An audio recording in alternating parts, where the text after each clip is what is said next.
Hello and welcome back to another episode of the weekly comic wrap-up with my two co-hosts, Kyle, not Kevin, and Dolan, aka Drew. Drew, quick, if you could have any two superpowers, what would they be and why? I would say immortality and immortality and body possession, like Dead Man. Whoa, those are unique. I like that. I was like, is immortality, I guess, a superpower? I guess it's Yeah, like a Highlander. Yeah, it's a super Would curse. you want to live forever though? I don't know. Maybe. Only one way to find out. Yeah. You would see the downfall of Rome, but happen here in the US, the good old US of A. But you would live through quite a lot. You'd be like, things I've seen. Kyle, what about you? If you could have two superpowers, what would they be? Flight and super strength. Oh, so going a little bit basic bitch on us. Okay. I like that. Cool. Nice. The thought of being able to fly, just that power alone, it would trump everything. Yeah. It's a dream of flying, if you will. A dream of flying, if you will. Yeah, I like that. Then having strength on top of that wouldn't hurt either. Oh, dude. Well, I also think, because I was thinking about it as well, and I was like, flight and super strength would probably be the most useful. Traveling, you could go anywhere, anytime, any place, anywhere. And then super strength would be extremely useful because if you're law enforcement, firefighter, whatever it is that you're doing as a job, even if you're doing just, construction, your super strength would be incredibly helpful. I think that would be pretty cool. So I think for me, I would be the master of magnetism, and then I'd also have super strength. I don't know, man. Magnetism seems so freaking cool because you essentially have not telekinesis. It's it is telekinesis. Yeah, because almost everything is metal these days. So you just be able to just do everything with your hands, just flying things around, and you would be able to fly. Because I was thinking about it, I was like, you get a 2-for-1. You do get to fly because the Earth's core technically is like, you could say, has some iron in there. So you just lift yourself up as you're flying, right? Sure. Although that's how Magneto does it. On the far end, the worst thing that could happen, there's an episode of Amazing Stories from the 80s came out where this kid, he suddenly developed this power he's a human magnet. So everything that was metal started clinging to him. Everything. He couldn't control it. So that's a worst case scenario. That's one of those like, do I really want to control metal or like be like a human magnet? I don't know about that. That'd be kind of scary. Yeah, that's tough. Chat, you guys have got some good ones too. MG says healing factor, kind of like Wolverine. But the thing with that is that healing factor isn't pain intolerance. Right. Healing factor means you feel everything, but you can regenerate. Do you feel it when it like starts growing? Like, does that hurt too? When it starts coming back together? That would hurt too, right? I would imagine your tendons like starting to like that have to be so incredibly painful. Every time. Every time. Yeah, that line from what is that? X1 or X2? X-Men. X-Men. Yeah. Rogue asks, was it Rogue? And she's like, does it hurt when they pull out? Yeah. Every time. Hell yeah. I love that movie. Well, I've not seen Angel yet, Josh, so don't spoil anything. I think Josh is talking about Angel from the comics because in the early 2000s, Ron Worthington Angel, he had a healing ability with him where he was able to heal others. I don't know if they got rid of that power or not, but Angel for a period was able to do that. Okay. Mark McGrath says I don't know. Oh, okay. I haven't watched or read either. So Mark McGrath says super strength is useless without some degree of invulnerability. Elaborate, Mark, because I'm thinking, like, are you saying that, like, if you smash a car, your skin is still skin. So you'd have the strength to be able to just smash a car, right? But would you, I think with super strength, your body would have Yeah, to. your body would have to adapt. Your body would adapt to the super strength. Like you'd have to have Right? dense bones, everything would just be. Or you're just breaking your bones as you're like hitting things. That wouldn't make sense. Your muscles would have to be a certain have a certain durability. Taking it right? too literally here. I do think that is a funny visual that like you're like, oh, I'll save you, and you like lift up a car, but like the car radiator breaks like your breaks wrist. your hand, everything, or your like, bone in your arm starts breaking. It's like, and then I lift it in the first place. Yeah, or the radiator like burns your hand, and you're like, oh no, oh god, I'm so sorry. Yeah. But Super Kyle, you said you had super strength to help us. I'm sorry. I do, but it has its limits. Yeah. What a useless superhero. It's like you're kind of useless. What's up, Ben? Good to see you as well. Josh says telekinesis and super strength. Oh, interesting. Oh, so you're depowering yourself though? So super strength would be like a super soldier strength. Like the strongest Because he says- human ability, like the best human you could be, that's what Cap I always envision. Like a power, like the best power lifter in the world. Yeah. Maybe, No, I'm going Superman strength. Fuck that. Like, no, I want to be. I was gonna say, why would you want to be Yeah. less than what you could like a Superman strength would be? I don't know. It's that he's too much to control. Who knows? He's modest. I've noticed that no one has said telepathy. So I've heard a couple people saying telekinesis, like me and Josh, I think are on the same wavelength with telekinesis, but telepathy, man, if you're doing like the old Professor X deal. Oh no, my god! God! Turning off those voices, there's no way. It's kind of like it's like when Clark in the godforsaken Man of Steel film, where he was the superhero, he was hearing all the voices. It's just like same thing with telepathy. You're hearing all the mental voices. It's like, no, I can't. There's no way. Never. You'd have no trust with anybody. You would be able to hear everybody's thoughts about everything. Oh, fuck that! No, I don't want. Well, that's why he needs Cerebro. I feel like to kind of calm down, and he also needs Gene to kind of put him into a sleep state, right? So, but you be able to manipulate people though, to be able to do what you want. I mean. I get it. To be fair, but to be fair, I think Flaccid put in the greatest power in the chat, the greatest power of all, but we all need. You are playing with fire, sir. Every time you're like, is this going to be a fart or is this going to be a poop? I'm not sure, but yeah, Flaccid, that's a good one. That's a good one.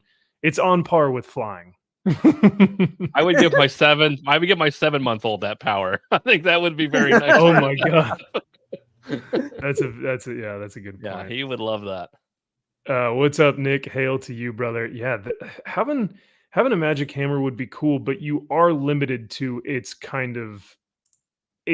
power, right?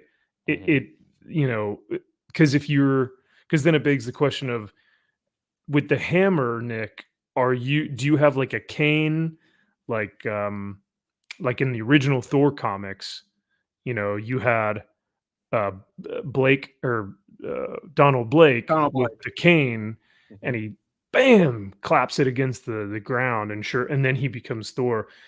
So you're kind of limited, because I remember even reading some of those comics where like Blake can't get to his cane, or like his cane breaks or something. I was like, oh my gosh. So yeah, that I don't know. But MG, you already are impervious to cancellation, because cancellation is just by people who are on the internet who mean nothing to your life. So you can go out and enjoy the rest of your life and not have to worry about people who don't care about you. So needs all the prayers she can get. She's doing my laundry. Laundry day. Flaccid, you're too funny, man. Flaccid's like, I left a little rosebud in there for you, honey. Yeah, you're welcome. A little skid mark in there. A little Chuck the Starfish for you. Yeah.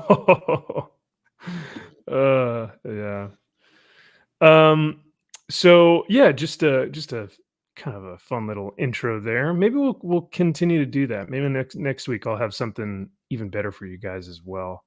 Um, yeah. So yeah, and chat, if you guys can think of any good questions you want me to ask these guys, let me know. Because those are always fun. Those are comic shop questions, right? Oh I yeah. always love those.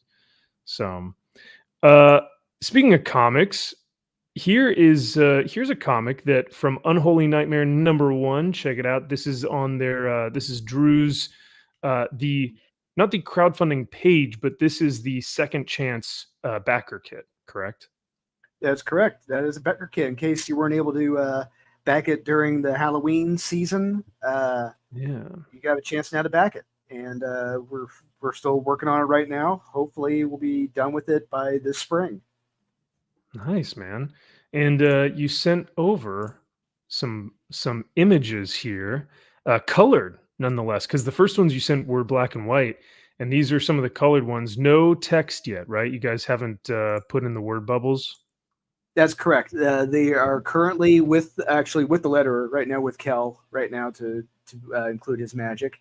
But Gabriel Hernandez, great colorist. He just colored these the other day, and they look beautiful. And he just made a couple slight tweaks to what we wanted, and he nailed it. And it really sets the tone for the story, and really makes you question, like, who the hell is this guy with the red eyes? Who is this guy? So that was one of the things that I noticed. I see him up here on the rooftop looking down, seeing what's going on, and I just kind of see him lurking in the background. So I like that ominous feeling. So yeah, man, these look great. So thank you for the little we'll continue to get updates from you. So whenever you have pages, send them on in and we'll show them on the show. Oh, there was one more page. I think that was one of them. There was a yes, and then there's this one as well. Yeah, there we go. Yeah. Yeah, it looks great, man. So Aurelio's doing good work. Yeah, can't wait for you guys to read this. Hell yeah. It'll be exciting, man. Josh says, I keep trying to have private screenings with you, but you always turn me down. Oh. And this is a good question. What power would George Costanza want? The perfect comeback. Oh, that's good. That's good that he would immediately know what to say upon an insult. Yes, I like that. I think he would want the ability to manipulate. Like, I think he would want the mind control. Yes. Right? Because he's always lying. He's always trying to come up with schemes. But if you could just mind control people, especially women, to love him. Oh yeah, of course. Yeah, don't we all? Yeah, yeah. Well, who knows what's going on with how to.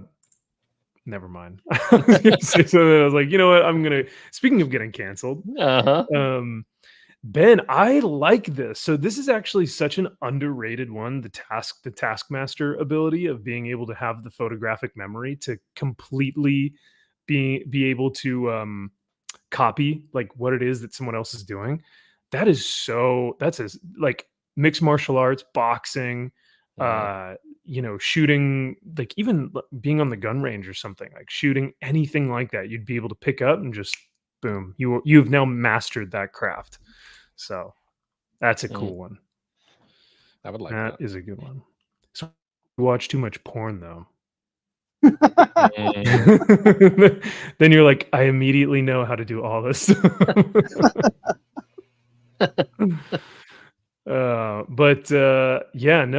Comics Embraces can't wait for my copies, Drew. Hell yeah.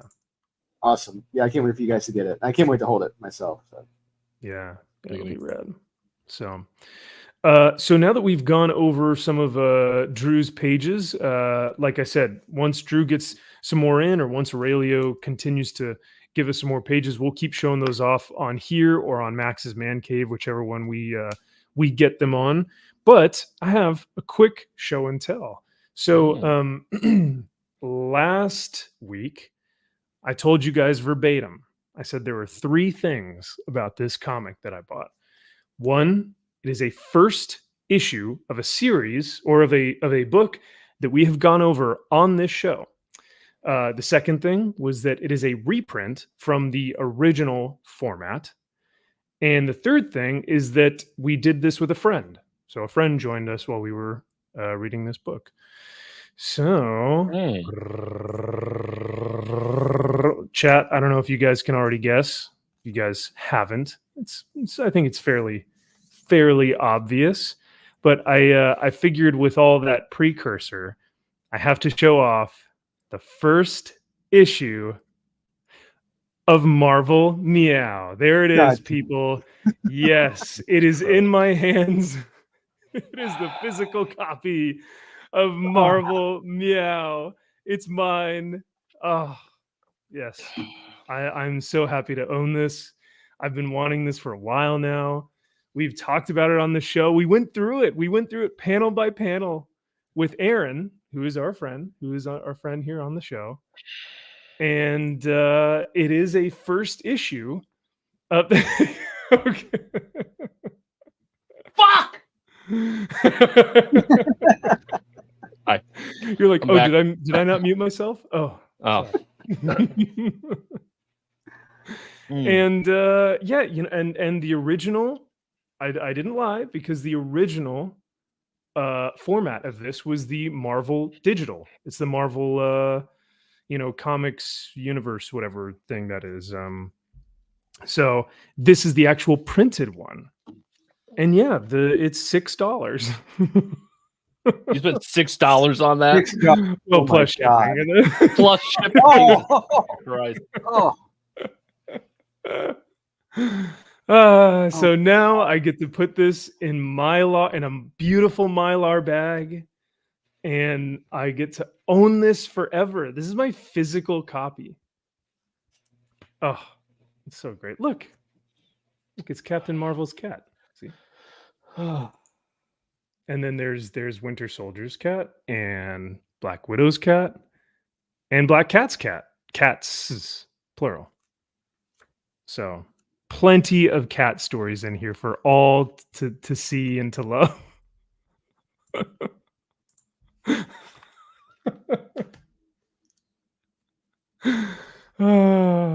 But what's great is that I never lied. I never lied about what I said. Oh my gosh, I'm sorry. Did you guys think I was getting Miracle Man #1? Oh, or 15. Yeah. Oh, Miracle Man 15, yeah. Oh, I mean, they're about the same, right? Price range, quality. Maybe. Salty, that's fine. That's okay. I deserve it. After owning this book, I deserve it. I'm gonna just go back to read something good. Oh, hey, look at that. What does Kyle have? I'm just reading. I'm just ISOM #1 or no? going back to reading something good here. Oh, yeah. Something good. Oh, it's just scratching me right where I itch. Yeah, it's just what you needed, just what the doctor ordered. Do not tell me. Hold on a second. Is EVS watching us right now? Yeah, right.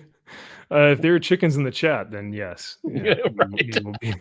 You will know that he's stream sniping us if we see chickens in the chat. So yeah. Get it graded. Oh my god.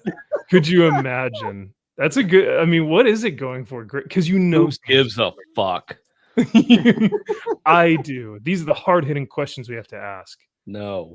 I'm willing to bet you it'd probably be like $20, $30 most graded.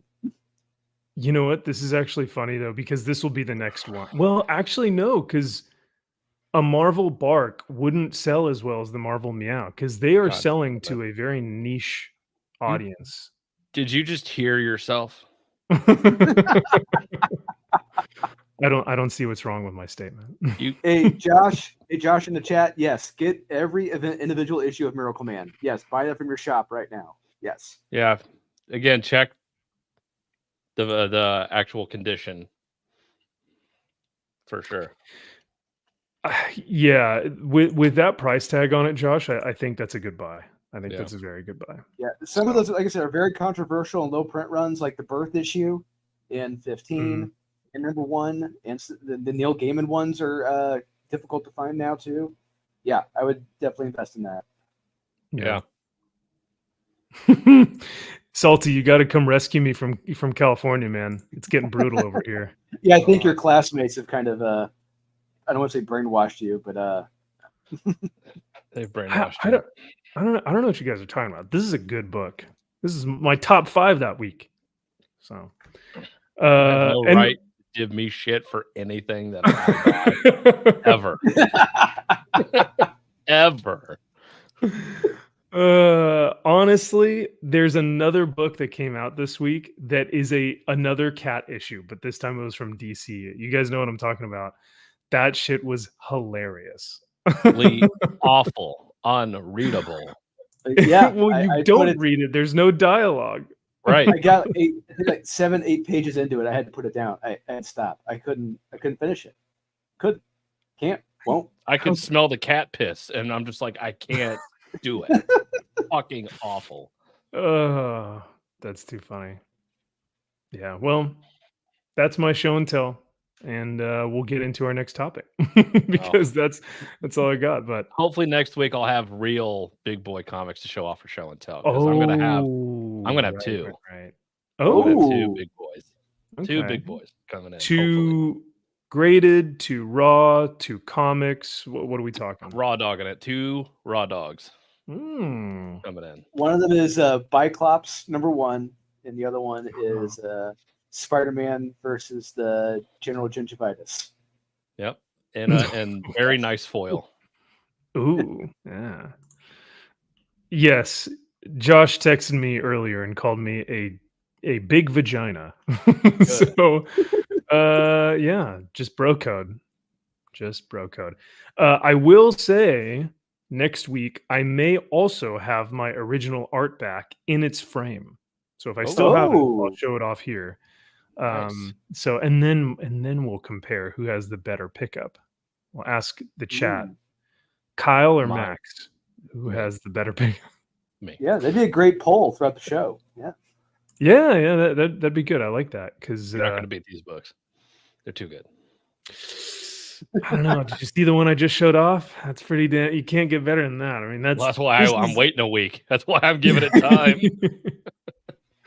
You're like, I can't show these books off in the same sentence as Marvel Meow. Come on. Not now. Yeah. Oh well. We'll wait till next week then. But no, I'm looking forward to it. So if y'all have noticed in the title of the video, I basically said tonight some of the topics that we're going to be covering over is the Rippaverse fun, quote unquote, and then also the topic of should YouTubers be making comics? And that's a loaded question in and of itself. So I think what we can do probably is break it down logically and say, okay, what do we consider a YouTuber, right? And what does it mean by making comics? Are they making comics on the side? Are they doing some crowdfunding projects? Did they make comics before they were YouTubers? What's the purpose of them making right? So there are a lot of questions that we'll cover, but I think it's a good question, and I think that it's one that has kind of been question has been raised now that the whole Rippaverse and Comicsgate and Flashcast and all these different, all these different entities are starting to pop up, and there's a lot of drama within this kind of sphere of comic books right now. And so I figured it'd be a good question to ask, and also chat to get your opinion on it as well, because I think it's like I said, an interesting topic. So, but we actually have a video that we're going to be kind of EFAPing a little bit. And I need to share the tab so we can get the audio here. But have you guys watched all of this video yet, or no? Or did you just see parts of it? Or because I think I sent it to you in our group text, right? Yeah, I watched the whole thing. Okay. I watched some of it. It was a 7-minute video. I'm like, I get the gist. Yeah, I think I watched most of it. I forget if I watched. It was a couple days ago. and my brain is kind of fried from the week, but I will say it's tough because I feel like a lot of these videos are being made for, and this is something we kind of covered last week, but a lot of these videos I feel like are being made to counteract detractors who are also YouTube creators, aka EVS. Does that sound right? Does that track? Yeah, 100%. Okay. Because as much as I would love to say, oh man, he's talking directly to the fans, a lot of the stuff I feel like he covers are also what EVS talks about in his videos. And it almost feels like a direct response without mentioning his name or mentioning his talking points or anything like that. And I'm not saying that that's necessarily a bad thing because I'm sure Eric wants to address those points. But at some point, it feels like Eric, and I think Drew, you had brought this up last week, but it almost feels like Eric isn't having fun anymore. Like this is almost like a tax on him, right? Yes. Yeah. If you read, but I was going to say, like, if you read ISOM 1 or 2, the tone I get through it, reading the dialogue, going through the pages, the pacing of it, I didn't get a sense that Eric was having fun writing the story. I didn't pick that up. I didn't feel like he was enjoying it. But that's my personal belief, being a writer, comic book writer myself, and a critic. So that's my take on it. Yeah, that's fair, brother. And I think a lot of people also probably had that criticism. I think for me, I had fun reading the book when it first came out, and I still have my video up on YouTube. I still stand by what I say, but it is interesting. After a second read of ISOM 1, when the rose tinted glasses are off, right? And it's like the initial, hey, this is ISOM number 1. We've been waiting for this for months. And then you're opening it up and you're like, oh man, this is awesome. This is so cool. This is great. This is like Eric's creation, right? So you're having a lot of fun, but I wonder if it's a meta type of fun. Like the fun that you're having is like, I'm enjoying this because this is a new realm that I haven't accessed before, that we're getting introduced to. And I'm thankful for the fact that we have these comics in the medium. So I don't know. Did you, Kyle, you just had ISOM out. Did you have fun reading it? Was it a fun comic book, would you say? Well, yeah, I was just rereading it again because I had so much fun. I'm like, I want to read this thing again because I didn't understand it the first time I read it. And then the second time I tried to read it and then I gave up. And I still don't understand it. And funny thing is, EVS on one of his streams, he was shouting out a guy that on his Substack rewrote ISOM 1 and ISOM 2. Yo, it is fucking like, first off, it's hysterical, and secondly, it is so much better. It's so good. Like it's really good. The guy describes ISOM and Alpha Core within the first 2 pages of the book, and I'm like, yeah, is that what Alpha Core was? I'm like, oh shit, that makes sense to me now. I'm like, is that who ISOM was? I'm like, holy shit, that makes so much more sense. And then he makes it ISOM gay, which I fucking just no, absolutely. I didn't see that. Just for no reason. I'm like, I love this guy. He wrote, it was so good. And the guy admits, he's like, I'm not a professional. I'm not a letterer. I'm not anything. Sure. Like, I'm just gonna rewrite some panels and just make it flow. And I'm like, man, this actually makes sense. Yeah. His rewrite of issue 2, it's a completely different book. But it's fun. Okay. So the only rewrite that I watched / read was on EVS's stream when he was reading through. He was kind of doing a read through on the Substack. So I haven't gotten a chance to read the whole thing. So I didn't get to the part where he's gay. He read it. No, that was that part. It was that the was guy the at part. The beginning. He's like, hey, do you want to get in the shower with me? And the guy's like, yeah, not right now. I some of us actually have to work right now. Yeah, those guys. He's in a relationship with that guy. Oh no. Maybe I missed it. So funny. Salty, this is totally fair, brother. He says, I love you, Max, but I can't deal with Rippa stuff. I supported ISOM #1 and was greatly disappointed. So over that scene. And hey, man, I totally respect that. And I love you, man. You are more than welcome to hang out and, listen to us kind of talk about this. But if you're over the drama, over the kind of infighting, don't even worry about it. We've got some fun comics to talk about a little bit later in the stream. So come back and we'll be talking about some really cool pickups that we got this week.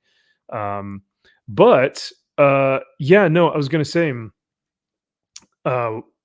were just talking about the Substack thing. I probably missed that part because I was driving.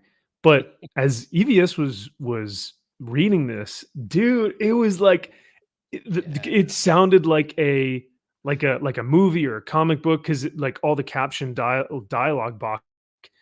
I'm ISOM.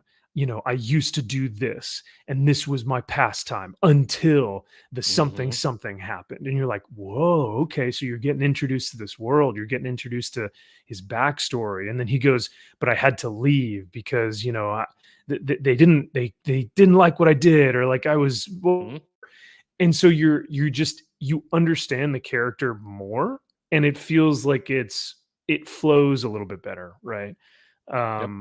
So yeah, I almost wonder at this point now if, and I think Eric might be kind of going towards this, but I wonder if he's now going to source out his ideas to other creators that can maybe flesh out his characters maybe better than he can.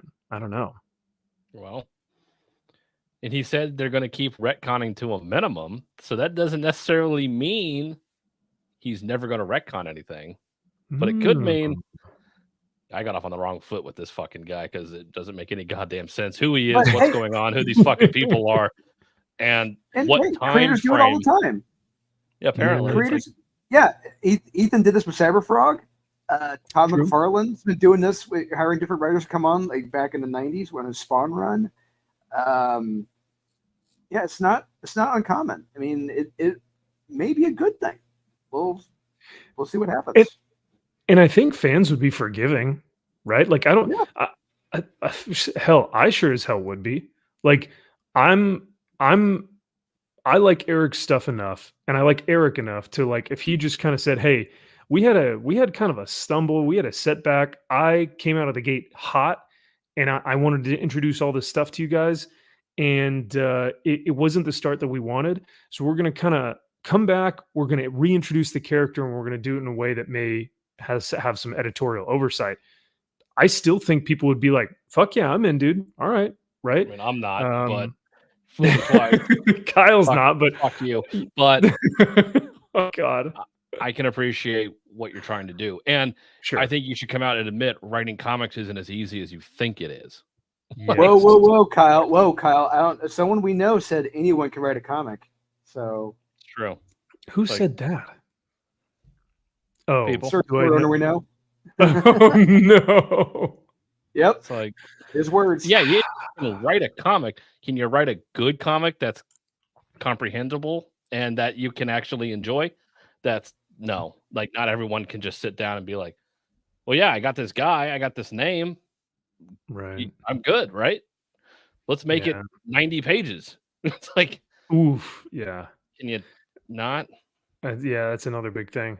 And what's interesting too is, like, before ISOM even was a thing, I remember Eric talking about videos like years ago that he was creating a world in this like journal that he had.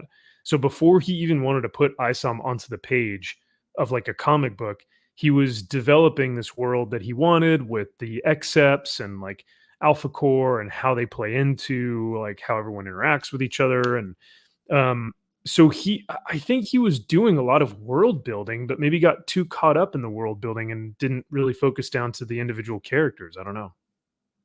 Yeah, so. He wanted to be J.J. Abrams and just have a bunch of just mystery boxes of everything. Oh, don't worry, that'll be in a different book. You want to know how ISOM got his powers? Different book. You want to know who he is? Different book. You want to know who this person is that they're trying to find for some reason? That'll be in a different book too. Alpha Core, different book. That villain, different book. It's like, why can't you put it in this book though? Like anything, maybe. Can you put it in your #1 issue, please? No, I'm kidding. Can you at least tell us who Isom is, maybe? Which, by the way, in 10 minutes, sorry, in 8 minutes, EVS is actually going live. He's going to be doing another trash cast tonight. He's actually going to be going over Alpha Core. So, so if we end early tonight, boys, if you guys want to hang out and have a couple drinks and watch, trash cast, we could probably do that backstage. Yeah. But so speaking of videos, though, let's go over this one. And we'll kind of EFAP it. I have it on 1.5 speed just so that we're not lingering too long on it. But I think the whole premise of this video that Eric had just recently put out, this was out how many days ago? Like 3 days ago? Oh, 1 day ago. Okay. Man, it wasn't long ago. Yeah. Yeah. Was him kind of addressing this notion of the Rippaverse is not fun. It's now become a chore. It's a lot of drama. It's a lot of detractors. It's a lot of just nonsense. So the title of the video is Making Comics Fun Again. So when I read that, I initially thought like, oh shit, like, yeah, man, let's talk about the next steps of making comics fun again. Like what's going to happen in Yaira, right? Because that's the next book that's going to come out. Sure. That's not what this video was. So it was like, okay. All right. So got it. Okay. Yeah. All right. So let's see what he talks about, and we'll kind of go over some of the points that he makes. And Kyle, Drew, feel free to stop me at any time. What we're trying to do, and we'll recap the comics with the Rippaverse. Kyle's like, already I hate his voice. God damn it. Okay. It's fun. And that can be lost when you have all of these different battles and fights that some of those, they're going to be forced upon you. And I'm not So I think already he's kind of talking about, okay, so we're not talking about fun in the comic anymore. We're talking about fun in a meta sense. Like, because he's talking about fights outside of the comic book. Already. He's detractors. Yep. He's not talking about, so the fights within the comic are supposed to be really fun between Yaira and Alpha Core or whatever. It's no, that's not the topic. There are a lot of detractors outside of the comic, right? I'm not telling you to ignore those types of elements. Like we talk about culture, right? And those are very much a thing. And people are utilizing it, especially in entertainment, to do some weird stuff. However, my goal with the Rippaverse is I want people to have fun. And I think that's the best way to stomp this goofy stuff out that we've seen over the last years, is to provide people with a sandbox in which they can have fun. And I agree. I mean, he said he wants to provide something for people to have fun because of the current culture. I agree. And every publisher should have that mindset. Every publisher, I believe, should put out a comic book, a periodical, if you will, where the reader is going to have fun and maybe be challenged with what they're being read, with what they're reading. And yeah, that's just common sense. Every publisher should have, that should be their two goals: fun and challenging. Yeah. And my question would be, where's the fun in your fucking book?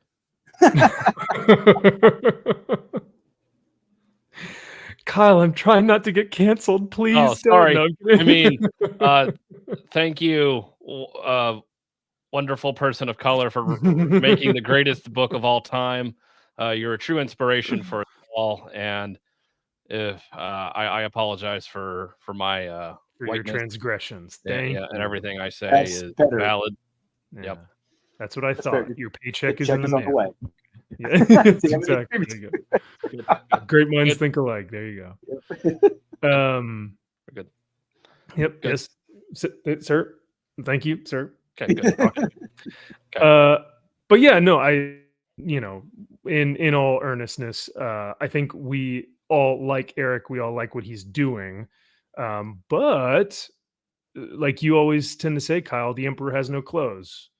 And we're starting to see the little cracks in the little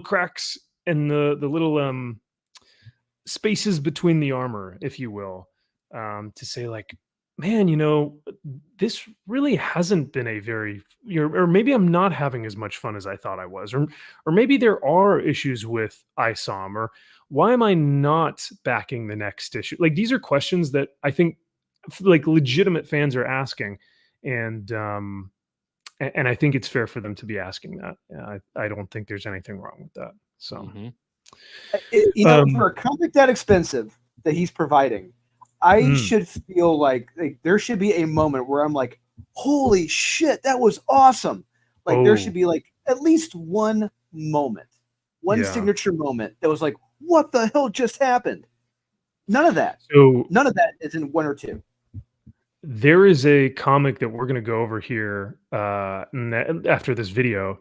That's an annual that we read, and there was a splash page where I was like, see, this is a $25 book right here. You know what I mean? Like if this book took a year to make and it was $25 or $35, I'd be like, I get it, totally worth it, right?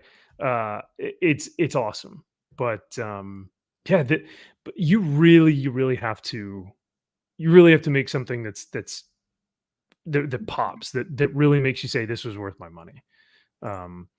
Mike, I know that you said you really enjoy ISOM number 1 and 2, and that's awesome, man. Like I said, I still enjoy the first ISOM book, and I enjoyed Alpha Core. I recognize that there are issues with them, or there are problems with them, but I still think that there's room for Eric to grow.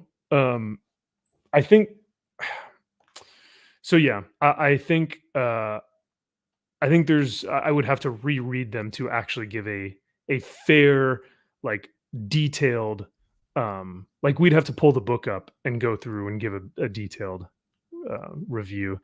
There isn't one but I'm splash glad page that in this entire book. No, not one. That's the sad part. And the splash pages are like buildings and stuff. Oh yeah, or there's like, no background. It's just a character like running with like bright colors in the background, so you were too lazy to even draw shit in the background. Yeah. Or like even that one, I mean, it's literally just him walking out of a building. It's you think, I don't even know what the fuck that is, but it's like, that's your splash page? Yeah. That? Like, come on, man. It should have been the guy hitting the car, the guy hitting that car on the next page. That should be your fucking splash page. Show the car exploding with the guy. Any type of movement or action, right? So yeah. And then the splash, she's not doing anything. Nothing. Not doing anything. Oh, you know what? Really, an interesting critique was that I actually agreed with a lot was I think their names are right next to the characters, and it says like Yaira or Braxton or whoever it is, right?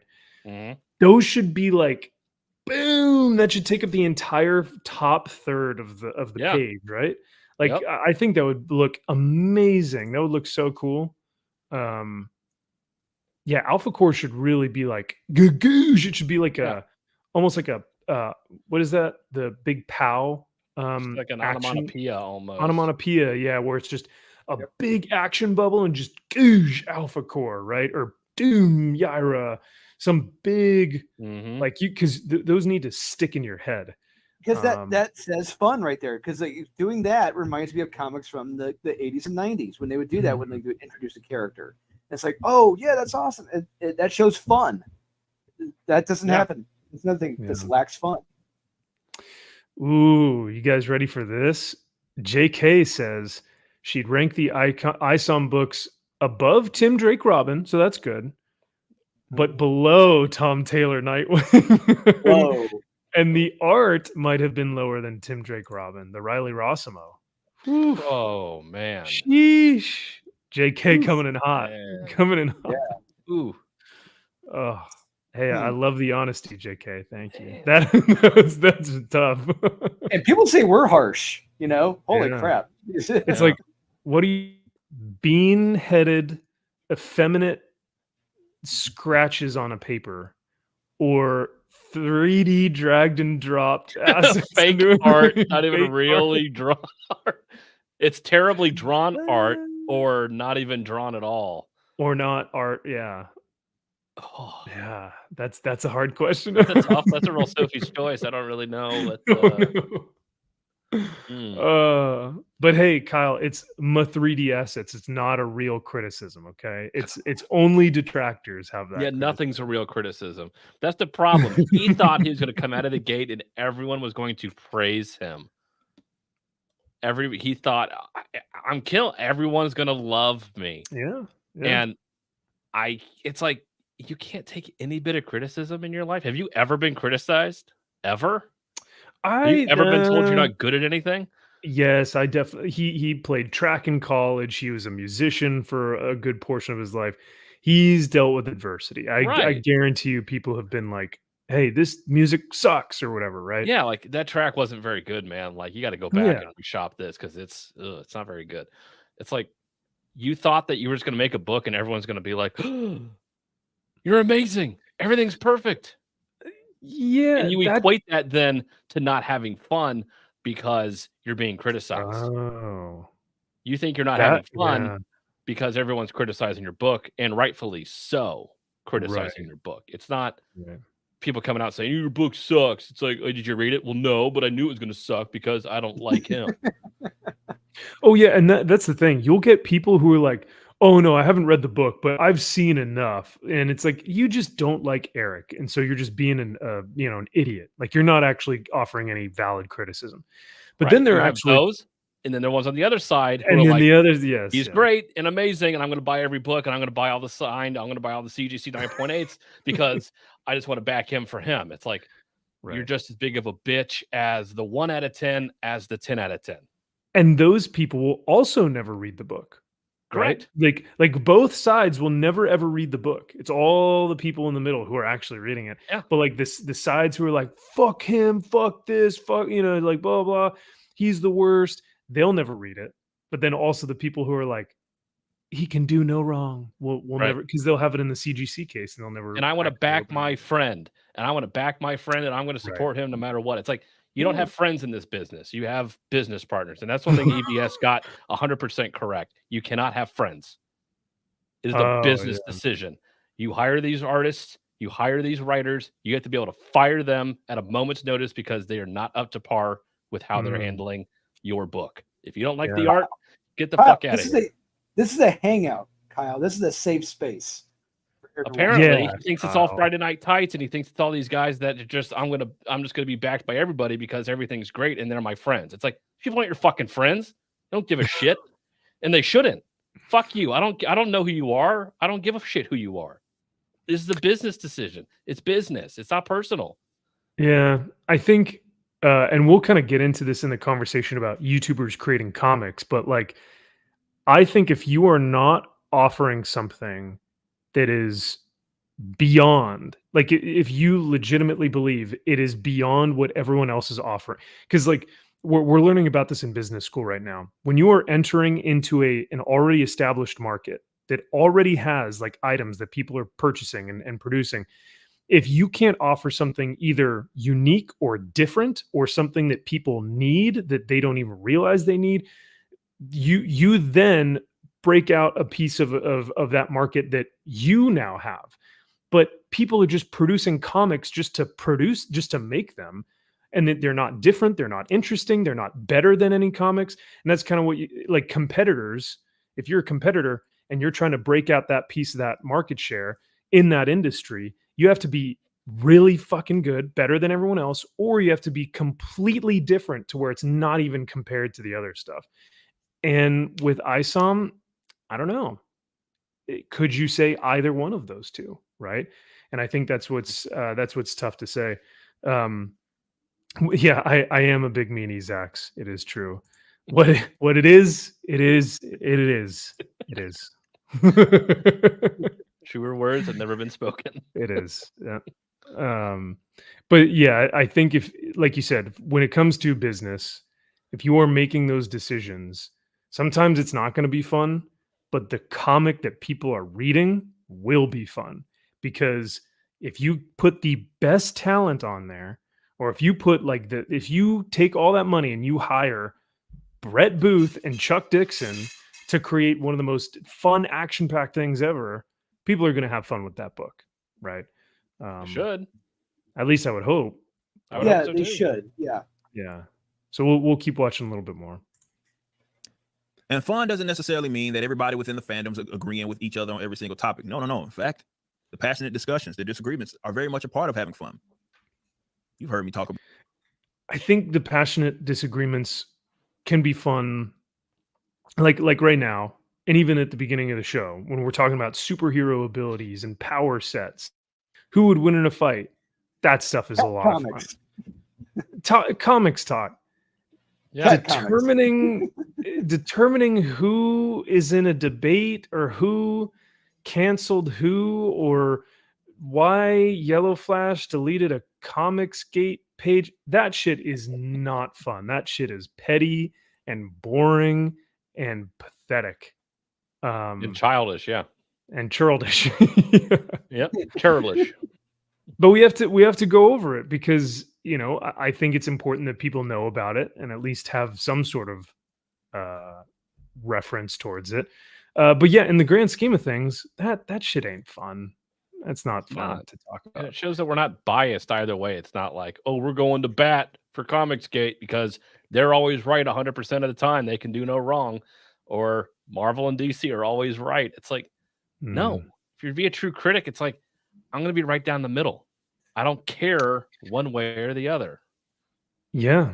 If you're an impartial third party. You don't pick teams. You're not. Why pick a team? You know, you don't owe allegiance to anyone. I don't. They don't know. They don't know. They don't care who we are. They don't give a fuck who I am. Why the hell would I care who they are? Yeah. I don't know, Kyle. Like when I've mentioned this story so many times. When I went to Dallas 2-3 years ago now at this point, Humberto Ramos and his manager were looking at me. They pointed at me and said, "You have not reviewed Strange Academy once. Not once."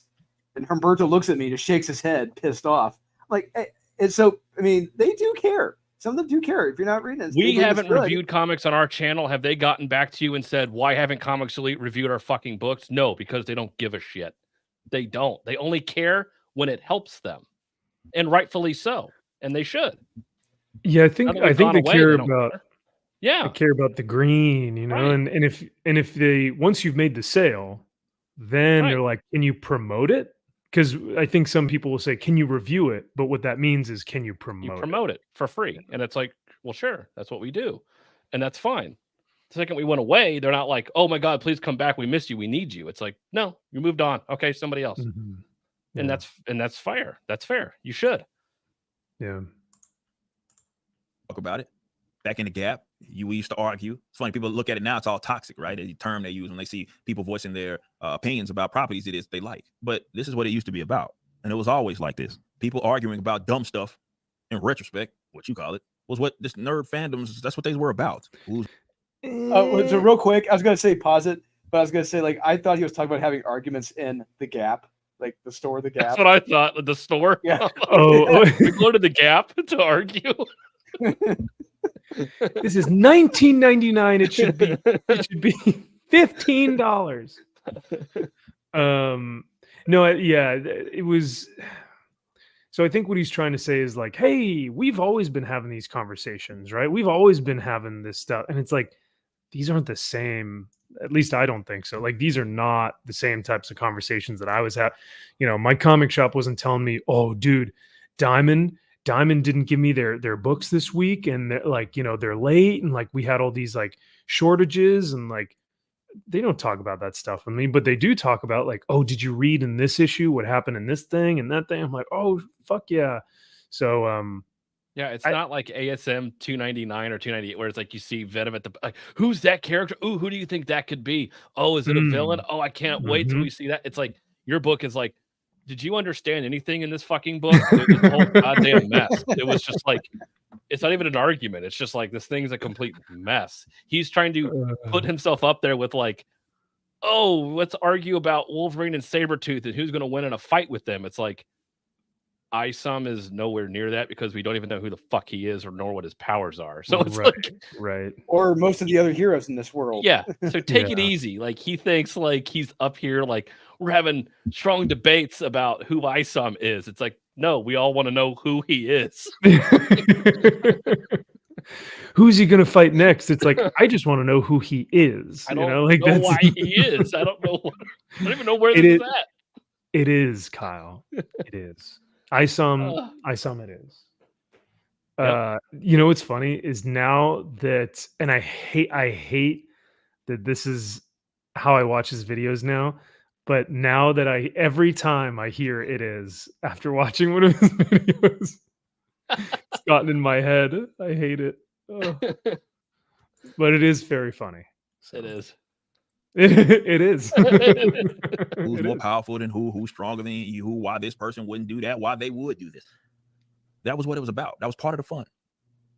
And my goal with the Rippaverse is to provide that sandbox and do everything we can as drivers of the content to ensure an environment where you do have an absolute blast.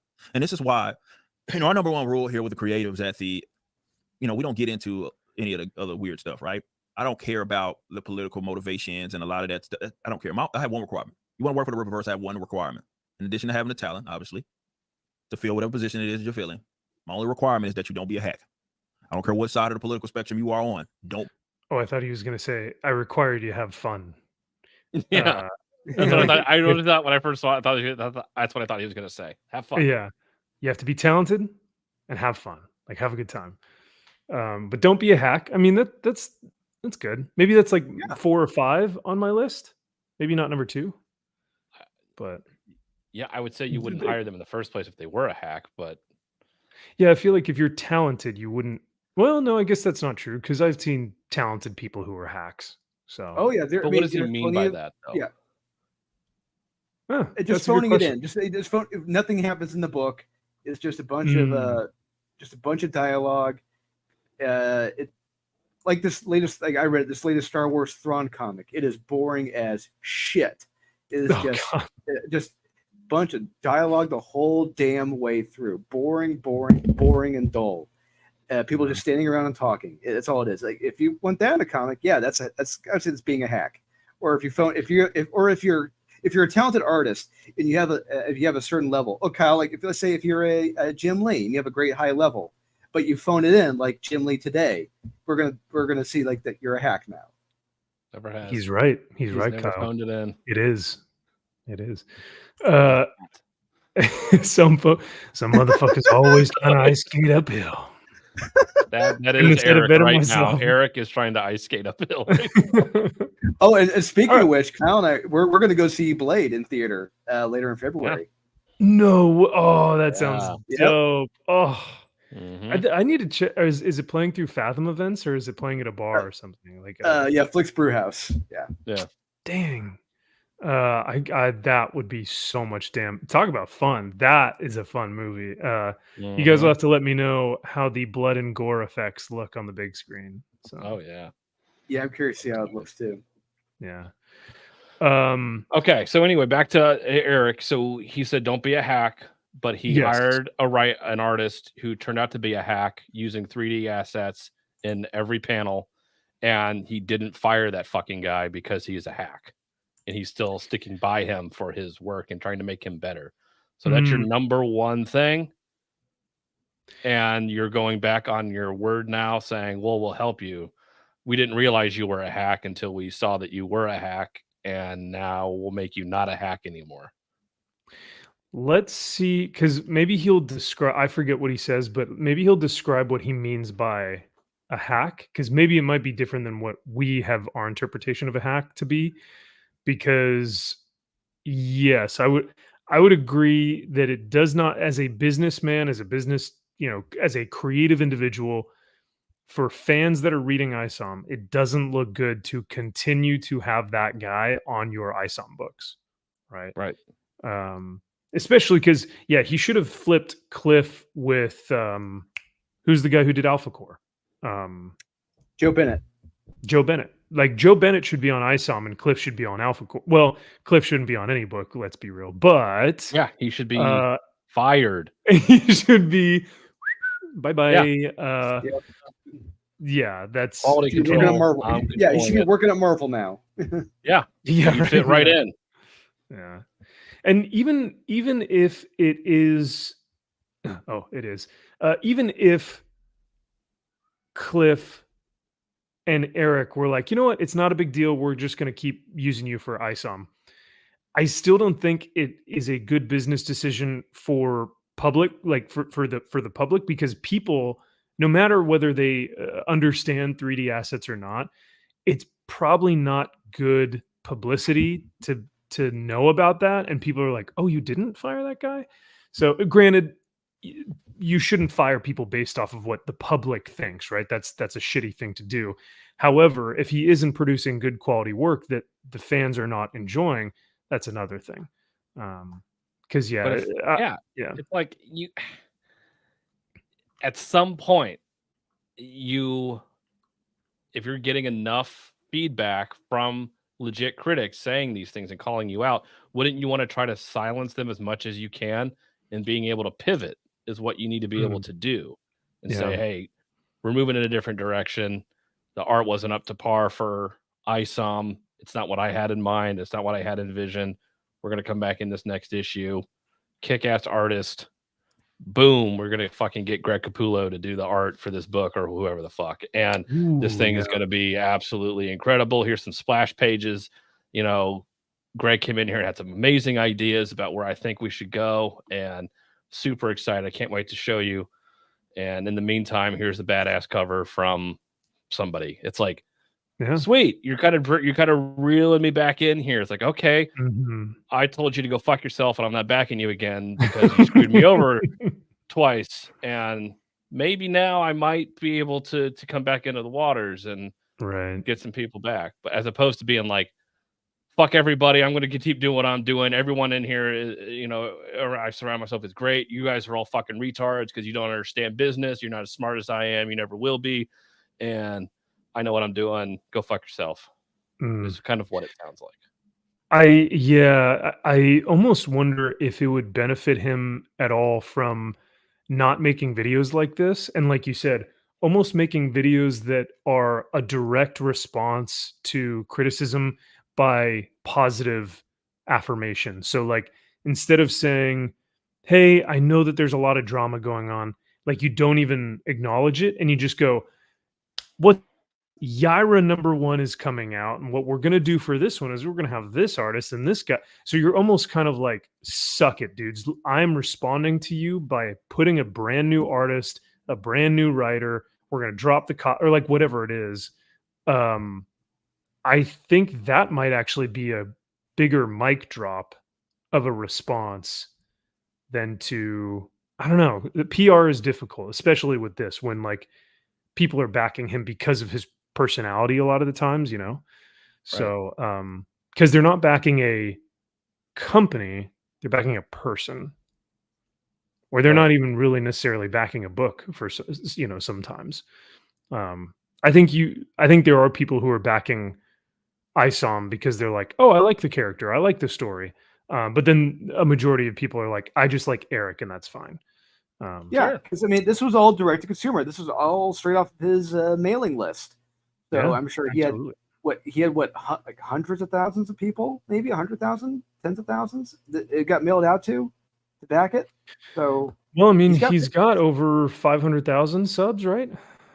So and then plus, you know, a couple extra 100,000 more from Gary, Nerdrotic and all the different Comicsgate people and stuff. So like, it has a far reach.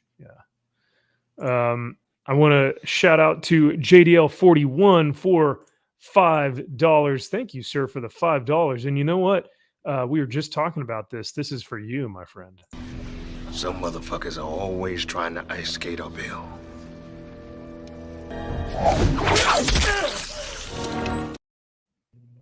Oh, so good. Yeah. Wesley Snipes can't be beat. Nope. JDL41. You know what? Is that based or what? I mean, taxation is theft. So that's what they say. That's what they say. JDL41 says, last week you guys gave a detailed response to my question about supporting independent work. Thanks for that, Dolan. I just ordered some books. Nice. Awesome. Hell I hope yeah. that he says books, he means Unholy Nightmare. But anything else? Yeah, that'd be awesome. I think he's talking about Unholy Nightmare. Probably ISOM. Maybe ISOM, Probably. unless he's Yeah, talking maybe. about Marvel Meow, which is, I mean, God damn it. come on, he could order that one, but a physical copy nonetheless. Don't get the digital, get the physical one. Yeah, obviously. Burn it. Set it on fire, yeah. Or use it for your kitty litter box. Yeah, you just shred it up and just put it in there. Yeah, I wonder. Oh, you know what? I'll read it to Gideon tonight as his bedtime story. I'm sure he'll love it. That or Power Girl number, however, 7 or whatever they're on. Too many. Yeah. Anything past 1. Yeah. So yeah, let's get back to these guys. He did. Thank you again. He did back in Holy Nightmare. 3 different covers. Dude, thank you so much. That's awesome, man. Nice. Hell yeah, JDL 41. You're gonna love it. Sure. I had fun writing it. You'll have fun reading it. Yeah, that'll be a fun book for sure. Don't be a hack. And sure, maybe more or less of those types tend to be hacks, depending on where they fall on the political spectrum. But that's my requirement. Don't be a hack. That's it. You leave that stuff at the door. All the political stuff, all the that needs to never get in the way of business. And so as long as that's the case, you're good with me. So I guess he's talking about hack is in a political sense. That's it. Literally, that's it. Okay. Just leave like it doesn't matter if you're right or left or anything under the sun. Just leave it in your personal life. Don't bring it into your creative space, I think is what he's trying to say. Right. So that's the only thing that makes you a hack, according to him, is if you put political stuff in your book. I mean, I would disagree with that. But yeah. That's 100% disagree with that. And didn't he? Hasn't he brought on Mike Barron? Yeah, Mike Barron's writing the one shot. Yeah. Yeah, he's about as far right as you can get at this point. He's done nothing but far right shit. So then he would disagree with. He would call Mike Barron. You have not read Florida Man. You have not read Florida Man. I'm not reading Florida. I read the first issue of Florida Man. It's fucking awful. I can't do it. It's bad. Yeah, it's bad. I was gonna say now if Mike Barron, like if Eric puts a leash on Mike Barron and is like, hey, write like your Punisher stuff, right? Don't put any of your crazy, Florida Man stuff in here. Just write like a comic book writer and, do what you do best, right? That's one thing. I think he's calling people a hack if they let that influence their writing style, their political sphere, which, like you said, in the past, Mike Barron, Thin Blue Line, right, was the other one that he did. Mm-hmm. And then, Florida Man. Both are like... Yeah, it's the exact same thing that the left are doing, but now he's doing it for the right, and it's like I don't want to read that either. I don't. But I didn't like it. We know Mike Barron is a well-established, well-seasoned, one of the great writers in the comic book field. Nexus, the Badger, Punisher, he can do it. He's got it. If this is Nexus or Badger level, Mike Barron, yes, absolutely, I'll gladly take it. Eric, you are not the only one, my friend. I only bought Ghost Machine this week. That is the only book I bought. There have been weeks this year, I think, just in 2024, where there was not one book that I picked up. So you bought the fucking Marvel Meow book this week, right? Or is that from last week? Does that count as a last week book? This week? This is a key, Kyle. I mean, I don't know. It's a key. I don't have my keys on me, but I mean, this isn't just a modern. Oh, I picked this up last week in my LCS. This is like, this could be graded. This could be a key. This could be a cover buy. This could be, this is a collector's item, not just a modern comic book. So. You couldn't have even sold books to get store credit to buy that fucking book locally at an LCS. You know what? You can agree with me though that if I were to trade in my Injustice Omnibus, and got Marvel Meow instead, traded. That's a true 1-for-1 there. That's a 1-for-1. I think that is a fair trade. Talk about a hack. Tom Taylor is a hack, but for different reasons, right? Like I think hack can mean like 1,000 different things, but correct. For Eric, it's more of a political thing, I guess. Yeah, which is fine. I just find it interesting. Like that's what he boils it down to. If you don't have anything political to say in your book, you're perfectly fine, and we'll hire you, and you're great, and we'll not look at anything else. I think that's weird, but okay. It's weird. It is weird. I never tried to be the antithesis of what the quote unquote. So many people tried to attribute that to me in the company. Right? You see what the quote unquote woke are doing with comics, with movies, and people thought that I was going to build a company that was just going to do, and it technically does do the opposite. But it shows that people don't listen to what it is that we had ever been saying, because you got people that thought that I was just going to build like a company that took it to and tried to spite the social justice left. So I remember Fox running with this whole narrative saying like Eric's comic book is anti-woke. And it's like, not really, right? He's not really. It's anti-storytelling, really. if there's any sin. Yeah. Just a thing. It's just right. An amalgamation of panels and pages and stuff. Yeah. Which is, like I said, I respect, because it's not super far right, but it's also not super far left. It's just trying to be a comic book without any type of virtue signaling or ideology, right? But he said, I never tried to be an antithesis to the SJW type of like comics, but he did try, at least from what I remember, and you guys can chime in on this. He did try and directly compete with Marvel and DC. So though he never said, oh, I want to be the exact opposite of Marvel and DC, I still think that he was saying, I want Rippaverse to compete on the same playing field as Marvel and DC. I want it to directly come into direct competition with these two, because I believe that it's going to be better than that. Is that kind of how he promoted this as well, or am I imagining things? No, I think he did. Yeah, he absolutely has. And I honestly want to say he did mention at least once or twice that he was providing a counter programming to what Marvel and DC were currently doing. I don't want to put words in his mouth. I want to say he did say something along those lines. Yeah, like he wanted to offer something to fans to be like, listen, Marvel and DC is offering you guys shit. So I'm going to take part of this market share. Like I'm going to enter this market to give you guys what you actually want. So I don't think that's a direct antithesis, but it is direct competition. Right. It's having your cake and eating it. He wants it both ways. He wants to be able to say, I'm providing something that's the opposite of what's going on in the mainstream. But at the same point in time, I'm not far right though either. But I will be if that's what it takes for me to sell the fucking books. And I'll try to kind of promote it and tiptoe it.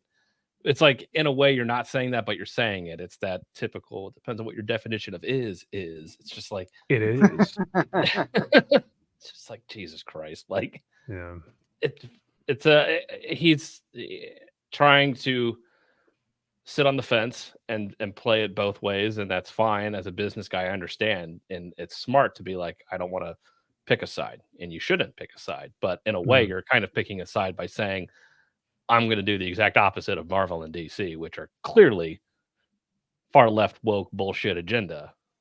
So that it's like, so you're telling me you're going to do the opposite of that, right? Maybe. I just remember very distinctly that when when Fox ran with the like, oh, it's like that was their headline on the like runner on the bottom page. It was like anti-woke.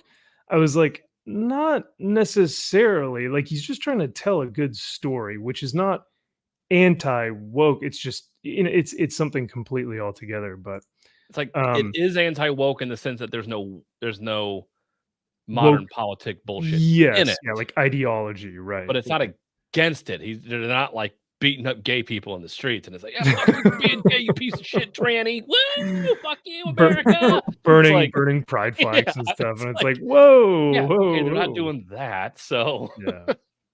But Hey, Caro, good to see you. Thank you for being here. She says, if you ever want to interview him and ask him these questions, let me know. I can make that happen for you. Well, thank you, Caro. I will let you know. The guys and I will talk it over and see if, because like, I think these are all really great questions that, we would never want to try and, this show is never meant to be like interrogation. Like, let's put a spotlight on you and go like, hey, why the fuck are you not doing this thing? Right. I think a lot of the time we come from a place of, hey, here's some of the legitimate concerns we may have or some criticisms we have. Let's kind of talk about it and laugh about it. So, yeah, if Eric would ever be down, Caro, I'll message you and see if that might be something fun. But I also know that I have 3.8 thousand subscribers, so it's not like and climbing. You know what I mean? And climbing. And climbing. You bet your ass we're gonna make 4,000 just the next month. Yeah, if you want 10 people to watch it, by all means, bring them on here. Yeah. And those 10 people, God bless them. I love them to death. You guys are our lovely fans, and we love having you here. We need you. Yeah. We need you. Seriously, we really do need you on Friday nights. We love it. So thank you. Caro says, it's my only superpower. I'm happy to do so. No, you have many more superpowers, Caro. Get out of here. You're being too humble. Yeah. Be too rough on yourself. Come on. Yeah. JDL41 coming in again with another hot fire $5. Thank you. Woo. Hail to you. He says, I like Eric, but $40 per book. Neither book had a good story. I struggled getting through them. Gas and food are too expensive, gents. Hey, man, I mean... Fair. It's fair. It's very fair. I completely understand. There have been multiple books within the past month on Kickstarter and what's the Indiegogo and Fund My or Back My Comic or whatever it is. Like lots of books that I have wanted to back that I've had to pull back on my funding due to the whole kind of Bidenomics thing that's going on right now. Especially living in Southern California, where like to buy a gallon of milk is like a child. You have to like send your child. How much is a gallon of milk there? Actually, I drink almond milk, so I almost said the F word. I almost said it. God damn it. How much is almond milk then? Jesus Christ. What is it? It's like $6 for a half gallon? It's easy, like $6 for a half. Are you shitting me? Yeah, man. Wow. Dude, gas is nuts. Like what's gas? Gas here is $6 a gallon. Just slightly over $3 a gallon. Yeah. I think at Costco it's less. It's like $2.70 or $2.80. You're in the twos? Dude, yeah, Costco, where I live it's like $2.90. Yeah. I haven't seen the number 4 on a gas station in miles. Anyway. Get out of California. Get the hell out of that. Yeah, Jesus, dude. Yeah, it's bad. But dude, like especially when it like ramped up I was in LA when it was some of it at its worst, and it was almost at $10. Like the numbers didn't go off the edge far enough. It was like 9 something.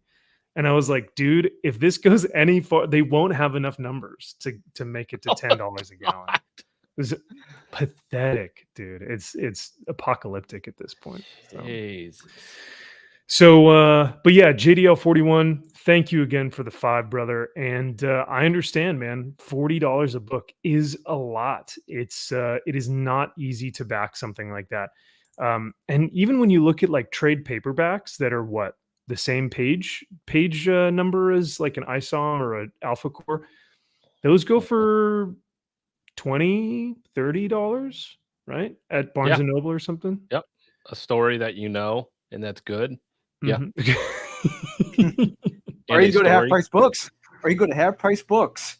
Get a classic story for not even that much, probably for $5 or $6. Yeah, a couple bucks, and it's already used, so you don't feel like you need to take good care. It's like, I'm just gonna read this shit because it's awesome. Oh, dude, in college when I was like, I was running, like I didn't have a lot of money. I was like, I was working at Walmart, right?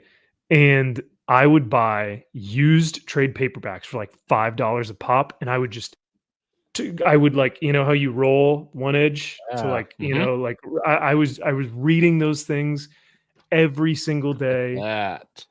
Yes, exactly. Oh no, this book's gone from nothing to nothing. Damn. $40 to 35. No. Take my eyes and not my take shirt. my eyes, but not my isom. No.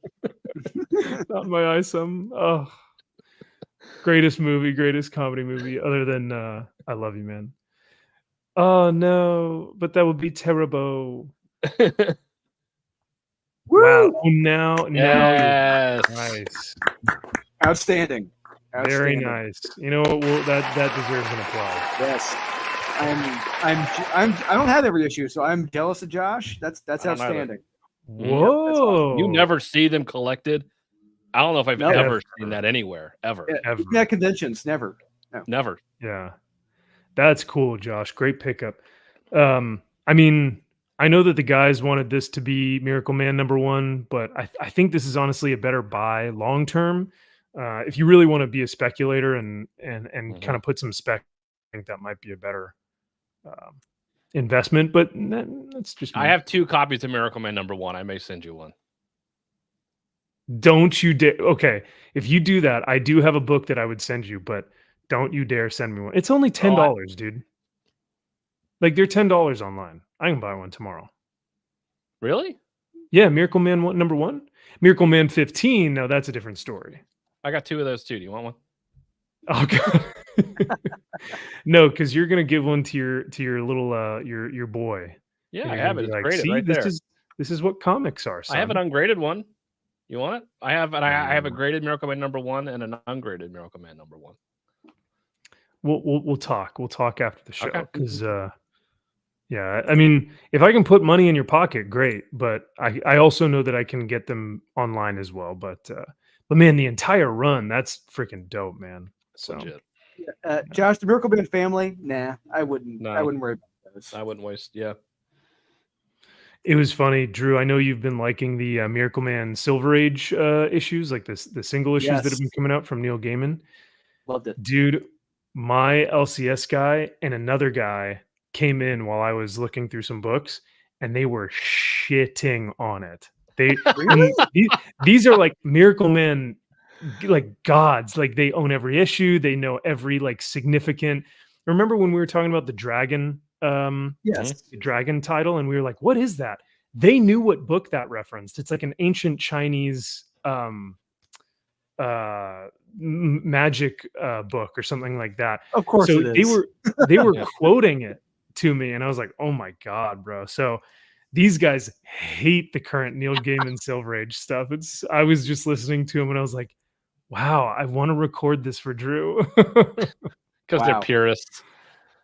Maybe, yeah. They're. I think one of the guys said, "What do you do when you've essentially made someone a god? Where do you go from there?" And I think that's a legitimate criticism. However, no, it's fair. Yeah, I can't say because I haven't read book 2 or 3. So. But then again, I mean, look, okay, writing someone who's become a god is something that's been, I don't want to say commonplace, but it's been very well explored in comics and in fiction. Like, look at Star Trek: Next Generation.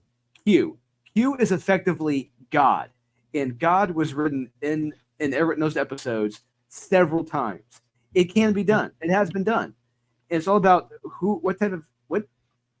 how compelling is that character. They made, I gotta say the reference again, Q. They made him fun. He was just a fun, character who loved messing with the Enterprise and loved messing with Picard. Yeah. This is an example.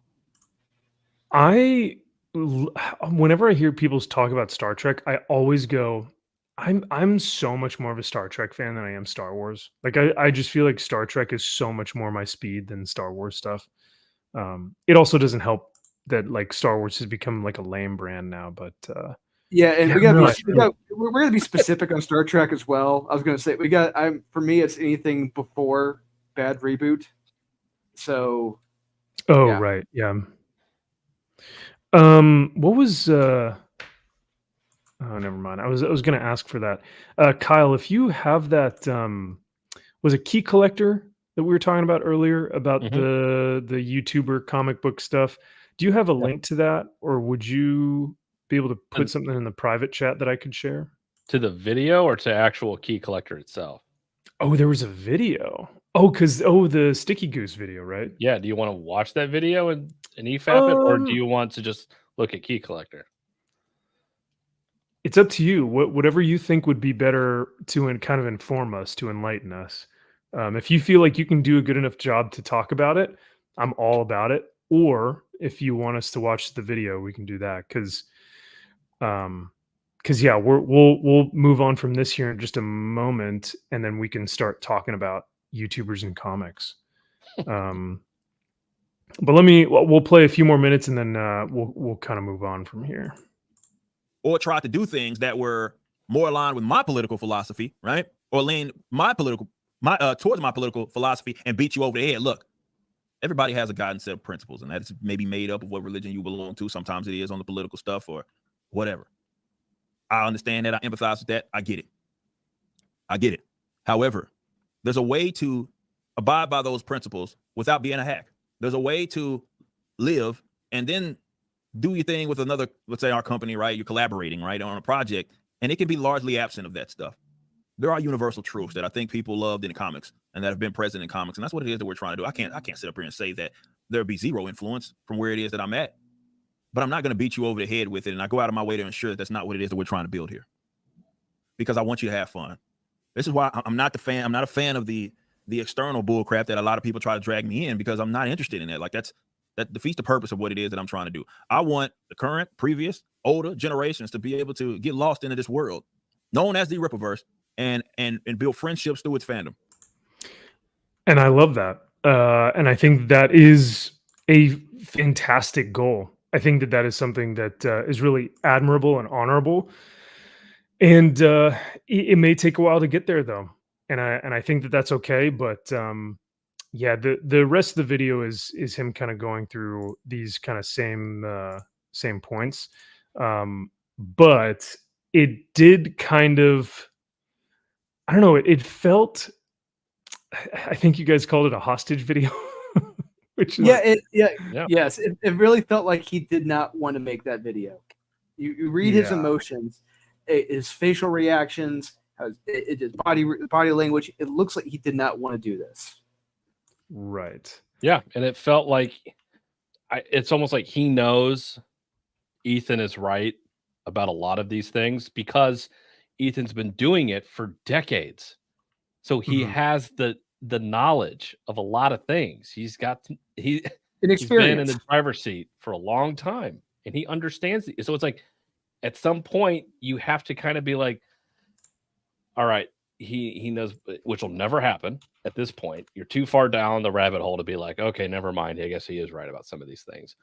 But now it's like, dude, just admit, yeah, Ethan is kind of right. And Ethan even pointed out in a lot of his videos where he's like, yeah, he started saying this because I was saying things. And so now it's like he doesn't want to give him credit, but he's giving him credit at the same point in time, making these little videos about how he used to have fun again. Like, dude, just admit you fucked up. And I know it's tough for type A guys to be like, yeah, I fucked up. Sorry, won't happen again. And, I think I wouldn't even necessarily say that he's like fucked up. No, because I don't think he's like, oh my God, you know what? I made a mistake on the shipping cost, or like, oh, I made a mistake and like only sent out 6,000 instead of the 7,000 that we ordered or something. Like, it's not like he made a shitty mistake. The artist thing, yes, that was a blemish. That's a big deal for a lot of people. The 3D artist stuff, that's going to be tough to get past. So maybe if you said like, if someone were to say the story and the art need to get better, I don't think those are necessarily mistakes. I think those are growing pains. And I think that if you were to be like, hey, we're still a very young company, we're still learning how to best tell this story, I'd be like, that's fine. I get that. Like, I totally understand that.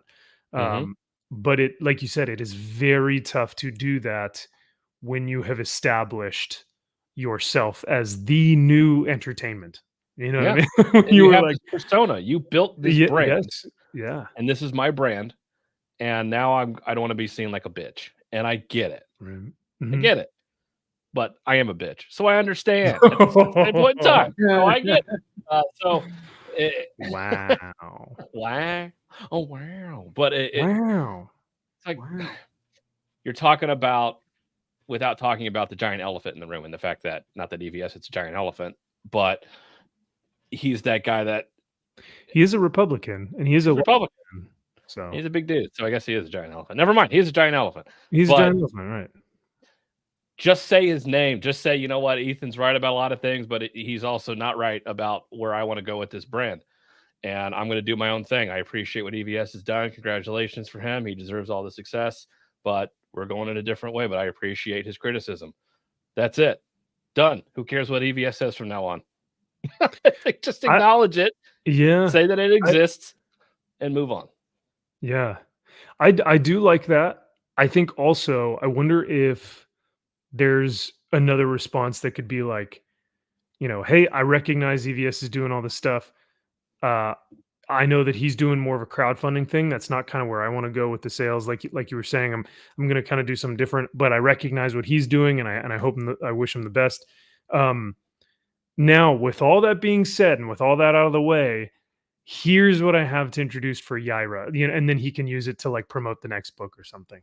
Because like once he's said it, once he's been like, here's the thing, here's the drama, let's get over it, let's get past it, then he does actually need to get past it and then go towards that next thing, which is like, let's get ready for Yaira, right? He needs to be promoting that next book. So, and it's not technically a crowdfunded book. His stuff, no, it's not. No, his stuff is not. They are not crowdfunded books. No, not at all. Yeah, and I think people get confused because they're like, wait, it's still crowdfunded, right? It's like, no, it's not. Not and at so all. That's what that whole Yellow Flash debacle and all that stuff is done. It's like, well, I want to already have a book done so that way people can't come at me for being like, why is your book late? Because I want to forego all of that. I don't want to have any of that bullshit. People yelling at me why a book's late. It's like, really? Then it's not a crowdfunded book. And I was gonna say, it's like, that's such a lame excuse to not want to do crowdfunding. I know. Like if the biggest thing you're worried about is like, well, because first of all, you're saying you don't trust yourself to get the book out on time. You don't have the business sense or wherewithal to get your book out on time. Yep. And you know, maybe that's a realistic thing for him that he's worried about. But to completely bypass crowdfunding, I feel like that's really, I don't know. It's a word that I want to say, but it's like, you know, it's kind of bitch, right? It's just a little, like, well, I'm just gonna make it behind the scenes because Eric did it, right? And it's like, dude, you're not that. You are a amateur YouTuber who has good connections with people who may or may not understand how to make a comic book. But like, if you just make a book and then offer it to people, who's to say that you are going to make your money back? Like I think it's a worse business decision if you are not 100% sure that that book is going to sell well. You have to do the crowdfunded. It would be like if I started a clothing company and I didn't tell anyone about it, and I just put all like fucking hundreds of thousands of dollars into a clothing company. And then I was like, all right, guys, here we go. MVP merch, like all this MVP clothing. And like, no one buys it. Back it now. You know, yeah, it's like, okay, you now are out hundreds of thousands of dollars. And all the people that you hired to do those clothes or whatever it is are now out of a job. So I think crowdfunding, when it comes to something that is this polar, where it's like, it could be really good or it could be really bad, or you don't even know what the comic is, or it might not even be funded. Another aspect of this we need to talk about. They're talking about it in the chat right now. The Sean Gordon Murphy and his Zorro comic. Oh. So real quick, this is a problem because one, this was kickstarted. The whole collection itself was kickstarted on Kickstarter. Mm-hmm. Two, he's putting them out individually as single issues through super massive whatnot, whatever the fuck it is. The whatnot publisher. Regardless of that, he's putting out those singles before the backers get their own copies. Oh, yeah. That's the shitty factor about this. So yeah, it is out in stores, but they're singles, and the backers of it haven't gotten their books yet. That's the shitty part. And if you look at that crowdfunder, maybe we'll pull that up here in just a second. If you pull that crowdfunding page up, it is like Zorro, man of whatever, like man of mystery, or the man of something, and it's like all these pictures of Zorro, and he's like fighting, and he's on top of cars, and he's like doing all this stuff, and you're like, fuck yeah, okay, I'm gonna back this book, man. Dude, if you were to read issue 1 after backing that trade paperback and being like, what? He's book setting up a really good, strong female villain here. This is gonna be so awesome. It's gonna be so good. Holy shit, man! I would be livid. I would make a video burning the book. Like that would be. It's so disingenuous to do that. To make really your entire page Zorro, and then he gets killed. He gets spoilers. He gets killed on page 3. It's like. The first Zorro, there's another Zorro, duh. There's a female Zorro now too. Yeah. Yeah. You don't understand. Man. I hated that book so much. So much. But no, I think these people gotta realize the real world, like, I have a real job outside of this. Shocking, I know. But it's like there's things called deadlines. You can't get around them. Reports are due at certain times. You have to show up for meetings at certain times. Yeah. It's like you're trying to bypass that as much as you. It's like, what's wrong with having a fucking deadline and being like, I need to have this book done by this date? It's like, just, you have to have it. Sorry. That's how the real world works anyway. So it's like, I just think these people are trying to mitigate that and being like, oh, I'll find a way around that to where I won't necessarily have to have a deadline anymore. And I'll just have everything done. And then I'll do this, and then no one will get mad at me for that. So that'll be fine. It's like, people are going to bitch no matter what. First off, it's the comic book industry. Yes. Comic book fans will bitch about anything. And everything. Yeah. And that's fun. Rightfully so. It's the fucking internet. Grow up. That's just how it is. The internet is undefeated. So just deal with it. And he should know that. These guys should know that. They live on the internet. That's their fucking jobs. But you're 100% right. To think that he is going to shield himself from criticism because, hey, at least my book wasn't late. It's like, that's the last thing I fucking care about your book, dude. It's like, but it was on time. I don't give two fucks if it was on time. If I'm holding shit in my hand for $40 that you sold me because you said that it was going to be good, whether it got here today or a year from now, I legitimately do not care. Right. So where I think a lot of other people though on the internet, and they're legitimate, their criticism is legit as well. Some people, like when they crowdfund a book, they expect that book to be delivered the day they say it's there. Yes. I get that too. I understand. I totally understand. So. If these artists, if these people like in EVS, it's like, okay, you know how long it takes to make a book. Don't act like you don't at this point. That's horse shit. Like, you know how long it takes yourself to draw, ink, everything, get it off to Kyle, to color it. You know this by now. Don't act like you don't. So it's like, quit fucking around. Like at some point, it's like, or extend the date. It's like, give yourself some breathing room then. Who cares at what point do you say it has to be done by? But you hit that deadline. If you need to add another month or two on the back end, then do it. But you should know better. You know yourself. If you were an artist that is creating your book and making your book solely like it's your vision, like you said, if you've made books before, you should know your page rate. You should know roughly how long it takes you to do a page.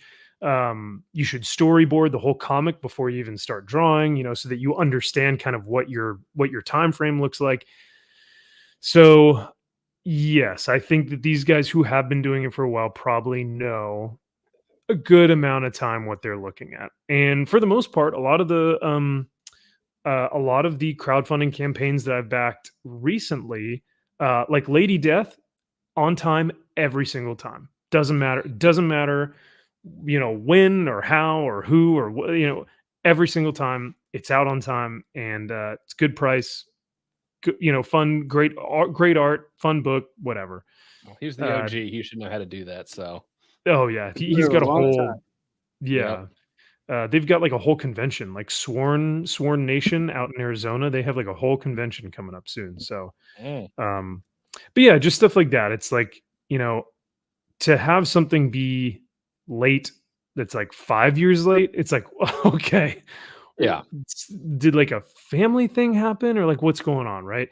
But if a book is a couple months late, even to a year late, me personally, if it's a year past, I can still understand it. But if we're talking like 3 to 5, it's like, okay, you just dropped the ball. Like you didn't even plan for this. I give it a year before I start getting pissed. It's like a whole year, a calendar year. Like that is wrong. Like that is a total miscalculation of everything, and that has to be addressed and fixed. If it's 6 months, it's like you come on. Like anything under a year, it's like just give these guys some time, take it easy, because there's a lot that goes into it. Yeah, and the good thing is, as long as I'm getting updates too, right? Because like sometimes it's out of guys' hands where it's like, oh, the printer gave me a price and now they're changing the price, so I have to find a new printer. If they're emailing us and kind of keeping us up to date with the whole process, I understand, and I'm like, okay, I know where my book is at. It's not like they just went off the face of the earth and it's like, I don't know where my money's at right now. So at least some of these guys are very vocal and communicate very diligently about, okay, the book is now at the printer, or the book is now at lettering, the book is now here, it's doing this, and that helps a lot. That earns a lot of goodwill between the customers. So yeah, that's a good point. So speaking of crowdfunding and making comics and backing comics and all this fun stuff, I thought it would be interesting. So Kyle, I'll let you kind of run with this a little bit, because I don't necessarily know what this means, what this is, what we're looking at here. But you were kind of discussing this a little bit earlier before we hopped on the stream. So do you want to kind of elaborate what we're looking at? Crashdown number 1. Right. Yeah. So we were discussing YouTubers making comics and is the legitimacy of that, which is a fair question, and it's an interesting one. So I saw a video earlier today from another YouTuber named Sticky Goose, and he specifically brought up Comic Tom, who's a big influencer. Huge influencer in the comic book space. Like he can push books from his top 10 books and everything that he does with Jim Man and all these guys that are huge influencers. They come on there, and they were bringing up specifically Sticky Goose was, in the sense that recently Department of Truth by James Tiny Onion. He came out in what, 2020? Department of Tooth? Yeah. Yeah, right around there. Yeah, 2020 sounds about good. Yeah. Department of Tooth. God damn it, I froze again. Son of a bitch. Fuck this goddamn. Anyway. You're on a roll too. I know. And so anyway, he was bringing up that Comic Tom recently. I don't know, because I don't watch Comic Tom, but that book, for it got hot. It was during that time where everyone was buying up these indie books because they're like, oh, it's going to get option, it's going to be huge, and that book exploded. Crazy sales, like $30-$40 raw, you know, over 150, you know, for a 9.8. Like it was huge. And recently that book has declined in price. Like you could get a 9.8 for the price of what Raws were going for at that Well, it time. doesn't help that they wow. never finished the series. The series was just a baby. Yeah. Yep. Oh, wow. I didn't even know that either. Yeah. And so then Comic Tom was then doing a video discussing Department of Truth and that being a possible hot book. And after that video, prices started going back up because of that. So it seems like he has a large influence on the market. Yeah. He's got a large influence on the market, especially speculator market of you may want to invest in this. And that brought into question from that, Sticky Goose was like, well, Comic Tom and the guys he works with, they wrote a book for Whatnot called Crashdown. And on Comic Tom's YouTube channel, they have partnered with, I don't know if it's necessarily a partnership, but it's the guys that own Key Collector, the app, which I use Key Collector. I have a subscription to Key Collector because I like the app. I like being able to just look up books I have, or I use it a lot, and it's a very nice app. I like it, but Comic Tom pushes that, and if you subscribe, and he gives a discount code for Key Collector, so he has some say into how well Key Collector does, and as far as influencing that. So because of that, he noticed that the book Crashdown has been put on one of their key books to be on the lookout for. Keys this week. And I think at one point in time it was on the Hot 10 list. It's not now. Ooh. For cover price? Yes. Oh. No, for Key Collector. Just the Key Collector. Okay. They have a Hot 10 current book, and then they have Keys of the Week. It is still the number one key of the week as of right now. Yeah. Okay. It's very interesting. It calls into question legitimacy of interesting. Why are they pushing this? But is it necessarily a key? Just because it comes out, does that make it a key book? Or is it because it's written by Comic Tom? Yeah, that's a very good and interesting topic. Yeah, right here, written by Comic Tom 101 and Fire Guy Ryan. So Tom Garcia, Ryan Sargent. Hey, the fact that they got Ben Templesmith is on art, hell yeah. I will say I love Templesmith stuff, but so that's great on them for getting him for the book. But this is sus, man. This is super sus. I haven't read it. I didn't even know this existed until neither did I. Yeah, until like literally 5 minutes before the show. But this is interesting how he may have control over the market here. I was gonna say what else was I looking at here? Did I Crashdown number 1, written by Comic Tom? Yeah. Now, I think I've seen some of Comic Tom's stuff. I think I watched his content for a good few months, and then I kind of fell off. But for what it's worth, I think he has great work. I think he does great work on YouTube. I think it's fun to watch some of the things that he talks about in terms of like market and how that looks. But I think the question here is, has he been passionate to write a comic book for years now, right? Has he just been like, oh, I've had this story called Crashdown that I can't wait to create it. And now that I'm financially stable enough to create a comic book, now I'm finally going to do it. Or was it kind of like, is it chicken or the egg? Now that he's a big comic book YouTuber, does he feel the need to, well, I talk about comics, so why not make a comic book? I can make money off of this, right? And I hate to feel like it's the second one. I hate to be cynical, but I feel like a lot of times, and this is kind of why I wanted to talk about the whole YouTubers creating comic books thing, is that I think a lot of the time when you have a YouTuber who that's like their job, that they've established like a large audience where people come for them for, you know, comic book news and resources and whatever it is.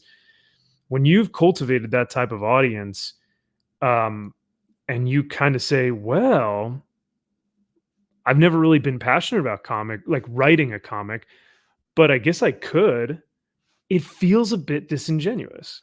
And I don't know how you guys feel about that. Feel free to disagree, but I, and the reason why I thought this way is the first time I felt this way was with Yellow Flash. The second I heard that Yellow Flash was writing a comic, I was like, that dude does not have the creative integrity to want to.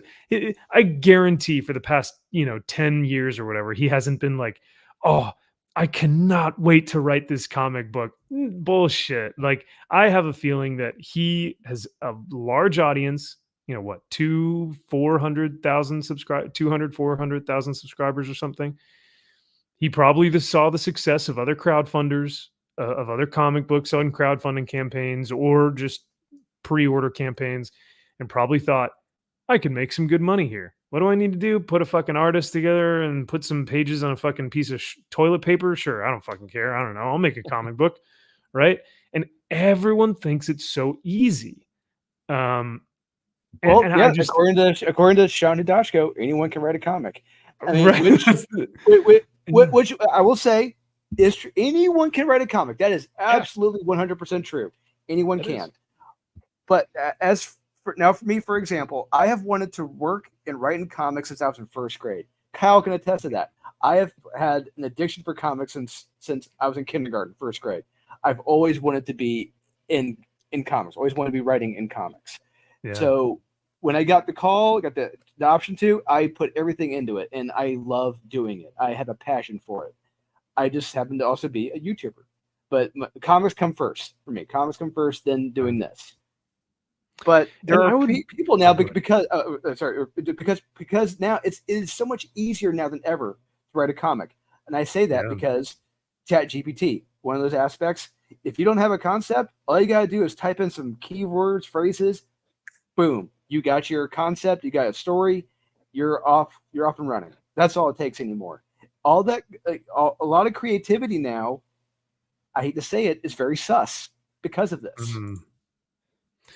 Yeah, that's a good, the creativity, that's the factor that I kind of hone in on whenever I think about this stuff. It's like, are these creative people? And, I think even Kyle, at some point, you were even thinking about doing a story, or someone had come to you and said, hey, do you have anything that you would want to pitch? And I think at one point you had even come up with, man, you know what? Let me think about something. Let me think about if there's something that I would really want to, if I could produce a comic book, what story would I want to tell, right? And I think there's some creative integrity in that. I don't really necessarily know how I feel about people just saying like, yeah, creating comics sounds easy. I'll just make fucking something up. I don't know. It just, it feels like there's a different motivation for a lot of times.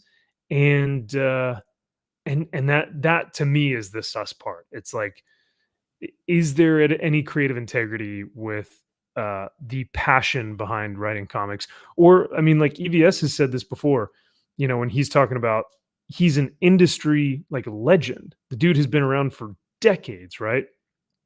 And when he had Alex Stein on, Alex was like, what the fuck is the big deal, EVS? Like, it's just comic books. No one fucking cares about comic books. And Ethan got legitimately upset because he was like, no. This is my livelihood. This is my passion. This is my job. This is how I make money. This is my life, dude. And when you reduce comic books to just, there's the funny pages. Anyone can do that shit. Why are you getting so upset about it? It really is upsetting.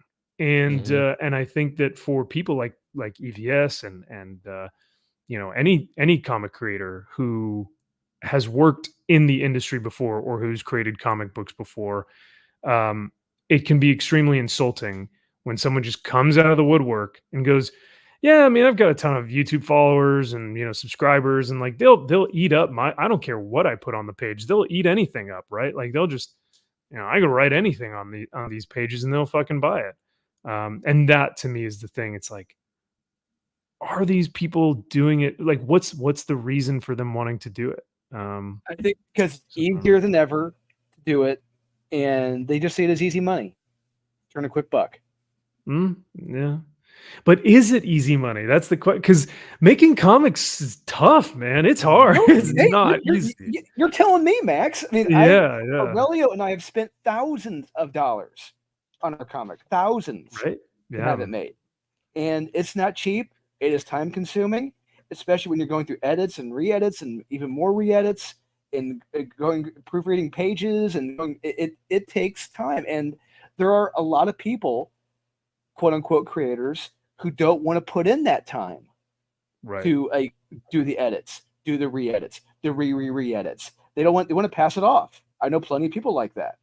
And I really want to know, is their heart in it? Is their heart in it to produce a quality comic? Or do they just want to produce a pitch and here, you guys finish it, take care of it. I don't want to take any part of it. Here, you finish it. Right.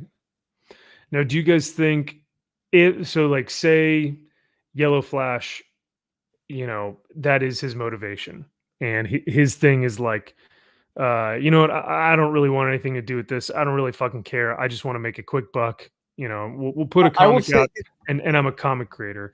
Like, even if that is his motivation, is that a reason to not back the book? Because I think for some people, they'd be like, I don't give a shit. If it's a good book, I'll buy it, right?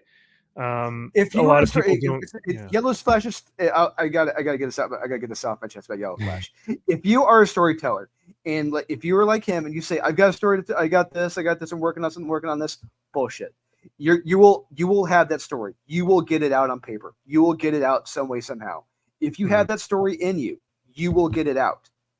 He has been putting this off for years, and just now is getting around to it. I call bullshit on that. I think he was digging, and I think he has been looking through anything and everything to try to finish the story, and he didn't have it in him to finish it. He had an idea, but didn't know how to finish it. Well, look at George R.R. Martin. You know, he's like, yeah, I'm still working on the book, and it's like, that book ain't ever coming out, dude. You know? Bullshit. Yeah. So, and I think a lot of these guys think that they have good ideas, where they're like, yeah, you know, I've got this idea. And anytime you go to Hollywood, you'll be in the bathroom, you'll be at the urinal, just like standing at the urinal or whatever. Some guy will be like, I got this great story for you. It's like, who the fuck are you? Why are you talking to me? It's like, I've got a great script, you know, it's a story about a dog and you're just like, what, who are you, dude? Like, so I feel like a lot of, you know, these, not well, I guess I shouldn't say a lot of them, but I think there are a select few of individuals who think, oh yeah, my shit doesn't stink, you know, I got a great story, I got a great idea, and then they actually put it to the test and people are like, well, no, this wasn't that great, like you should have taken more time or hired an editor or done something, right? So it is an interesting thought experiment, and I think I'm still working through, like, you know, even if the motivation is not there, am I going to be such a snob for the art form that I won't buy it because the creative integrity isn't there, you know? No, because I want to, I want to check out the Comic Tom comic now, because I want to check it out to see what he's got. I want to see because I'm a competitive person, and I want to know what he's got. Yeah, same thing for Yellow Flash. I want to know what he's got. Oh, for sure. And that's kind of the interesting thing. It's like, oh, because I'm a comic creator on YouTube, or because I create comic book content YouTube videos, I should be able to write a comic, right? And for some people, they do have the talent, and it's like, oh wow, dude, yeah, absolutely, you nailed it. Like, you have you know, the dialogue is great, it's written well, it flows well, there's a lot of, you know, character development. And then there are other people who it's like, what was this? You know, what this is not even a book. This reads like you know, someone from an insane asylum wrote this or something. But So yeah. It's like Mother of Madness. Yeah. Jeez. Oof. Oh, don't even get me started on mom. Emilia Clarke's mom. That's another one where it's like celebrities doing this. Oh, it's even worse, dude, because they're completely tone deaf. They actually have zero idea of how a comic book reads or how the story should be told.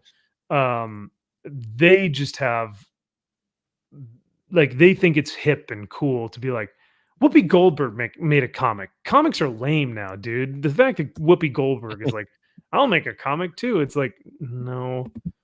So I never saw that comic. I've never saw it in stores. Good. It is a 1-for-1 self-insert. It's like her face on the hero character. Looks like Jabba the Hutt. Yeah. It's something. It's pretty ridiculous. And yeah, I mean, Emilia Clarke wrote herself into the book as the superhero character of Mom. Keanu Reeves with Berserker, I think, had a better understanding of what he wanted to do, but he was also working with Matt Kindt. So it's like, oh, okay, so you actually have a very talented creator with you on this project. Mm-hmm. So. Yeah, and you know what, Mark, you brought up a good point as well. You see a lot of YouTube critics or YouTube movie critics do this. Like, look at Stuckmanize Me, Captain. The Stuckmanizer. He's like, yeah, I've been reviewing movies for the past decade or so. So I'm gonna make a movie, and it's like, not everyone. Just because you review a thing or you critique a thing or you make art from that thing doesn't mean that you need to be a movie maker or a comic creator. Like, you can be a YouTuber. You don't need to, or you can be a creator in other ways, but I don't know if some of those talents necessarily transfer sometimes. Mm-hmm. A lot of times. A lot of times. I've watched Chris Stuckman's I think Chris Stuckman had a short film that he had put out years ago, and I watched it and I was like, I don't know about this. We can't all be Neil Breen, unfortunately. No, the god, Neil greatest Breen. filmmaker of all time. Yeah. What is it? He's always like, I've made 5 feature-length films, or 4 or 5. I think I've watched all of them. Oh God. Oh, they're amazing. A couple of my Marine Corps buddies came over one night, and we just had a movie night and just watched all of them. It was great. Double Down, Fateful Findings. Oh, yeah. I love Double Down. Double Down, I think, is my favorite. I love that one. I Am Here Now. I Am Here ... now. The most Twisted Pair, I think, is my favorite, where he's jumping from the explosions and it's just a JPEG picture of him just jumping. Oh, so good. Twisted Pair, I think, is probably my favorite. I was messaging Joe Corallo and I was like, yeah, I like Twisted Pair a lot.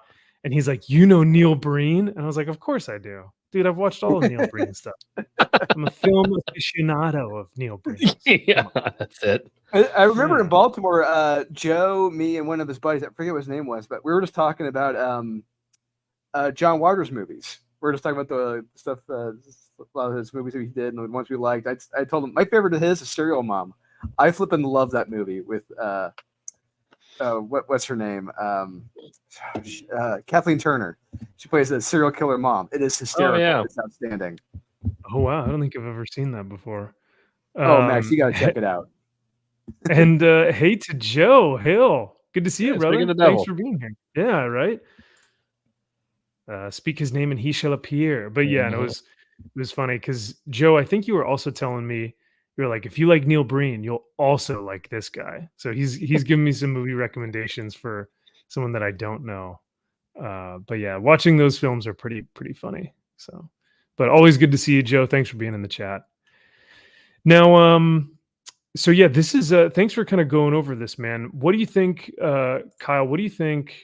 Because Drew and I think we have kind of effectively talked about our thought process with YouTubers creating comics and what that means or what that looks like. But Kyle is as this whole key collector thing. Where do you see this going, and how do you think this affects books from here on out in terms of like Comic Tom and the Key Collector app? Does this bode well for, like, are people going to be more hesitant when he starts saying, "Oh yeah, buy this book right now"? Because a lot of these guys, they can determine the market, I guess. But they can, and there's a term in criminal justice, and it's like as far as courtroom, but also law enforcement. It's called fruit of the poisonous tree, and it's when, let's say that I did something like if I am arresting somebody and I don't Mirandize them, and I'm arresting them, I don't Mirandize them, and then I start asking them questions, and they just start giving up everything, and they start telling me, "Oh yeah, well I did this and this and this and this," and later on it turns out that, oh, you never Mirandized them, so everything that you said in here was inadmissible. It's called fruit of the poisonous tree doctrine, and the fact that everything in here is all tainted now because you didn't do something. And this is a pure example of, we have this book now that we're saying is a key book, and you got to get this book. It's going to be hot. And is it just because it's Comic Tom, or is this an actual key book that we should be reading? And there is something here legitimizing it. I don't know. Is it already optioned? Probably, but it raises too many questions. And regardless if this is a key book or not, it's tainted now. And I just think that's a very dangerous slope and very tricky to go down once you're down here. And it's just like, this could be a great book. I have no idea. Yeah. He could, I mean, good critics don't necessarily make good writers. And we've pointed out before, just because you're a critic of a movie doesn't make you a great movie director. And somebody brought up that we're going to have a movie coming out by Critical Drinker. That guy could fucking suck at making a movie. He has amazing movie insight. He could be a terrible fucking director. I have no idea. Yeah. And he doesn't know either. So, but then it's just like, and then are people going to nitpick it and be like, well, you can't take your own credit? It's like, it's going to be into that whole vicious cycle again of, oh, you can't take your own criticism because your movie sucks. It's like, then it's just, I don't know. It could be really good. It could be bad. It could be mediocre. Who knows? But it's like, when you get into that space, scary. So I would say with comic, this doesn't look good. That's about as simple as I can put it. Doesn't look good. He may be a great writer. I have no idea, but don't put it on your fucking app that you're pushing as a key book. Like, it just doesn't look good. Yeah, it seems like a bit of a conflict of interest. Yes. Now, if the owner of Key Collector put like an ad on the website and was like, "Hey, I wanted to promote my friend Comic Tom's book. If you guys want to, get a great book with Ben Templesmith art, check it out." That's one thing, right? Because it's a friend being like, "Hey, I want to help out another friend, and we both mutually support each other. He's got the code for the application. I'll promote his book." But to kind of change the market, which is what this is doing, that's different. I feel like when you are promoting a book, or I guess disingenuously boosting the numbers on a book as opposed to promoting it as a friend thing. I don't know. Yeah, and we know that people will go onto this app and only get these books because it's like, oh, I see it as a hot 10 book, or I see it as a key book this week, a la Ultimate Spider-Man #1. No fucking reason why that book should be more than cover price. It should be less than cover price because the book is dog shit. But it's like, but you can't find that book now for under $75. And it's like, see, this book came out. And they're pushing this like, oh, it was meant as a joke now. They're like, bullshit. Oh, he was doing this as a ha-ha now. Bullshit. Wow. Like, and that still makes it a key? Why?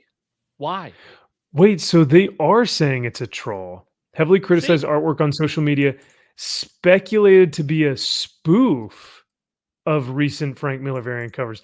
Did you guys ever for a second think that he was spoofing or that this was his legitimate artwork? No, it's not a spoof. I don't care what they say. They're fucking lying. It's bullshit. Same reason, it's like, take this shit with a grain of salt that they push out for this crap. Like, I just, but people will see it and see it's gospel, and they will spend all of this money on it. So they're going to see his book at the top and be like, I got to buy that book. It could be good. It could be optioned.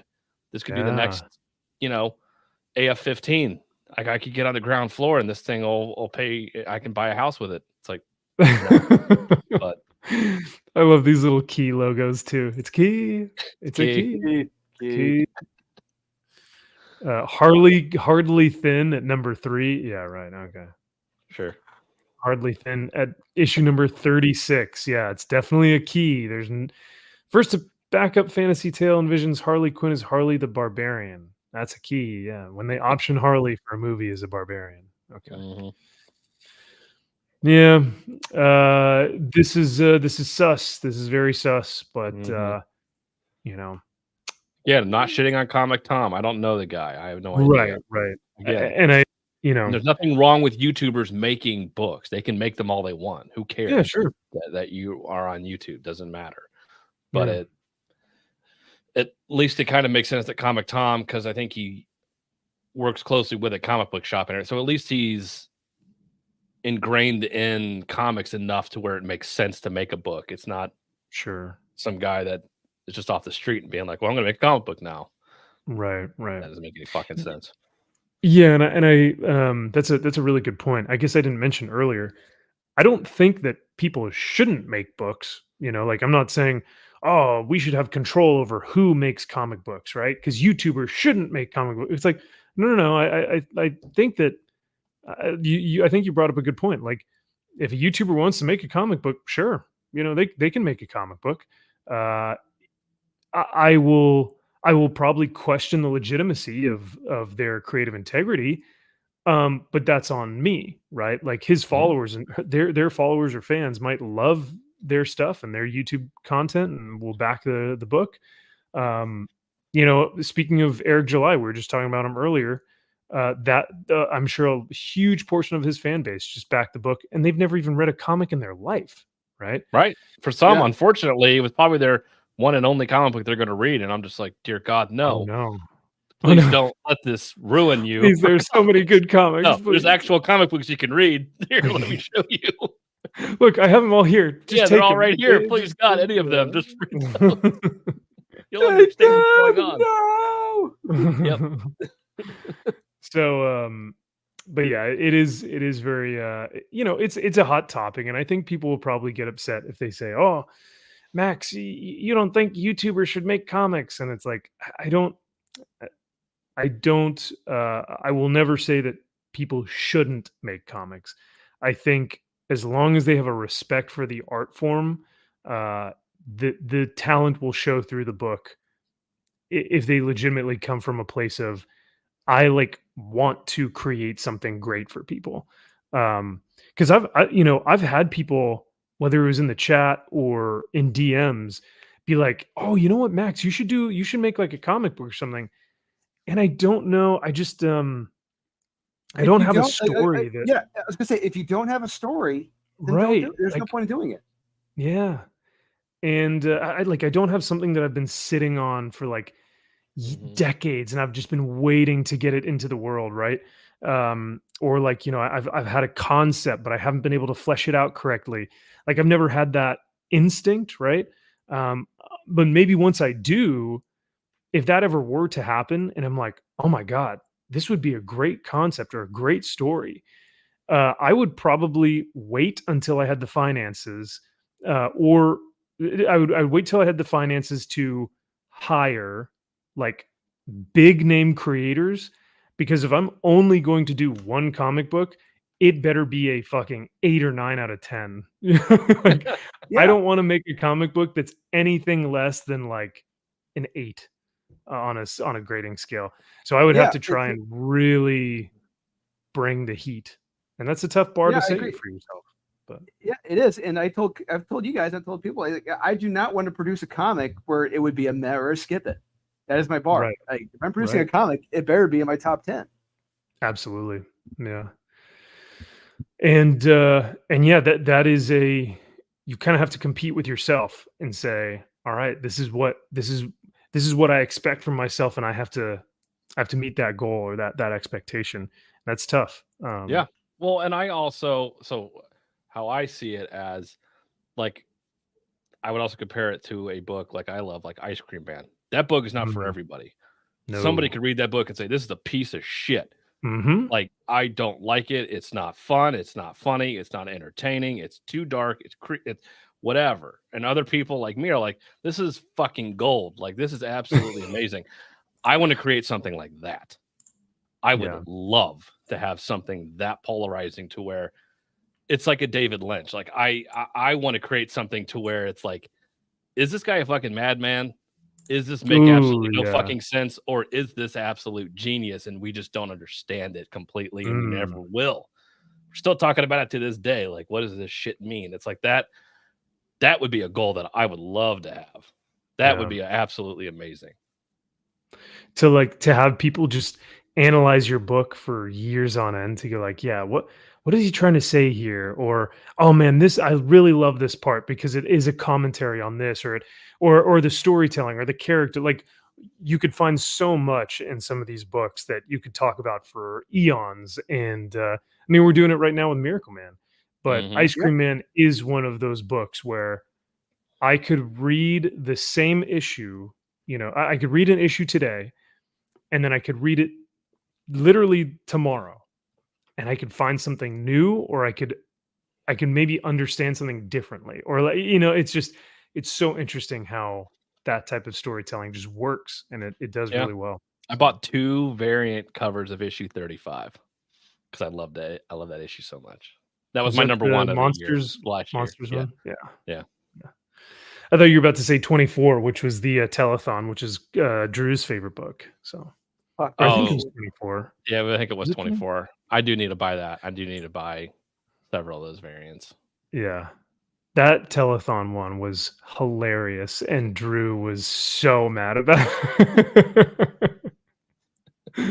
And then for like the next like 3 weeks, the running joke on your channel was top, number 1 top 10 for this week, Ice Cream Man 24. You know? Every single week, it just became Ice Cream Man. You guessed it, Frank Stallone. Yep. Yeah. I have not read anything by JDA. I haven't either. I know he had a book. I haven't read it. I don't even know what it's called. Yeah, me neither. I didn't even know he was making books, but yeah, I don't know. So it is a polarizing subject, but I think it is one that's a fair topic of discussion.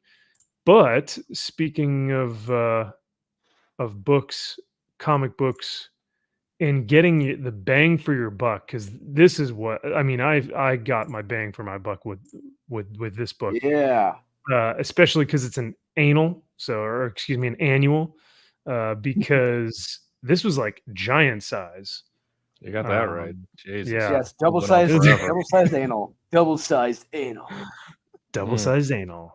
Number 6, 1994. The Adventures of Superman by K. Kessel Hoare. And Carl Kessel, longtime writer, artist, mainly a writer at DC Comics. He did the Hawk and Dove series with Rob Liefeld, just to name one of the series, but he did a lot. This and horror. I looked up this, so the artist here did the interiors. I've looked him up.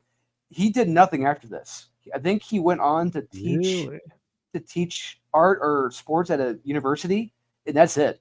I have tried to find the interior pages for this book. I cannot find them. So I want some of these interiors because some of these are beautiful. Some of these are good. A lot of them are. We'll point them out. We'll point them out. I have a few criticisms, but yeah, it's not a perfect book, but it's fun. No. Absolutely. Is that a great cover by Mike Mignola? Absolutely. And do I have mine signed by Mike Mignola? Absolutely. Ooh, okay, show off. All right. No, I'm kidding. Yes, I'm very jealous. And I didn't know who this character was back here, but once we find out who it was, I was like, oh, that's so freaking cool. I think it would have been better if his eyes were like glowing green. If you think about the character, or the tipped off but too much. The motif is yellow It's and red. red. It's red. For the yellow and red, yeah. So, but to preface, so this week was so bad from modern comics that I told Kyle and Drew, I said, okay, here's what we're going to do. We're going to pick 3 books. It doesn't matter for any reason. We can pick just 3 books just off the top of our head. We're going to pick one and we will bring that to the table. We'll read all of ours. And then at the end, we'll see who has the best pick of our pick of the week, right? Because the books that we read this week from Marvel, DC, Image, whatever it was, it was a chore. It was, they were bad. So we had to redeem the poopy books this week from books from the past.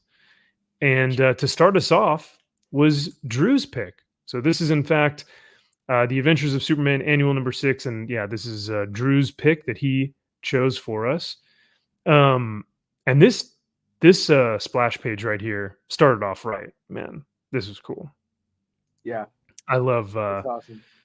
I love the introduction of basically these alien tyrants, these alien communists have begun to infiltrate Earth, and the supers, the Justice League and anyone who is deemed as a superhero begins to fight them. But what these alien creatures have said is that anytime they see any of these superheroes in their costumes, or anytime they try to fight back, they will kill 1,000 to 5,000 civilians. And so at one point they even leveled Coast City because these superheroes kept fighting back, ultimately killing Lois Lane. Yep. No. Or did that image right there, Greener? I love that Green Arrow image right there. Oh, classic Conan page, yeah. Yeah. Or, dude, and this is something that I noticed within the book. This was like really dark. It was kind of brutal. Yes, it's a very brutal comic when you see what happens, like who all dies in this book. We'll get to it. We'll get to it. I never imagined I would see civilians breaking Flash's legs in public with a 2x4. You know what I mean? So I was a kid when I was like in 5th, 6th grade when I read this. My mind was blown reading this. Like I was like, this is so awesome. Oh my God, the heroes are giving up.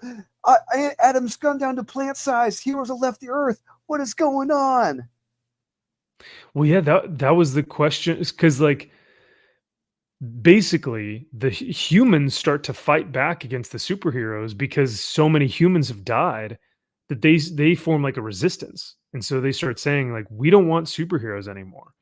So Diana goes back to Paradise, Dr. Fate, or Dr. Fate. You're right. Goes to like a different dimension. Yep, going to different realities, Yep. Or realities. Like superheroes are just going later. They don't want any part of this. Yeah. But there's still one who has stayed around. They should right there that panel above. I love it. It's great. Just right there.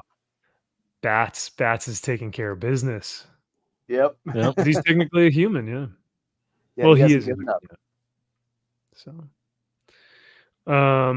let's see. So we get Lex Luthor, who's trying to make deals with some of the aliens, and we see that there have been, or was he? There's a lot of little things going on in this story. I love this page. When I was a kid, I loved this page. I thought this was so cool. Just it's like so all good. The heroes, not in their costumes, just got different weapons. They're all wearing like just the black tactical outfits. That's sweet. That's slick. I love it. Yeah. You got Deathstroke down here, Nightwings. Nightwing. I think Nightwing's right Selena here. Kyle, yeah. Selena Kyle. Yep. Yeah, this is a cool team up. Yeah. So let's see. So basically, every time that one of these resistance, has formed, it ends up dying. Jimmy Olsen is still alive, however, and look who is also alive. Lana Lang herself. But doing very well for herself in this new world. Well, yeah. If you look like that, Drew, you couldn't tell me that you wouldn't use that to your advantage in an alien takeover. Oh, I'd be using it 6 ways from Sunday. Yeah. You would be like, "Hey, big boy, you don't want to kill little old me, do you?" Yeah. So much so that she becomes like an ambassador for them. Yeah. Ambassador, quote unquote. Mm-hmm. So she's working from the inside, and still friends with Jimmy. And so they say, the head honcho, the main alien himself, is coming back down to Earth, and we got to kill this dude. So we got to get the gang back together. And I know where Superman is. And if this isn't what communism looks like at its finest, what is it? What are you talking about? That looks like a nice area. I want to be there. I want to work there. Look at that. No. That's They look Kansas. nice and happy, and the trains are running on time. Yeah. That's what I want. Look at Look that. at all the nice people walked away. Producing for the public, producing for the government. It's good. Yeah. Yeah, they're not called Midwestern farms. They're Midwestern farm blocks. Perfect. I love it. Essentially jail. Yeah. What? Yeah. No, it's a privilege to be able to work. For Mother Yeah. Russia. I mean, for Mother Alien. For Mother Alien. Yeah. By the way, this is what communism is for people who don't. Wow. A lot of people Anyone say who has, anyone who's not lived outside the United States and lives behind a computer. Here you go. Yeah, there you go. That's what it looks like. But then we get this. Who is this? Clark Small. Yeah, Clark Small. What a fucking nerd. What a stupid name. Yeah, and I like how they say, "Oh, we kind of, we didn't know if you were still around, but Clark Small, we heard the name, and we were like, oh, of course it's Clark Small. Come on." The best you can come up with, Superman. Yeah. John Smith would have been better. God damn. Yeah. Clark Kent from Smallville. I'll attribute this to a short deadline. So I'll attribute that to. Right. That's it.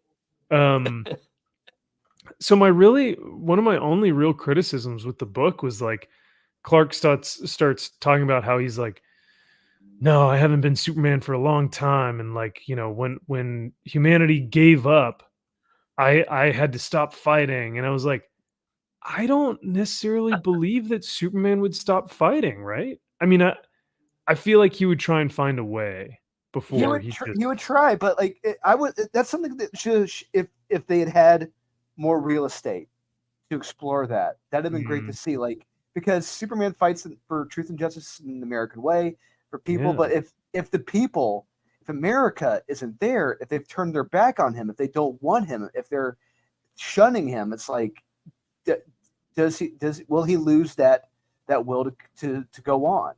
That's a good thing to explore. It's an interesting thing to explore. And yeah, I think if they, like you said, had more time, had more pages, they could maybe delve into a little bit more. But that was really one of my only things that I was like, and that's fair. That's fair criticism. Yeah. It's shorthand. It should have been. Yeah. Because I don't necessarily believe that Superman would have just kind of been like, they gave up, so I gave up. It feels very short-sighted. Well, you need a reason to take your strongest character off of the chessboard. Like, you can't. They show Superman wins every time. It's like the end. It's like, okay, you need a reason for him to not be around. I love this panel right here. This looks great. I like how he just grabs the cement wall and rips it off. It's like, oh, so much fun. This for a rainy day, sitting back here, you never know. Just been waiting for my time to shine, baby. So him and Jimmy leave, and Lana tells the alien invaders, oh, don't worry about it. He's just one man. What's he gonna do? He's not gonna do anything. Forget about it. And sure enough, our Wonder Woman shows up, in kind of a black spandexy little workout attire. I like it. Well, they're all secretive and super secret, so they have to wear their black. I love how Jimmy Olsen just has like coats for everybody. Jackets. He's like an NPC. Wear this. Like Yeah. Well, okay. I know. Look. It's not perfect. It's another flaw. I think it's just that's from the time, because this was circa 1994, 1995. The duster was a cool look. This is before the trench coat mafia and what happened at Columbine. Columbine. But the black trench coat was cool. Here, you might need this Superman. Here, you might need this Wonder Woman thing. I just have them. I don't mind how they look. I actually like the trench coat. I think it looks pretty cool. I just think it's funny how Jimmy pulls him out of his back pocket. Like, did he save you from a like? What are you doing with these? But fortunately, it ends there. It ends there with that. So yeah. I also like the plot device that's wait, how did you find me? And Wonder Woman's like, oh, the oracles. They just know. Contrived. It's like whatever. It's like sure. And you know what? Unfortunate. It's shorthand. It's unfortunate because like there's something that would have been cool to explore more, but they didn't have that much space and real estate to do it. But no, you're right. I mean, it's like we could try and take up like worthless panels of like, oh, how do we explain Wonder Woman finding Superman? And we can like try and find it. But honestly, it's cheesy, but it's fun. Oracles, got it. It progresses the story and it doesn't need to stick on that, right? Because if they were to take like all this and just trying to explain like Wonder Woman, how did you get here? It would have ruined the pace of this story. So she's like, the oracles told me. Okay, all right. What's the next thing? Whatever. Where are we going? Batman in his tank, just rolling in and kicking ass. I love it, dude. There's a full page spread on coming up here of Batman. Yeah, I think this is my favorite panels in the book. It's just like, yeah, love it. Look at all those pouches. Yeah, give me more pouches. That's what I want. What's great, what I love about this, how these different costumes, how they're all stitched together. They're just they're worn in. They're used. They're tattered. Like they're battle worn. And I love that aspect of this. Yeah, his cape is all ripped. He's now kind of got like armor, like plate armor. He like, I love the cowl. I like how he's kind of got more scruff now. It makes like he makes sense for this world that he's been here for decades now. So. And he's been the only one fighting. It's like he's like, where the fuck has everybody else been? Yeah. Yeah. And there's a great scene coming up with that. There's a great scene coming up about that. And see, that is something that I loved about the character work in this, is because you do have to ask yourself that question, and it makes sense for Batman to kind of have this, not grudge, but resentment to like help, because he's like, I've been doing this shit for years, and y'all want now you think it's time, right? Where were you guys when I needed you? So it is a fair question. So all of this dialogue is kind of that. But I also like Superman's flat top. God, it's so bad. So bad. That was the 90s, baby. Oh God, that was the hair for the age. So. And then we get introduced to another character, and because he just happens to be there, because of course he happens to. But you know what? He is the caretaker, right? Someone was like, "Oh, get the gravedigger," and Wonder Woman's like, "No, he's the caretaker." Yes, this makes sense for the character, especially when you know what happens to him at Coast City. Like it's probably around the same time when that happened. It makes sense. He would be there. This is where his life was, his family was, his loved ones were. He would be the caretaker here. We also get Superboy here. Once again, it's like another one of these like, hey, I saw you guys were, doing stuff. I found you. All of you are here. I might as well come up too. Why not? Superboy is fun. I love that Hal comes back. Hal's outfit is cool because it's just simple. It's just the jacket with like the bandana across the eyes. Yeah, this coming up here when he says the oath and he gets it out. It's awesome. Love it. Or die trying. Yeah. Because a lot of these guys haven't used their powers in years at this point. So they're just getting the gang together. I love it. He just flings away Superboy. Just get out of here. Yeah, everyone gives Superboy shit this whole comic. They do not like him. Well, it's because makes sense. Oh, that's right. Yeah. Well, it's who's it? It's Mags. So I understand. Yep. And then this was pretty dark too. Once you realize what happened to Wally West's legs. Yeah, man. Like they butchered him in order to fall in line, right? So they got rid of his legs. Yeah, what's great about the character is how he stays mostly afraid. Because there's a second part to this. There's not just this part. There's a second part, but he stays afraid through most of it. He's kind of a coward. He's like the Robert Vaughn character from the Magnificent Seven, like kind of a fraud. But stuff. Would he still be able to run fast if he had metal legs? He can't. Yeah, like he can't. Oh, so it took away his power, huh? Yeah, well, he can move his arms and everything are fast, but his legs he can't run fast. Yeah. Damn. I still thought that maybe his muscle fibers would allow his stumps, but okay. All right. This was also kind of an interesting dynamic. The fact that the people it's kind of like Stockholm syndrome. Like they hate superheroes because of how much death has happened because of them. So they almost try to fight against them. I like Lex's small hands too. You're not proportionally. Bravo.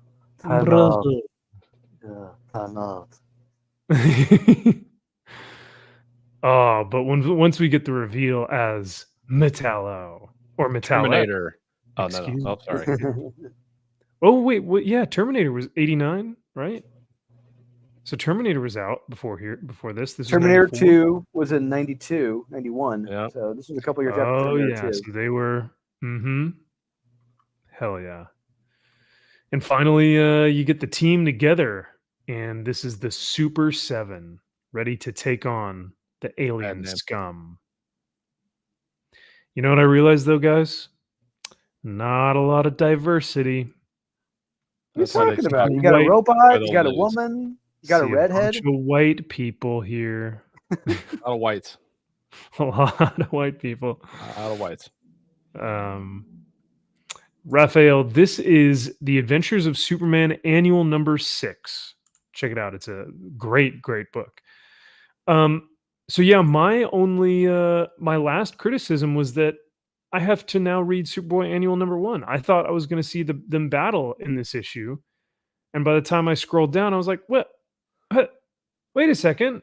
I have to read another book." So I was a little pissed, but the build-up is a hell of a lot of fun, and I love these costume designs. The characters all sound great. This is a damn fun comic book, so I had a good time.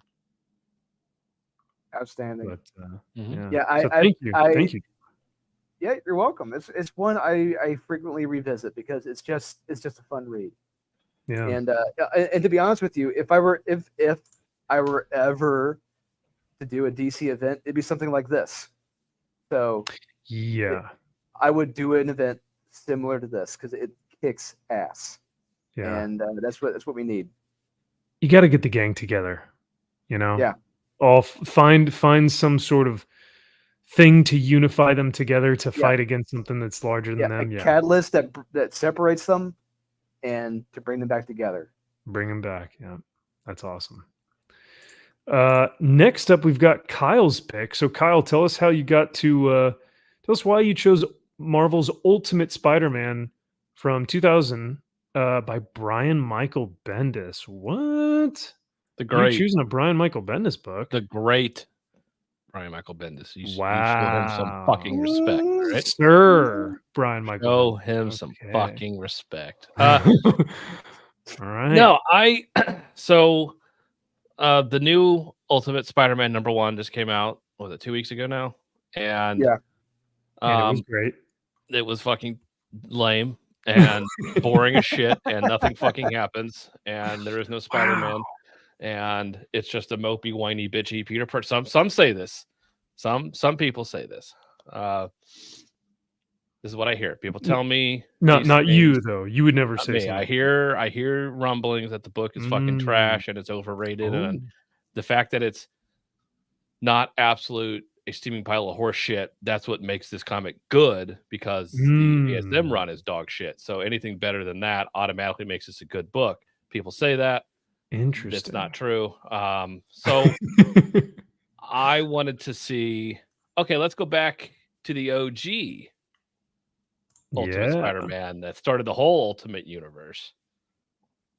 And I just wanted to compare them, and just to see if I remember, because I also remember that we don't get Spider-Man in his uniform at all in this first issue either. So I'm just like, correct. Is it just as lazy, boring, pointless, derivative, stupid, worthless, people sitting around talking about nothing, and Peter being a mopey, whiny bitch and needing to feel validated from Mary Jane as he sits on a couch and whines and complains the whole time, and then nothing happens at the end? I'm like, let's see if this issue is almost exactly like that. So that's why I chose this one. Okay. And what's the consensus? What have you, after analyzing both books, what is your conclusion, sir? This one, I've said it a lot. Those early 2000 books, the majority of them have not aged well.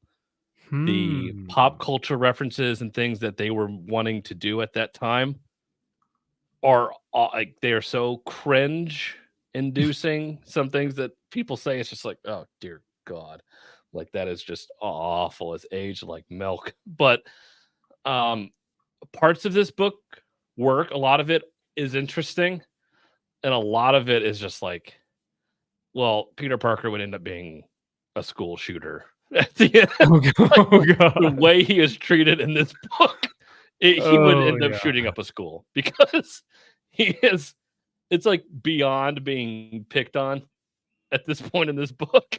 Like, it's straight up like targeted harassment. Yeah, borderline criminal. Yeah. I'm just like, man, you can't write like this anymore. Like, this is, it's interesting. It would make him, it seems like he'd be more of a villain than a hero. You could easily see Spider-Man being a villain in this. But that's what makes him a hero, because he rises above the pettiness of trying to, like, even when he does get his revenge against that, Kong guy or whatever his name was, when he flips him around, he gets the Spidey sense and he flips him on his ass. Peter wasn't like, yeah, fucking take that, bitch. He was just like, oh my God, did I do that? So he's still humble when he gets his powers. Yeah. So because we open up at Oscorp, we see a spider genetically altered. It's it's like, okay, so we have the spider. We actually see it right away. Okay, right. Great. It's spider. It's not just random spider. It's now, this is intentionally created spider by Oscorp. So that's kind of the cool twist that we get here. The twist. Yep. And Norman is just a typical, like, I don't have time to talk to anybody. I'm so fucking, I got all these meetings and fucking Harry, you're a fucking dipshit dumbass. I don't have time to talk to you, moron. Yeah. Shut up. I got meetings. Hey, have you talked to those investors yet? I need money. Investors need money. It's like, okay. And then we open up at a mall, and I thought this was a school, but yeah, no, you're right. I know it looks like a school, but it's actually a mall. Then it's like, oh, that we see a character that everyone has always assumed is dead. It's like, oh, so this is like kind of like one of our first kind of like twists. We see a character show up. Oh, Uncle Ben is alive, and he's got a ponytail, and he's looking for pants. I needed some pants. I bought some pants. I'm returning some pants.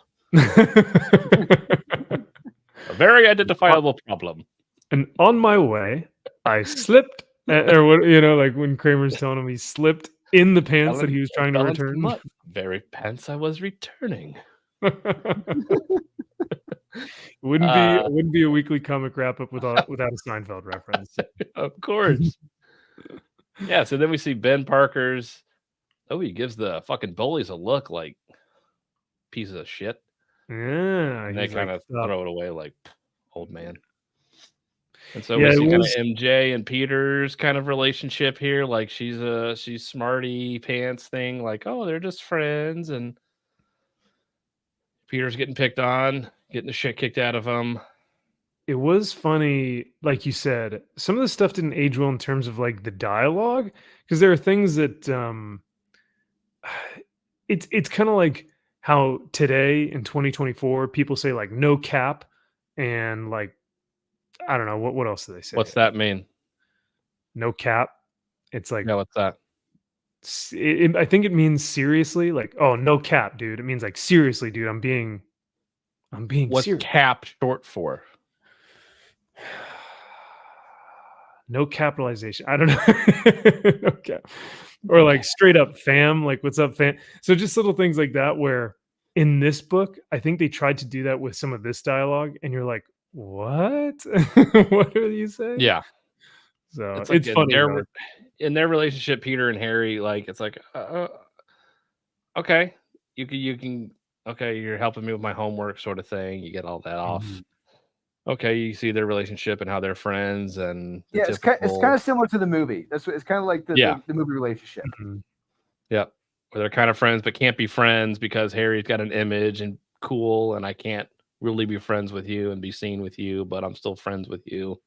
Right. Yeah. Parker gets picked on by a gym coach, pretty much calls him a pussy in front of everybody. A woman, I swear to God. It's like, whoa. I'd say I was looking at a woman. Whoa. What is a woman? Mr. What Gym is a teacher? woman, number one? Mr. Gym teacher. Number two, it's 2024, so they can be just as good as the can man. identify. Yeah. God. Try wearing a sundress next time, is one of the bullies. Got him. Got him. You fucking bitch. I love it. Woo! Pussy Parker. Pussy. Yeah, you pussy. Pussy bitch.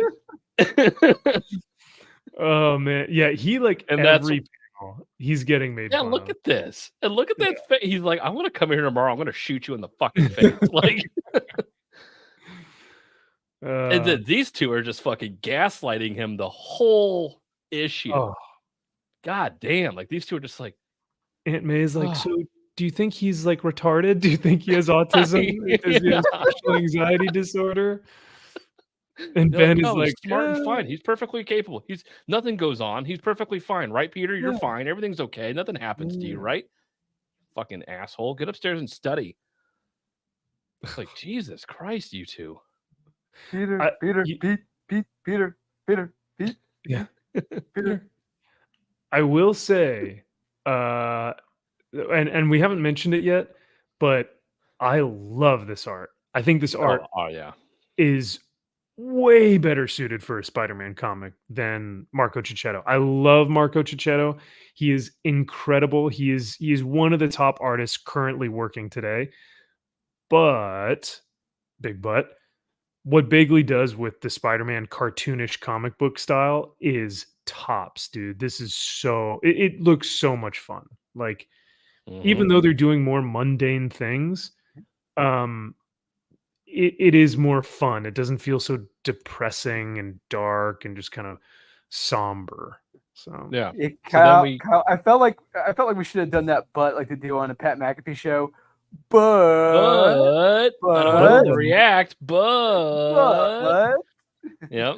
But yeah, that last scene with Harry and Peter in the basement, that's kind of the Amazing Spider-Man movie with Andrew Garfield about the parent and the plane crash and the dad working at doing secret stuff and the secret train station and then the secret briefcase to the train station to this to that. To learn about the super tensile strength spider web I'm also creating on top of the secret blood that because of your blood and my blood and putting the blood in the spider, it's just like sure, whatever. There's a lot of coincidences here. This is ridiculous. Yeah. Then more business meeting. Shut the fuck up, kid. Business meeting. Wait a second, I can use you. Yeah. Shut the fuck up. Get out of here. I told him I want this on Monday. No, I wanted the stock. We need the stocks in here on the next. Give me the phone. All right. I told you. Do we have to deny everything? It's just like all business speak. All this. Yeah. You're fucking fired, Bob. You're fucking fired. Clean your club up. Clean your locker out of the club. You're fired, Bob. Yep. Who's on the floor? Who's the floor manager? Fire him tomorrow. Okay. 20 million Deutsche Marks you cost me. You're out of here. Yeah. Okay. Give me the figures. You got the figures? I want the new figures. No, where are the new figures at? Okay. I said we would have this for the board tomorrow. Our stockholders meeting is on Tuesday, and we have to have the data. Where's the where are the data and the figures and the stats? Yeah, I need all the figures and the stats. Synergy. It's all synergy. Come on, right? It's like okay. The best businessman ever. You like business, okay. There's a charm to it. There's a certain charm to it. There is. Tour of Oscorp and Spider Bite out of nowhere. And look, it's like a giant fucking spider. Like that is a giant ass spider. That's like one of those Brazilian spiders. That shit. That's horrifying. Like that. Like it's like God, it's an Ice Cream Man spider from like issue 1. Yeah. Especially because it's got those 2 circle, looking things on there. The 2 Cheerios on there. It's like, ugh. Yeah, the tatas. Look at that thing. Yeah. It covers her whole chest. Yeah, it does. I'd have been like, "Oh, Mary Jane, let me get it off for you." Oh no, I got you. No. It's moving everywhere. Oh, it's so fast. Here, take your clothes off, quick. Maybe it'll. Yep. Give me your shirt. I'll try to catch it in the shirt. Oh man. So Peter, like this thing fucking knocks him out. He falls and throws up. Yeah, in front of everybody, bitch. Yeah. What'd you call him earlier? Pussy Parker. Pussy Parker, yeah.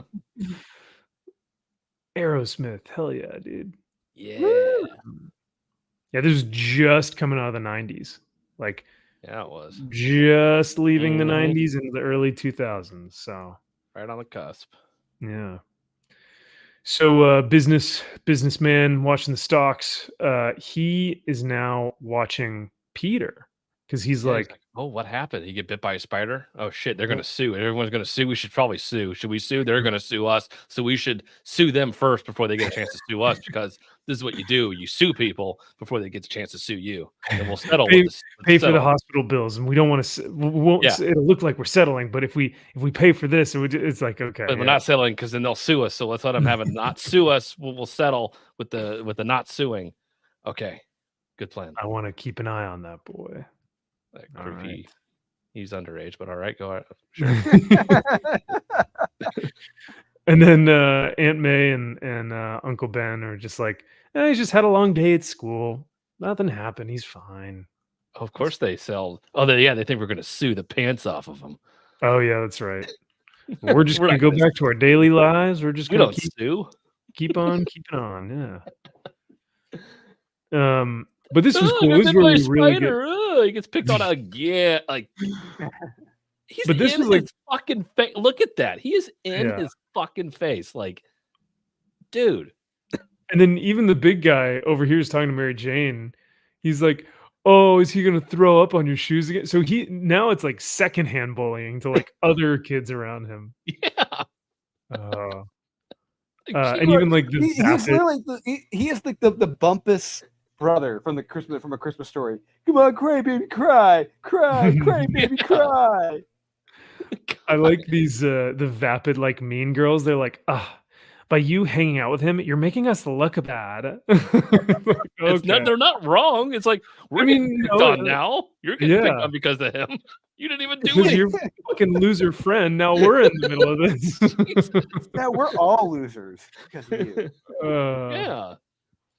So, Fatso here tries to take another shot at him, but Peter gets his spidey senses and flips him on his ass, so he lands straight on his face. So Peter has powers. So he Peter does now something. has powers. He actually does something. He doesn't complain. He doesn't sit there and feel like he's a complete wuss and pathetic, and I feel sorry for myself, and I'm just not a good dad, and I'm useless. God. Yeah. My life is just awful. I feel like I'm just better, and I feel like I need to do something. I feel like I should go and sit somewhere else and talk about it some more. He does faint again, though. He is a pussy. We've established this. He is a pussy. And at least he's not dour. Yes, he's not. Woe is me, whiny bitch. Yeah, I equate him to Milhouse from The Simpsons. That's what I kind of equate him to this issue. Yeah, I guess you could say that. Random not doctor coming in here being like, "Oh, don't worry, we'll just take a blood sample from you, young man. I've never seen before." Of course. And then you get sneaky dark man. Yoink. Because you just put blood on the table. Just random blood. Just we got it. Yoo-hoo. We have blood for you to take care. And she's like, whatever. I'm watching Twitter Request live right now. Yeah. So instead of getting the blood, scary Lex Luthor man gets it. Oh. And they think that Peter's going to die. He's going to die. Yeah. So Aunt May makes him some banana bread. They are sitting down and eating food. They are sitting down and eating food. Yep. Although briefly, and it's also kind of a look at Aunt May and how she tries to handle situations, like we've seen how Ben kind of tries to handle that, but now Aunt May is trying to take care of Peter in her own way. Yeah, like young man, you're going to eat this food here because you need to get healthy because potassium and you're big and strong, and you need the potassium. So they're just going to kill Peter out in broad daylight in the middle of everyone on the random street and not see this as a problem at all. I have a visual. Just puts on the gas. This run him over. Die. Even though at this point they know he's going to die, why would you kill That's a good him? question, actually. Yeah, they said it's going to kill him. Enough. Yeah, it's like we need him dead right now. Yeah, the shareholders said they need him dead right now. Yeah, our stocks are low enough so that he pulls out a gun. I couldn't run you over with my car, so I'm going to shoot you in front. Buddy, I'm gonna shoot you in the face. Yep. Yeah. Very Agent 47. Yeah. And then he's like, "Sir, you're not gonna believe this, but he jumped over the car, and so businessman is like, abort. I want to study that kid. I don't want to kill him." And it's like, wait, but you just said you wanted. Okay, you said you wanted him dead, but now he's gotten stronger. Like, now I want to study him. It's not making him weaker. Right. He has powers now. So, okay. So, Josh, we, I think the guys and I are going to watch this after the stream. So, if you want to hop on with us in the back, in the green room, and you want to watch it with us, let me know. I'll send you a link. So real quick, apparently in the Madam Web movie, they have changed the line of great power comes great. The line changed to, when you take responsibility, you will gain powerful abilities. What? That makes sense. That tracks. Okay, say that again. When you gain when you take responsibility, yep, you will gain powerful abilities.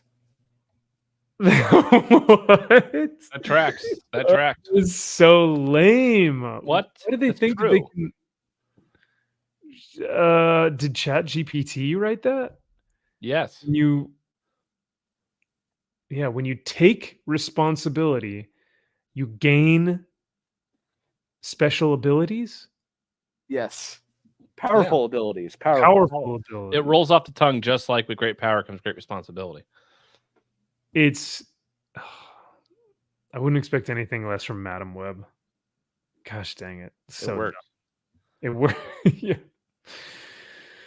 Yeah. And so now Peter's kind of like putting all this together. Yeah, and he's a smart kid. He's like, yeah. He's saying to himself, he's like, man, you know, when I take responsibility for my actions, it seems like I'm gaining. What was it? Powerful abilities. Abilities, yeah. That's what he's saying to himself now. So now he's studying his blood.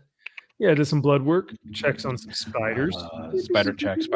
Let me just hack into Oscorp because hacking's a thing in the early 2000s. No one knows what that means. I'm going to hack in here real quick. Okay, I've hacked in. I'm in. I've hacked in. I'm hacking in. I've hacked. And, oh, look at this spider. Oh, that's interesting. Spider bite abilities. Yeah, many people confuse spiders with insects, but belong to the phylum Anthropodia in the animal kingdom.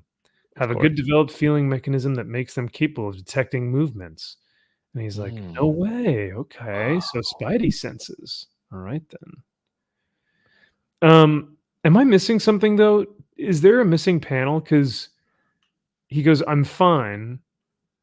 He rips his fingertips off the wall. And then May says, who exactly do you think you are talking to with that mouth? Did he say anything explicit? Like he did? Was he like, I'm fucking fine? I think you said, go fuck yourself. Oh, okay, that makes sense. He's like, whoa, you better step off. Step off, George. Do you want to go there? Comic? Yep. And then he just go there. Just, but yeah, like these two are just like, where were you at today, young man? He's like, I decided to go to school. You decided not to go to school. Oh, yeah. Do you believe this kid? He must be on the drugs. And I swear to God, your grades are slipping, you piece of fucking shit. If you are not in school every goddamn day to get bullied and almost die, you will turn out to be nothing but just a low-life piece of shit asshole. Like the whole time, even though we've seen you get bullied in public. So these bullies not only bully you at school, they have the audacity to bully you in front of the world. And Uncle Ben has seen this firsthand, chooses not to accept it, and just act like you need to go into this hostile environment every day of your life, even though I know full well that you're being picked on, probably getting the shit kicked out of you, coming home with bruises that are unexplained, but whatever. And you better go on every day, young man. There's no excuse for your horrible behavior. You should apologize to us right now. And then he's like, I'm fine. And then Aunt May's like, what did you say to me? I said, I'm fine. Go upstairs to your room. It's like, think about things. What? He's like, I'm 15 years old. They're like, yep, go. Yeah, it is funny that they're like, have you been smoking weed? And he's like, I don't even know where I would get drugs. Or I wish I was. Yeah, this would make more sense. Yeah. It would ease the pain of my back from getting the shit kicked out of me. It would help. So he falls asleep, wakes up, and is like, you know what? Let me try something. And the final page, the final panel. Whoa. Cool. Hell yeah. That is a kid. That's Peter Parker. He becomes Spidey. Now he's not in his suit. He's not in his suit. And I think people have been saying with the new Ultimate Spider-Man, oh, well, he didn't show up in his suit there, and he didn't show up in his suit here either. So it's like, it's the same thing. Yeah, but this is like, we got to see Spidey in this book do some fun things with his powers that he's like just now learning. And I felt like it was a better introduction to him become like, okay, we learn that he has the spider senses. We learn that he's able to kind of kick some ass with some of these bullies. We learn about his skin because of, she's like, oh, you got some thick skin here when she tries to take blood. So we learn a lot about him. Even though he's not necessarily in his uniform, but yeah. And this story, Peter Parker always works better when he's a kid in high school. Okay. It just works better. When he's an adult, it comes off like you're just a whiny bitch. Like you're just a fucking cuck. Yeah. Like you're a grown ass man and you sit there and whine all day. Right. It's like, dude, save your pity for somebody else, you fucking mopey bitch. Like it just comes off as just really cringe. It's like, it doesn't work. You have a family, you have a child. Like you don't have the luxury to sit around and feel sorry for yourself every day and have your wife go out and make the money and be the strong one and say, we're going to support you in any way you can. It's like, no. Yeah, I always go back to, and I think Gary has brought this up a few times as well. I always go back to that classic panel where he's underneath the weight of like all this debris, and you've got the water coming down on him. It's that classic cover, right? It's a classic Ditko issue. Yeah, love it. Yeah. And he's under that rubble, and instead of being like, "Oh, I can't do this. Oh God," he goes, "Motherfucker, let's go!" And he just fucking lifts that, off him. And is like, I am Spider-Man, right? Let's go. He is, and that it's kind of a metaphor for showing he can overcome anything, that the weight of the world is on him. He's always able to rise above it and lift it off of him and come out the victor on the end. So, and that's in any situation, whether it's family stuff, personal stuff, creating stuff. He always tends to be the one who's like, I'm going to rise above the occasion. And that's why we love Peter. But like you said, when he's mopey and kind of, I don't know if I can do that. I don't know if I'm ready. It doesn't really seem like the Spider-Man we know.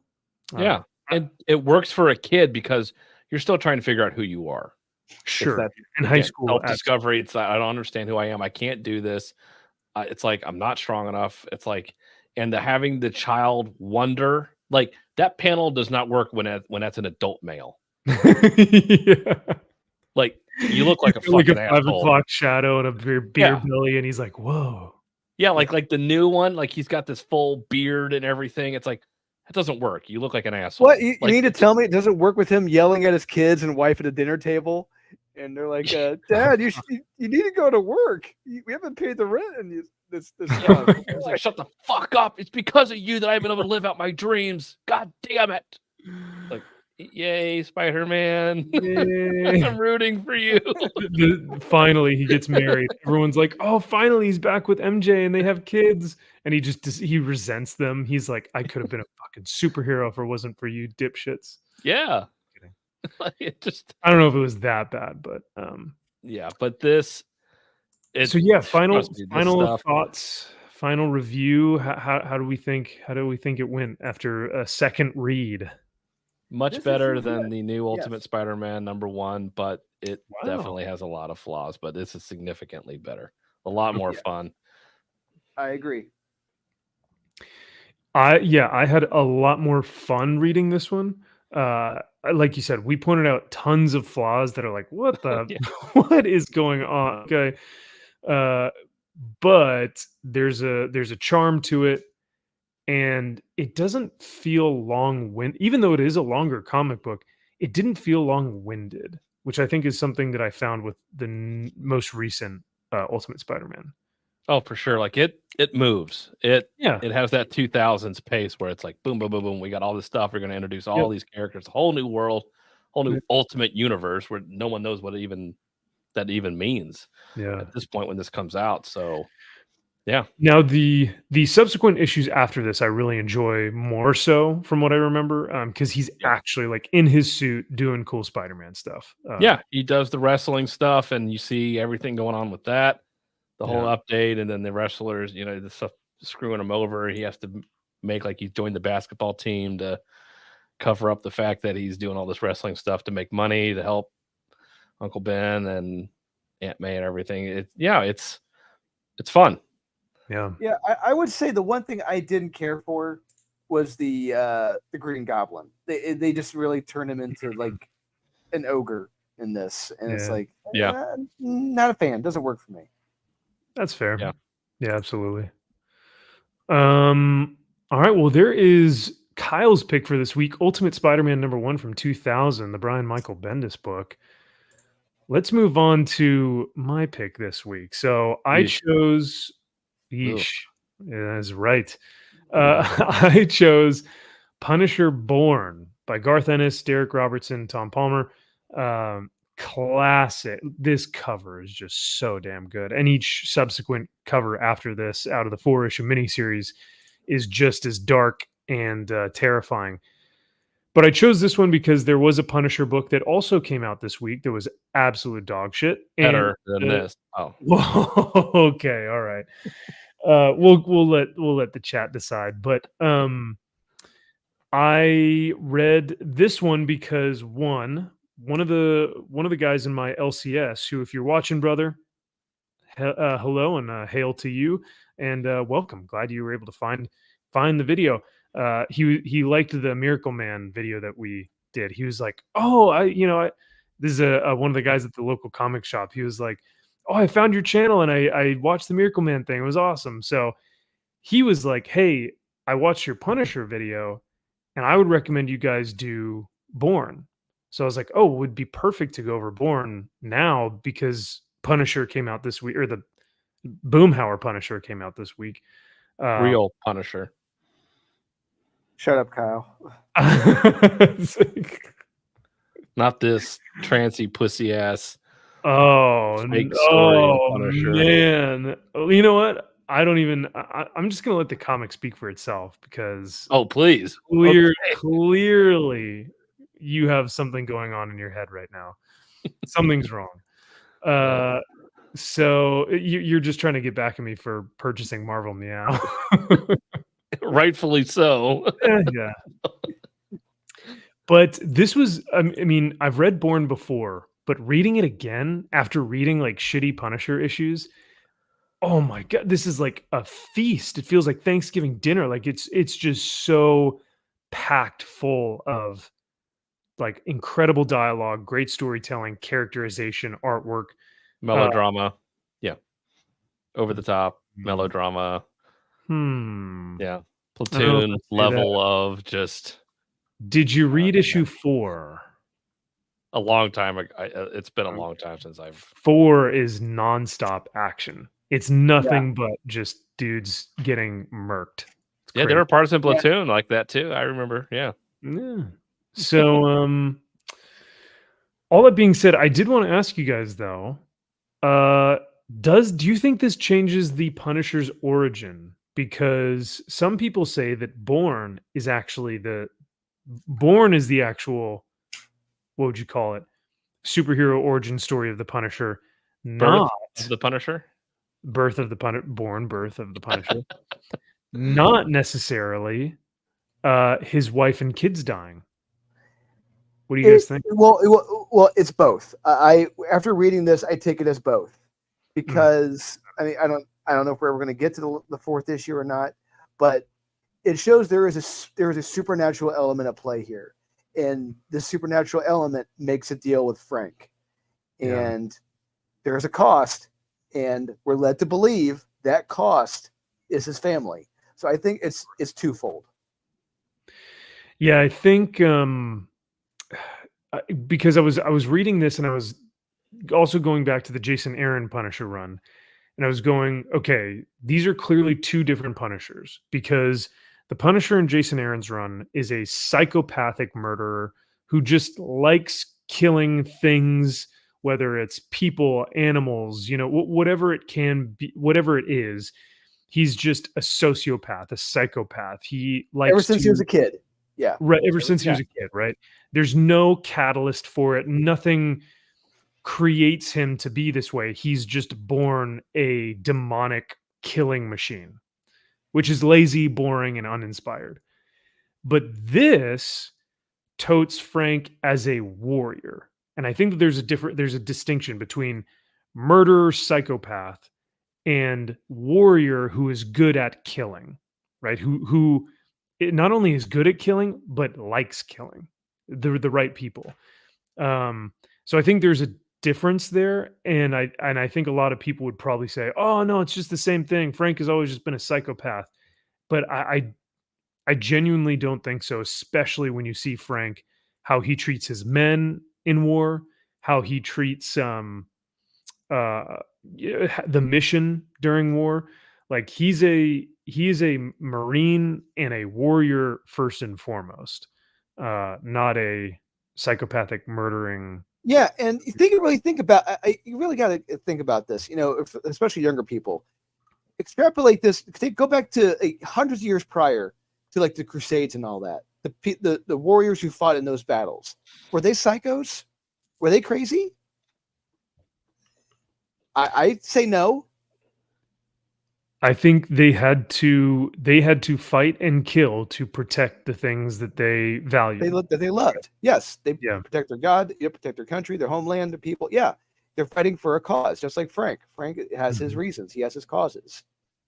And Frank's reason is war. He genuinely loves, I think, the art of war. And I don't think that is a psychopathic view to hold. Now, it may not be healthy. That might not be the best way to live life, which is why he becomes the Punisher, and we'll see kind of that voice that's talking to him a little bit later. But we get introduced to Frank's platoon in Vietnam, and they talk about how horrible basically the war is, and you really get a kind of a really detailed look as to how the drug abuse is affecting these guys, how the enemy is affecting these guys, and just how they're all kind of fucked in the head a little bit. But we see it through the lens of this kind of optimistic Charlie Sheen. What? Oh, from Platoon? Is that who Charlie Sheen? Literally, that's what this fucking character is. Oh, okay. But yeah, he's bright-eyed and bushy-tailed, the optimist, cockeyed optimist, Billy Mumfree. And he's like, "My name is Stevie Goodwin. I am so short I can taste it," basically saying he's a couple days away from leaving this hellhole. And he talks about how he's going to come home and he's going to have a wife and kids, and he's going to, start a family, and he's going to show them how beautiful America is, like the beautiful America that I grew up in. Right. And he's the good in all of us. He's like what we hope to aspire to if we were to be in this situation, I guess. But we juxtapose that with Frank Castle, or Captain Castle. And he says, "I will not fall in love with war like Captain Castle." He is the finest officer the Marines of Firebase Valley Forge. He is the reason I am sure I will survive this. His dedication to his men is total. So stuff like it's dialogue like this that makes me go, he genuinely cares for these people. He doesn't want innocents to die. Innocence in the terms of like innocent people. He just wants from this character's perspective, yes. Potentially, yes. Right. Mm-hmm. But I mean, we never see Frank kill anyone who doesn't deserve it. A general deserves to get shot in the head. Well, did you see how shitty this general was? Regardless. Like, I mean, I don't know. It's going a bit far. Well, I would make the argument this general, he did not respect his rank. He betrayed his rank. That warrants death? No, I don't think so. I don't think it warrants death, but it definitely is an interesting way to get towards him being kind of a psychopath. Like, you're so for this cause that you're willing to kill anything and everything to stay here because what you deem correct is so right that anybody that opposes it is wrong and vehemently must be stopped regardless of who they are.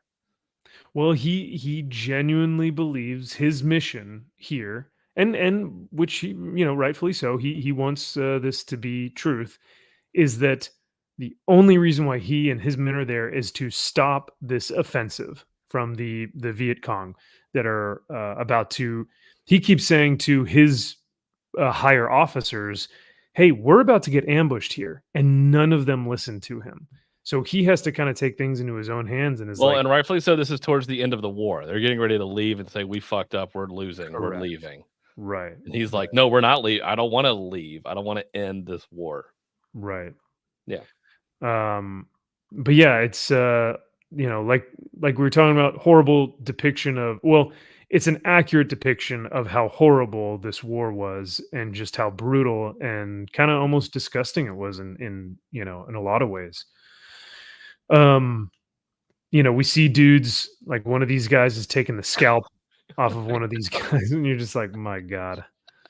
Yeah, I guess they don't hold back. And then this piece of shit. It's not an ear necklace, but it's something. It's pretty close. It's William H. Macy. Yeah. Hey, George Dimitropoulos for $4.99. He says, "Hi, Max, Drew, and Kyle. Just got here, but Kyle is right." Wow. Damn right. Wow. So George! Yeah, George. So let's get some applause for our main man, George Dimitropoulos.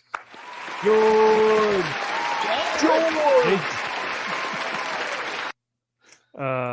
We appreciate it. He says that, "Hi, Max, Drew, and Kyle," and that's all he says. I don't think he wrote anything else. Nope. But thank you for the $5. I appreciate it. And I think, I think Kyle saying this is a melodrama. What else did you say about this? That this is just a ripoff of Platoon? Yeah. And yeah. All accurate things you can't argue against because it's true. George, you sure you want to send us a different super chat? Maybe saying, not to say this book isn't good, but I'm just saying it's been done before. Not necessarily better. I'm just saying, because I'm not a big fan of Platoon personally. It's kind of self-indulgent, or and kind of lazy, and just kind of like, okay, we get it. He's Jesus. Okay, we get it. He's Jesus. Oh, you're doing a Christ pose. He's literally fucking Jesus. Okay, we already got it beforehand, but now you're really hitting us over the head with it. Oh, now you're doing it slow-mo. Oh, you're still going with it. Okay, got it. Well, you didn't like Zaxx. I actually wrote an essay about this in college. Zack Snyder's Man of Steel, when he's like up in space and he's like doing the Jesus thing, or was that is art? That's real art. Oh, okay. Zack Snyder, yes, of course. Yeah, he's a true auteur. So William H. Macy is telling, like, all right. And he's just an alcoholic asshole. He's like, "I don't want to be here. We're going to leave soon. Give me your report. I'm not even going to file it. It doesn't even matter." He's got all these porno babes on his desk, like down here. He is just so fucking out to lunch. And Captain Castle, rightfully so, is taking this very seriously. And he's telling them, we should be getting ready. The VC are forming up to have they're stockpiling to form an offensive. Like, this is very serious. We need to speak to the colonel. And he's like, the general will be here in a little bit. You're gonna give him a tour, and we'll tell him later or whatever. So this general, I love this. I love that. It's like, okay, yep, all right, thanks, General. He's like, listen here, you fucking dick face. And he tells Frank that they're getting rid of Valley Forge. They're getting rid of this base. They're getting everyone out of here. The war is ending, and we got pieces of shit anyway. It's the worst area, the worst platoon. You guys are fucking retards, and we're done with it. Yeah. Yep. So real quick, the Valley Forge tie-in. This ties in to Garth Ennis's Punisher Max series itself. Yes. Later on with the Valley Forge. I think it's the last volume. I think. But yeah. Sorry. Continue. And when the general kind of fights back, and he's like, what have you done to restore the base here, and what have you done to restore order? Everyone looks like they're this and that. And Frank tells him about They have had no resupply. They've had no, restocking of any ammunition or personnel. The entire base is just a shithole. Like it is just hopeless at this point. And Frank is really the only one holding it together. And he's the only one keeping an eye out on the enemy. So this guy's like, yeah, fuck you. I don't care. We're getting rid of this. And we're leaving soon. And he goes, and when you get home, you will be relieved of your duty. You will no longer be in the Marine Corps. So Frank says, General, let me show you one other thing. I think that you might want to see here before you leave. And so he takes him to this kind of crest here. And he's wondering like what the hell he's trying to look at. And Frank hides in front of this sign. And the general gets nailed by a sniper. Danger, sniper at work, dawn to dusk. So, well, what is it? What the fuck am I supposed to be looking at out here? So they get rid of the general, and Valley Forge stays there. So, this is where we first get an inkling of the Punisher, quote unquote. So everything in the dialogue that is in black, and I wonder if this is either Satan or if this is like what would you call it? An apparition of the Punisher, right? Like, is this the Punisher skull? Is this like the manifestation of? Is it death itself? Yes, right. I think it's more so the devil, Satan, demon, hell. Like, I think it resonates from there. But other people would think it resonates because he makes a deal with whatever this thing is. Yes. To keep him alive and to continue his war. But I don't know if it's a manifestation of, like you said, the persona of the Punisher, right? I think it's death. I think it is death he made the deal with, and he became like a hand, like an extension of death itself. Oh, yeah. Okay. Which would also help with the skull motif, the Punisher skull motif, the death, the Grim Reaper, all of that kind of working together. I like that. But with that being said, this is why I don't like that. I like my Punisher clean. When I say clean, I mean there is no hints of any supernatural elements as to why he became what he was. Okay, gotcha. Your canon is just a regular dude with no supernatural elements, had one bad day, and waged war on crime from that day forward. Right? It was an example like what can one bad day do to you? What would one bad day do to a Marine who loved his family and was murdered in front of him? Yeah. And it's tough, right? Because that's how I've known Frank forever. And then when I first read Born, you had to ask yourself, oh, wow, is this kind of a retcon of his origin? Or is this like new information that we know about? I see it as kind of a retcon, and I'm not too keen on it. It's like I'm how should I say this about this story? Like I appreciate the story. I appreciate what Garth Ennis is doing here, but I feel like it really it takes away the verisimilitude of Frank by including this element, and don't get me wrong, Derek Robertson's art in this is like the height of his game in this book. It is amazing. But it just this supernatural element now with Frank is just like it's a bit much for me. Okay. Hey, that's fair. Yeah, I remember even when I first read this, I was like, I don't know if this really I don't know if I like this aspect of the Punisher.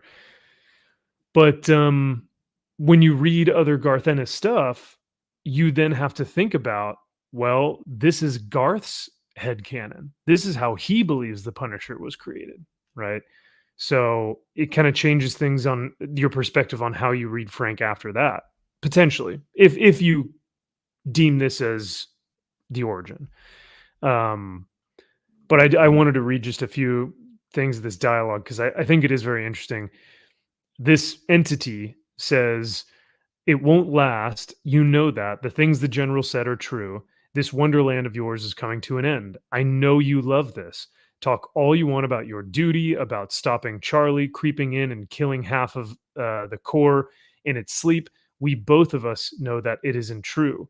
When did you ever feel so alive, so full of fierce black joy?"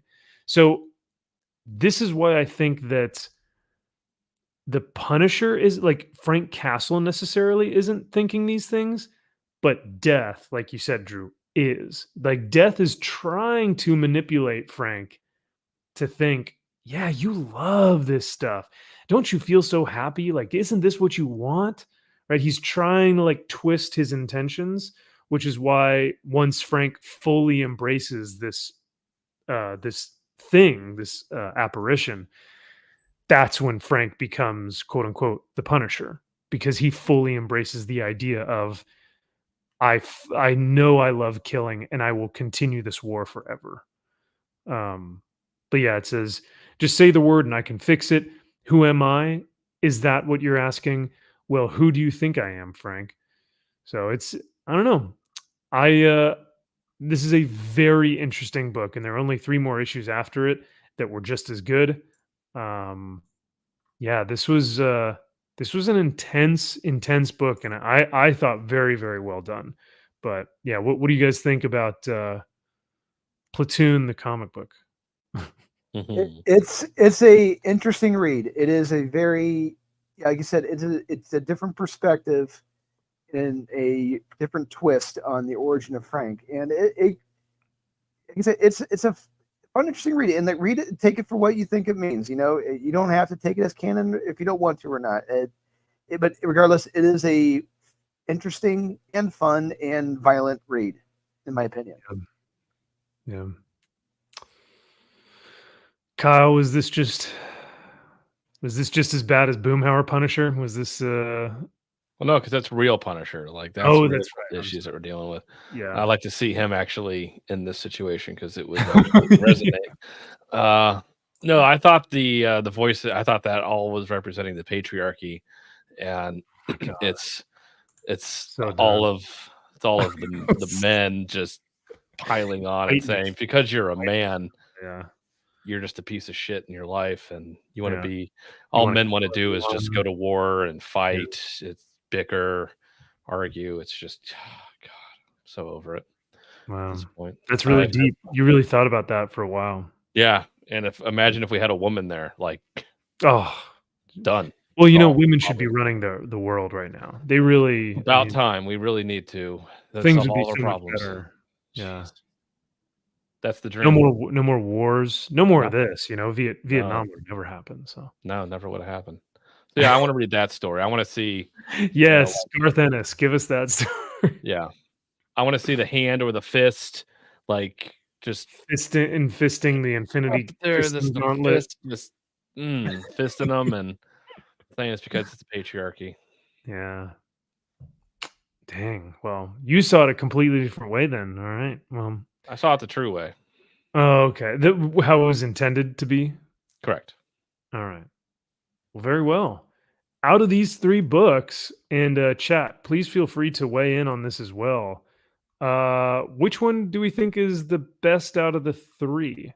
I am leaning either towards Adventures of Superman. I had a really fun time. I had a lot of fun with this.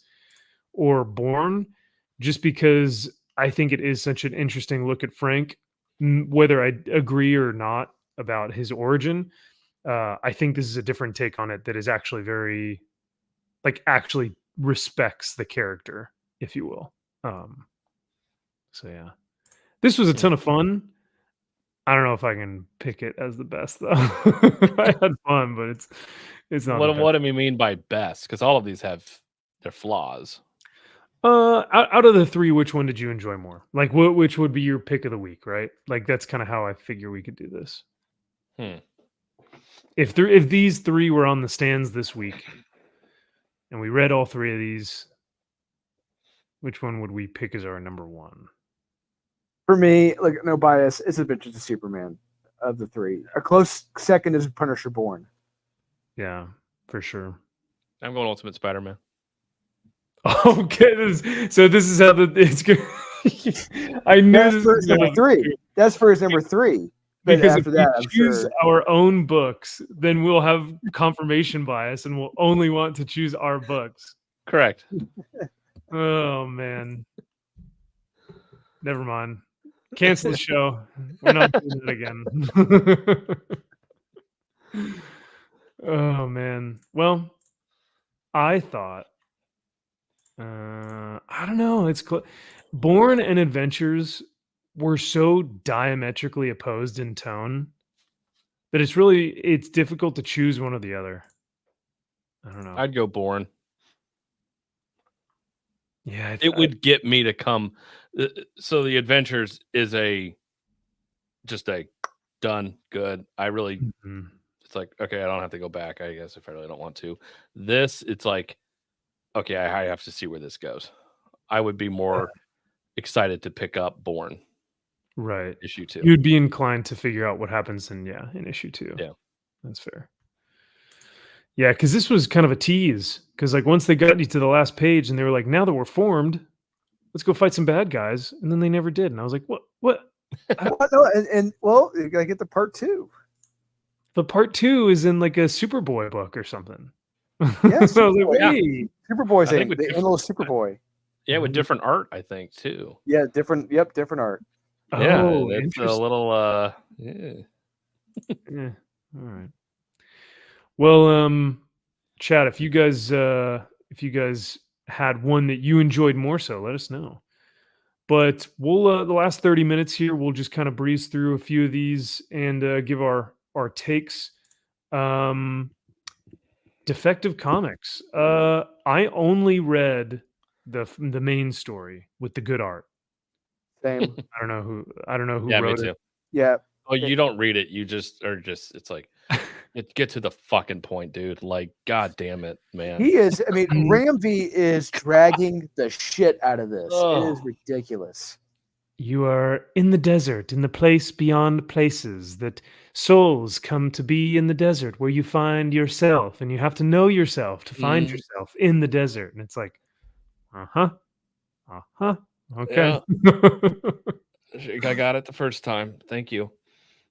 I liked it. I mean, he sounded like the blue. What's the guy from the Mystery Men? The Blue Marvel, the Blue Mimsy, or whatever the hell his name was. He's making all this ridiculous doublespeak to sound smart, but it doesn't work. Yeah. Oh, that's a good description of another book that we're going to go over a little bit later. The X-Men book that I read.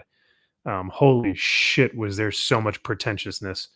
But yeah, no, I mean the art in this is top notch, dude. Every single time Federici comes out with interiors, it just blasts everything out of the water. Yeah, for sure. It's amazing to look at. Like I said, I didn't read a lot of it. After I stopped because it was just so pretentious. I just was just looking at his art. And I'm like, this is amazing. Nothing's happening, but it's nice to look at because I can tell nothing's happening because nothing is happening. It's just a bunch of dreams and double speak and what the fuck are we talking about here and going on quests and your mind and what does it mean? Yeah, they really ruined the pacing though, having this little question thing in here. Like it just destroyed pacing. Like look at this. This is such a cool image. You know, Batman coming to terms with his soul and having these like this weird soul tree in the background. You know, they could have done something with this, but man, it's just beautiful imagery and really no substance in the story. Yeah. Drew, anything else you're gonna recommend it? No, not at all. I can't.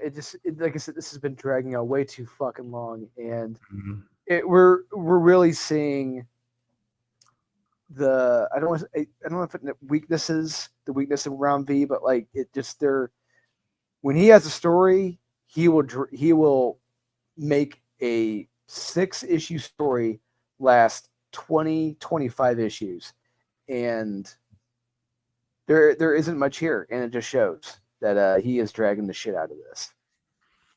Yep. Damn. Kyle, recommend? Meh. Fuck no. Skip this shit. Do not waste your time. The art's fantastic. Skip it. I'm gonna meh. I'm gonna give it a meh. The art is, like I said, magnificent. Story that lacking, but and this like secondary stuff, the question story in there, like get rid of that. Get rid of all that filler. Doesn't need to be there. You already have filler with Ramfeet. He's a guy. I love that Swamp Thing run that he has. I'll still stand by it. Best thing. You know why? Yeah, you know why? Like the Future State was so amazing. It's only 2 fucking issues. That's what made it great. Yeah, wasn't 20. Interesting. Yeah, I can see that. I did not read anything else until I got to Resurrection of Magneto. But do you guys have any books on here that you wanted to talk about? Drew, I think you said you really like Spawn this week, yeah? Yeah, I did enjoy Spawn because, like I said, like this issue, by the end of this, yes, because the next issue is 350, and that's where we're going to get the new king. In this issue, we have the big showdown with the armies, the leaders, who is fighting their way to get to the throne of hell. And finally. Finally, it took them 50 issues. 348 issues, and now we're finally here. Finally here. Hell yeah. Yep, finally. No, it was action packed. It picked up. It was kind of like, okay, everyone's kind of standing around, kind of talking, and then it's like, all right, now we get a showdown, and stuff actually happens, and it's like, oh, okay, so this guy's taking over hell now, it seems like. Okay, cool. Okay. I trust y'all's judgment. Drew, I think you said you would give this a recommend, but Kyle, are you going to recommend it, or is it that high a praise? Yeah, I would say so. I would say it's a recommend. Wow. Hey! All right. It was fun. It picked up. It was good by the end. I was really excited for the next issue. Wow. That's rare. That's very rare. Woo! To say that about any Spawn book. All right, we'll recommend it. Our final judge. Thumbs up, average. Real quick, I tried to read Gods #4. The book is still dog shit. No, it's not. Nothing happens. 95%. I don't know what you're talking about. Nothing happens. You still have these fucking cocksuckers just standing around talking about things. But that's Jonathan Hickman, Kyle. He's the most perfect writer on the planet. It's just a bunch of dickheads just standing around, like looking into like big picture things and being like, what should we do here? We should do something, shouldn't we? We should. Well, I agree. We should do something. Yeah. Yes. Yeah, I also agree. We should do something. Yeah. I love this. This guy's telling it how it is. Melvin McBungles. Thank you, McBungles, Bungus Shungite. I cannot get any enjoyment out of something where I still, 4 issues deep, have no clue what is going on. Yep, that's all of us. Yeah. Trying to wrap my head around this book is giving me a headache. That tracks. So, I was So in terms of like comments though, or reviews, it's just a lot of people sucking its dick. I don't get it, man. I do not get it. Kyle, I commend you though for at least trying to read it. I couldn't. Man. After the first issue, I was like, what is this? It's again artistic douchebaggery. Somebody thinking they're high science when in fact they're a simpleton. But they're like, no, we'll have these people stand around talking about high evolutionary things, but in reality, it's nothing. So who cares? I think there are people, specifically a League of Comic Geeks, that think if something is written and I don't understand it, it must be incredibly smart. Hey, that's a Stuckman approach too. He's like, I loved this movie. I didn't get it. but I love it. And it's like, well, because he doesn't hate anything. He has not allowed himself to hate anything. That's right. Oh, that's a good critic. Yeah. He doesn't want to be negative. Good on you, Chris. No, seriously. Anyone who doesn't want to be negative, I applaud you. You are doing the Lord's work, and that is all sarcasm. Because I'm only going to review good things from now on. We need more positivity in the world. Yeah. I can't stand you. Anything else on this row or top? X-Force was dog shit. I guess we have another Beast who was a clone that they're trying to make good Beast to fight bad Beast at the end of that. And they're like, no, this will be different this time because he's good Beast and not bad Beast. Well, at least they have this good Beast cover, that's out. So that is the best. I legitimately actually do want to buy this though. If it's for a good price, if it's for cover price, I'll buy it. Well, we've seen what you would buy for any amount of money, so yeah. Gold. There's gold in them hills. I'm going to become a speculator. There you go. Start prospecting. Yeah. Actually, that's a good question. I wonder what that is going for right now on eBay. Cover. It was on Key Collector for cover price, so who knows? Oh, Jesus. Was it a ratio incentive or was it just another? Okay, thankfully it wasn't like a 1 in 25 or some shit. It's like it better. Could you imagine this book going for 30, like a 1 in 25 price, like $30, and just being... Yes. Actually, yeah. Why am I saying that? Of course I. Yeah. Look at Peach Momoko covers. Come on, jeez. Come on, this is better than Peach Momoko. I'm surprised there isn't a 1 in 100 of that, like a sketch variant. Sketch. It's in crayon. Yeah, it's my sketch on a napkin. Yep. All right. Well, X-Force was poopy. Another X book that's bad. What a shocker. Right. I mean, speaking of X books, you guys want to get into Magneto? The erection of Magneto? Yes. Oh my God. Talk about this. 96% for this book. How? These people don't understand how to, like... So this was the book I was telling you guys about that I think is one of the most pretentious pieces of shit ever. Look at all these reviews. Man. I don't know about you guys, but it was a lot of... You know how in 2000 Ultimate Spider-Man, it's a lot of businessman doing business things. Give me the stocks. I need the sales on the categories. Give me the graphs and it's a lot of that. Yeah. This one, it's well, in the space beyond reality of the magic, there's magic, and then there's reality in the place between yourself. And when you find holistic magic you're just like, what is happening? This is so it's so incomprehensible. And so real quick, in the first half of this book, it's all about Storm. It's all about me. Yep. And how often do they say Magneto's name, Eric Lensher's name? He's never in here. How often is he brought up? Maybe once, twice they say his name, and Storm just says, "We're going to bring him back because reasons." It's like, okay, sure. Yeah. Why does she want to bring him back? And like, what is he offering to help with them? Can't they bring everyone back from Krakoa, or because Krakoa died? Yes. Well, yeah. Real quick, because I'm calling bullshit on this because we've seen in the current X books, like in the current Wolverine issue, the current one where the Nightcrawler Wolf and Colossus were gleefully murdering people. They can still bring them back. They can still bring them back from the dead. So this nonsense is horseshit. Well, and real quick, plus, I got a lot to say about this damn book. Please.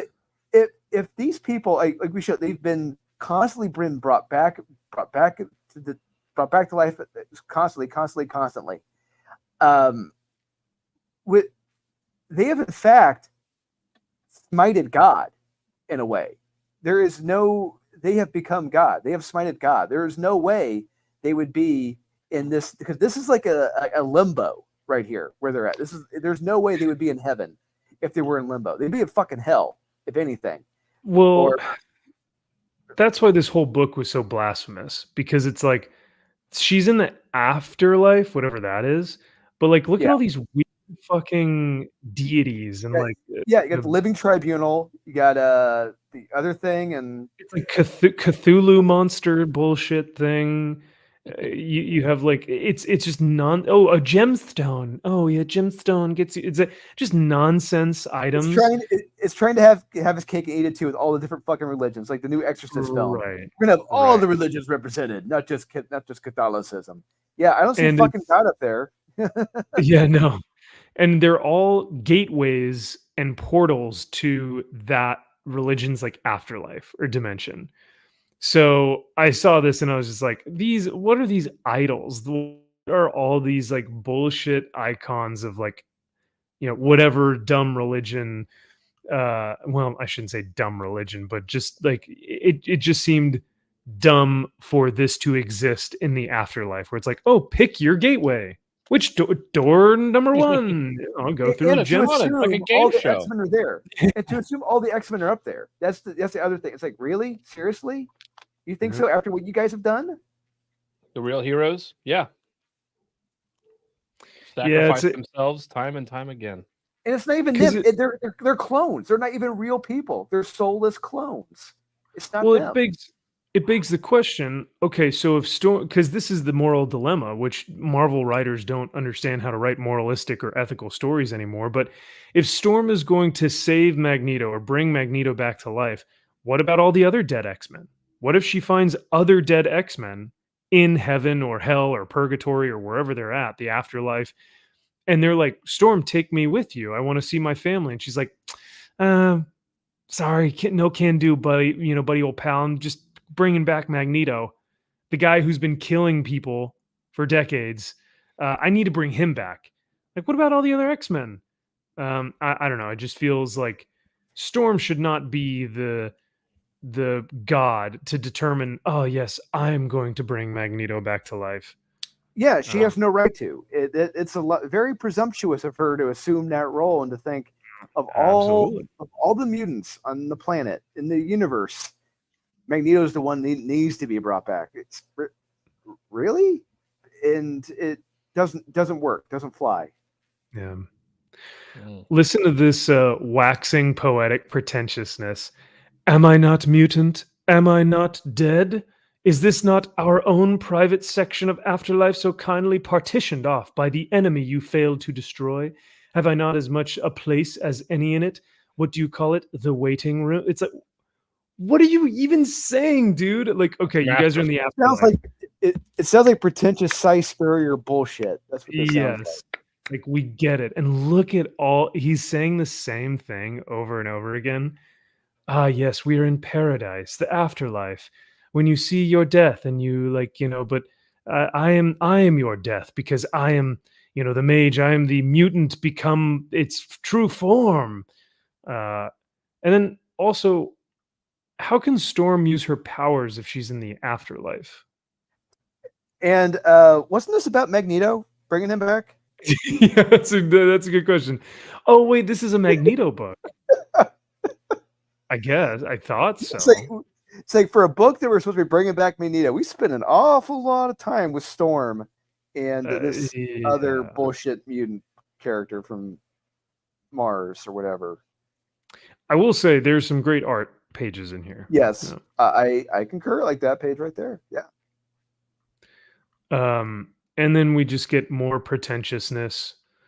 But your friend built a paradise. Oh, and a kitty. That's right. Yeah, we get a lot of cats. This is the garden where magic grows. I recognize my own face on another, and a chill creeps into my heart. Magic maker of ancient Egypt, my ancestor.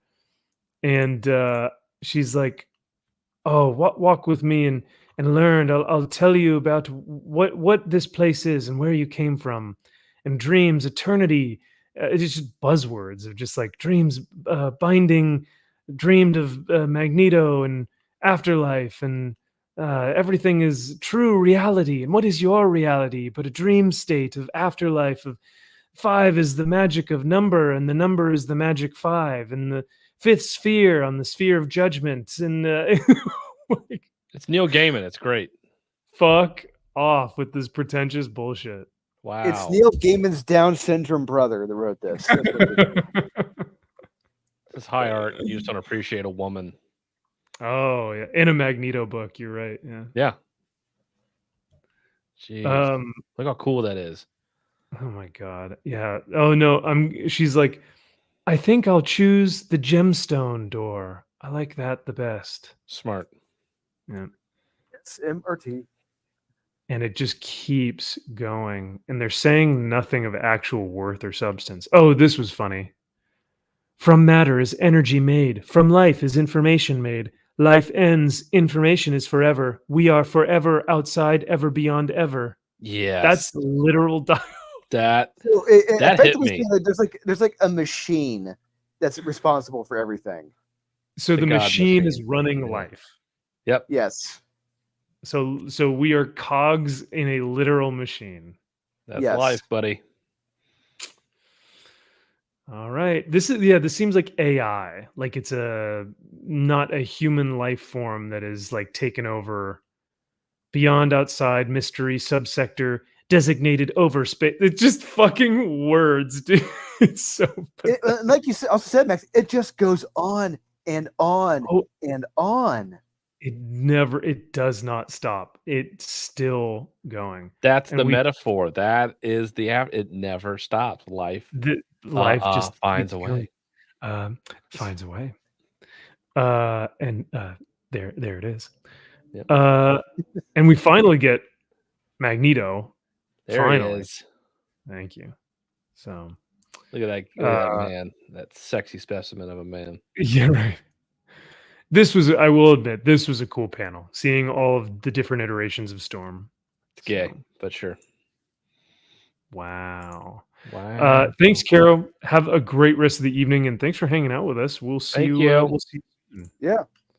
Yeah. Sorry you had to put up with Kyle, Caro. He's a little bit much. You're welcome. We still love him. I've had to put up with him for 30 plus years. Yeah, that's why that's I'm going on 3 years, and it's a little bit of joy. You're welcome. Your life's gotten better. Now I am entering a place where pretenses and protections are torn away. I'm here for. She's here for me. Oh, lucky devil. He was my friend because he's in pain. Oh, are you? Reading this comic book, absolutely, I'm in pain. I have to, go through this. And hey, look, we finally get him. Look at that man. Yeah, it's a cool image. Still not alive, though. It doesn't look like he's got no eyes for some reason. He's still not erected. No, he has no erection. Nope, not yet. Once he sees solid recommend. Solid recommend. So it's probably the most solid skip it this week. Like, wow, more of a skip it than Punisher. So, well, the Penguin #6 I thought was really bad. Oh, you read it? No, you don't read Tom King. Oh, it's a Tom King book. You don't read Thomas King. You love Thomas King. Thomas, yeah. What would an extension of his last name be? King. Thomas Kingdom. I don't know. There you go. Shoot, that is funny. So this was another bad one, eh?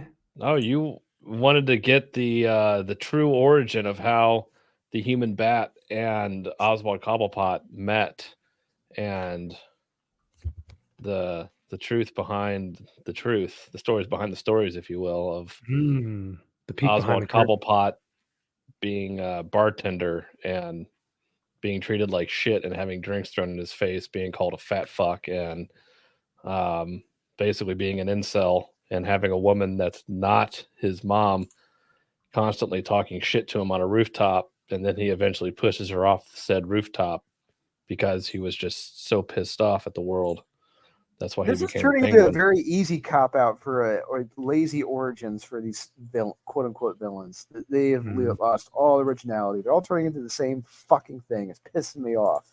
Yep, they were picked on, and they're just a mean man trying to get revenge now because some guy was mean to me. I don't know, Cal. 96%.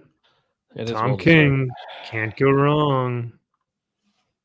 It's pretty perfect. So fucking terrible. It is so awful. It is just so like. And the funny thing is, when I started reading it, I forgot Thomas King actually was writing it, and I was just like, I'm like, this feels like Tom King, and sure enough, I scrolled all the way back up. I'm like, motherfucker, it is like it.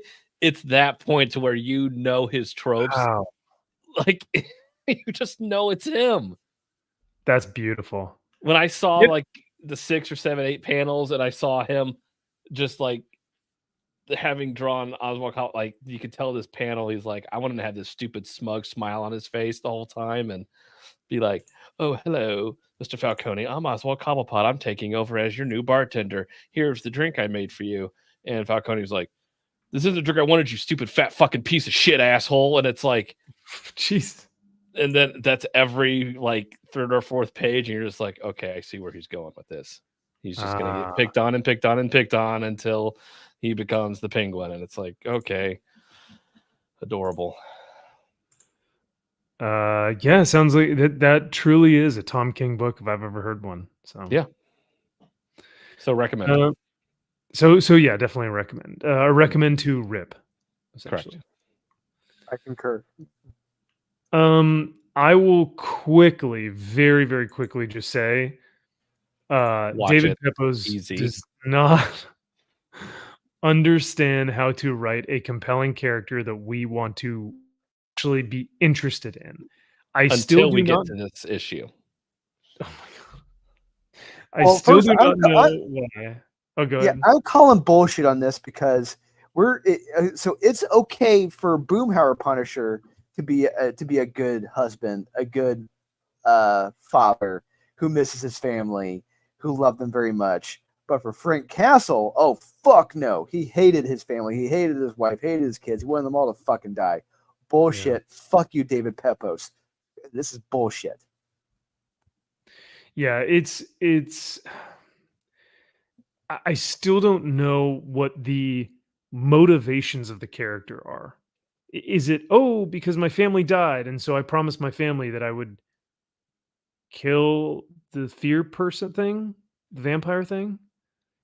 Yeah, it's a female version of a male character now. We get another one of those. Oh, that's right. That's right. Okay. Yeah.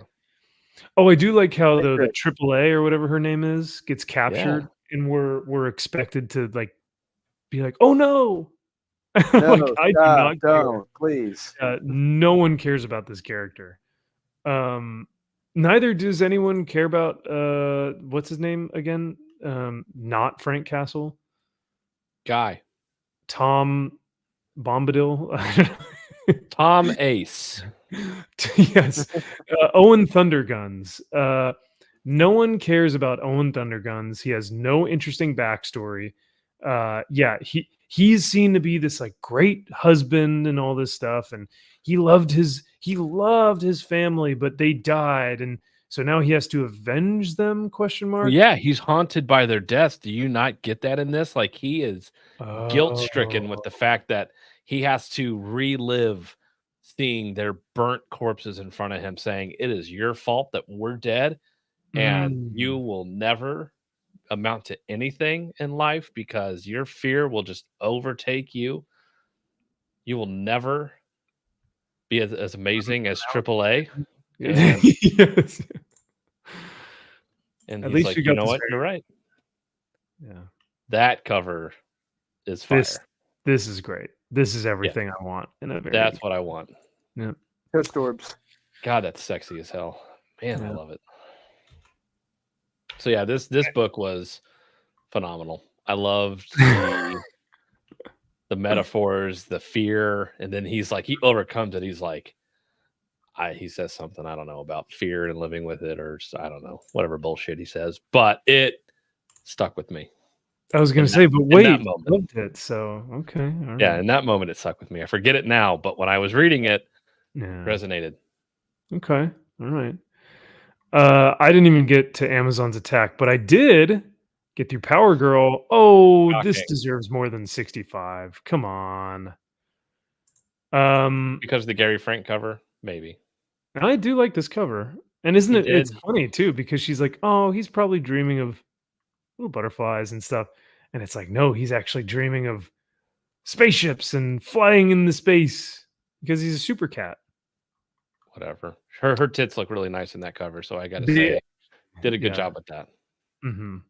Well, because it's like a perfect window that she's also kind of, she's got her arms like this kind of deal, so it's helping out with that. It's wonderful. Window into the heart. Yeah, into the personality. I almost punched my computer, like literally. When you read the title, when I saw this right here, I was like, "Nope, nope." Nope, I'm done with this fucking book. I know what this fucking book is going to be. I almost pissed myself laughing when I saw the title. It says Streaky does a big stretch. God fucking damn it. Like Leah Williams. Yep. Get it, guys. When an animal, stretches, you got to go, oh, big stretch. So Streaky does a big stretch. Yeah.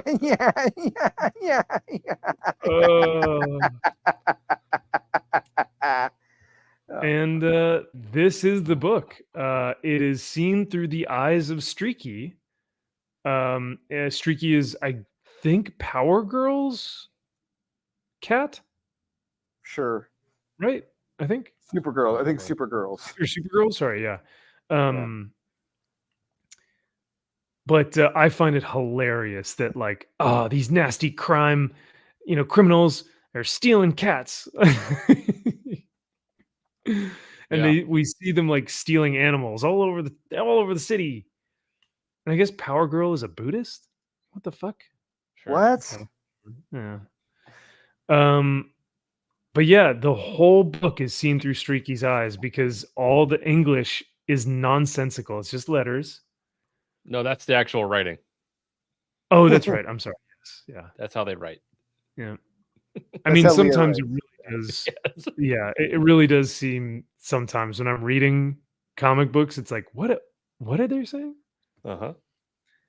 And everything is seen through the cat's eyes. And this is the book.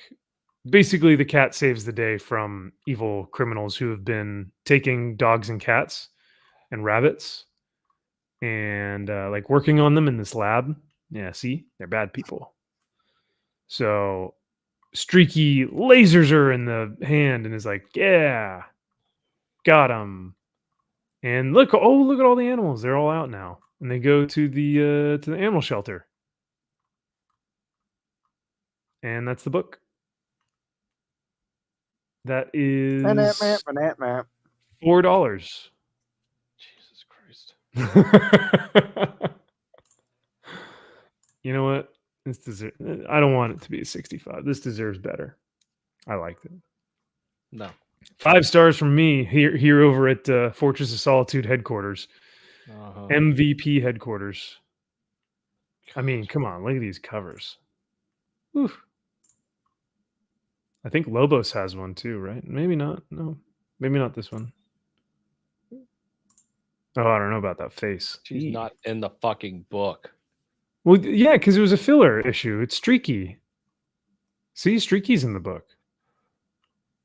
Yeah. I mean, at least the main cover is like, hey, this is a cat issue. Like, we're telling you this is a cat issue. No, you're not. Absolutely. I mean, it's tits and cats. What else could you want in life, Kyle? This is all I want. No cats. No cats ever existing. That's what I would want. Every cat dead. That's what I would want. Oh my God. Well, the villains in this book get their comeuppance, so you better watch what you say. Streaky's going to come get you. I'm with the villains in this one. Wow. Take those cats to a kill shelter, and if they're not picked up, they just fucking kill them in the back. Yeah, that's what I want. Damn. There you go. Take those cats and skin them and use that fur to make hundreds warm. Yeah. No. Yeah, why is it okay? Why I give a 5-star rating on something and it doesn't change its thing? Because it's garbage. Nice try. Wow. Yeah. Maybe it has to verify my. It's like, are you sure you want to give this a 5-star? Well, if you were Comic Tom, you'd push it up over 8. I'm kidding. I see. Joke. You put it on, key collector. We're not key collectors. Key. I mean, technically, I guess it is a key. Like, is it first Streaky's big stretch. Streaky does a big stretch, and that's his first. That cat stretch. didn't even do a stretch in that book, right? Yeah, he did. I thought he did. Do you want to go check? Please, God, don't fucking go back. We can go look and check. See, look, he's doing a big stretch right here. Yeah, big stretch. She does a big stretch too. Wait, how come they're speaking English then? At the end of that book.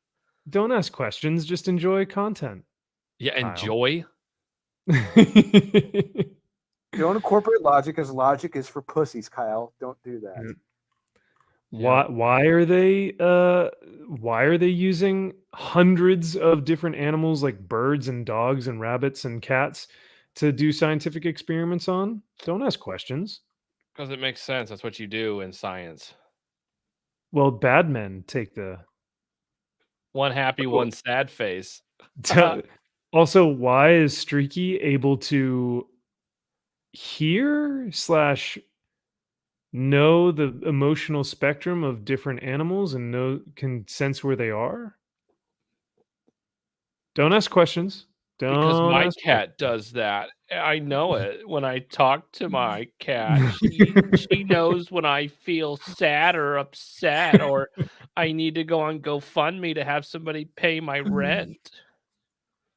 I mean, yeah. So to debunk you, Kyle, to basically put you in your place, yes, Streaky does do a big stretch. So thank you for letting me check on that. Thank you.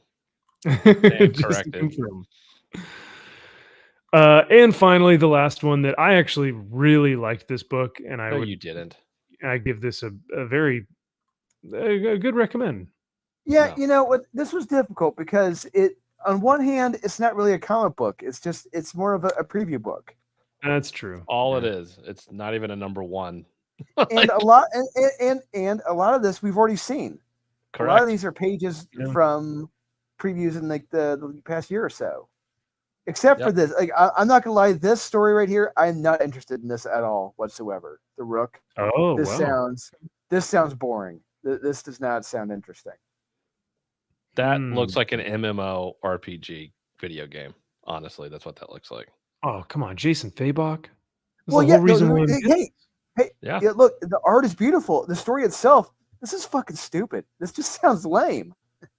Yeah, it's Fallout. It's any other game that takes place in a post-apocalyptic world. Like, that's what that is. It is really upsetting that it's another post-apocalyptic thing. Yeah, it's very frustrating.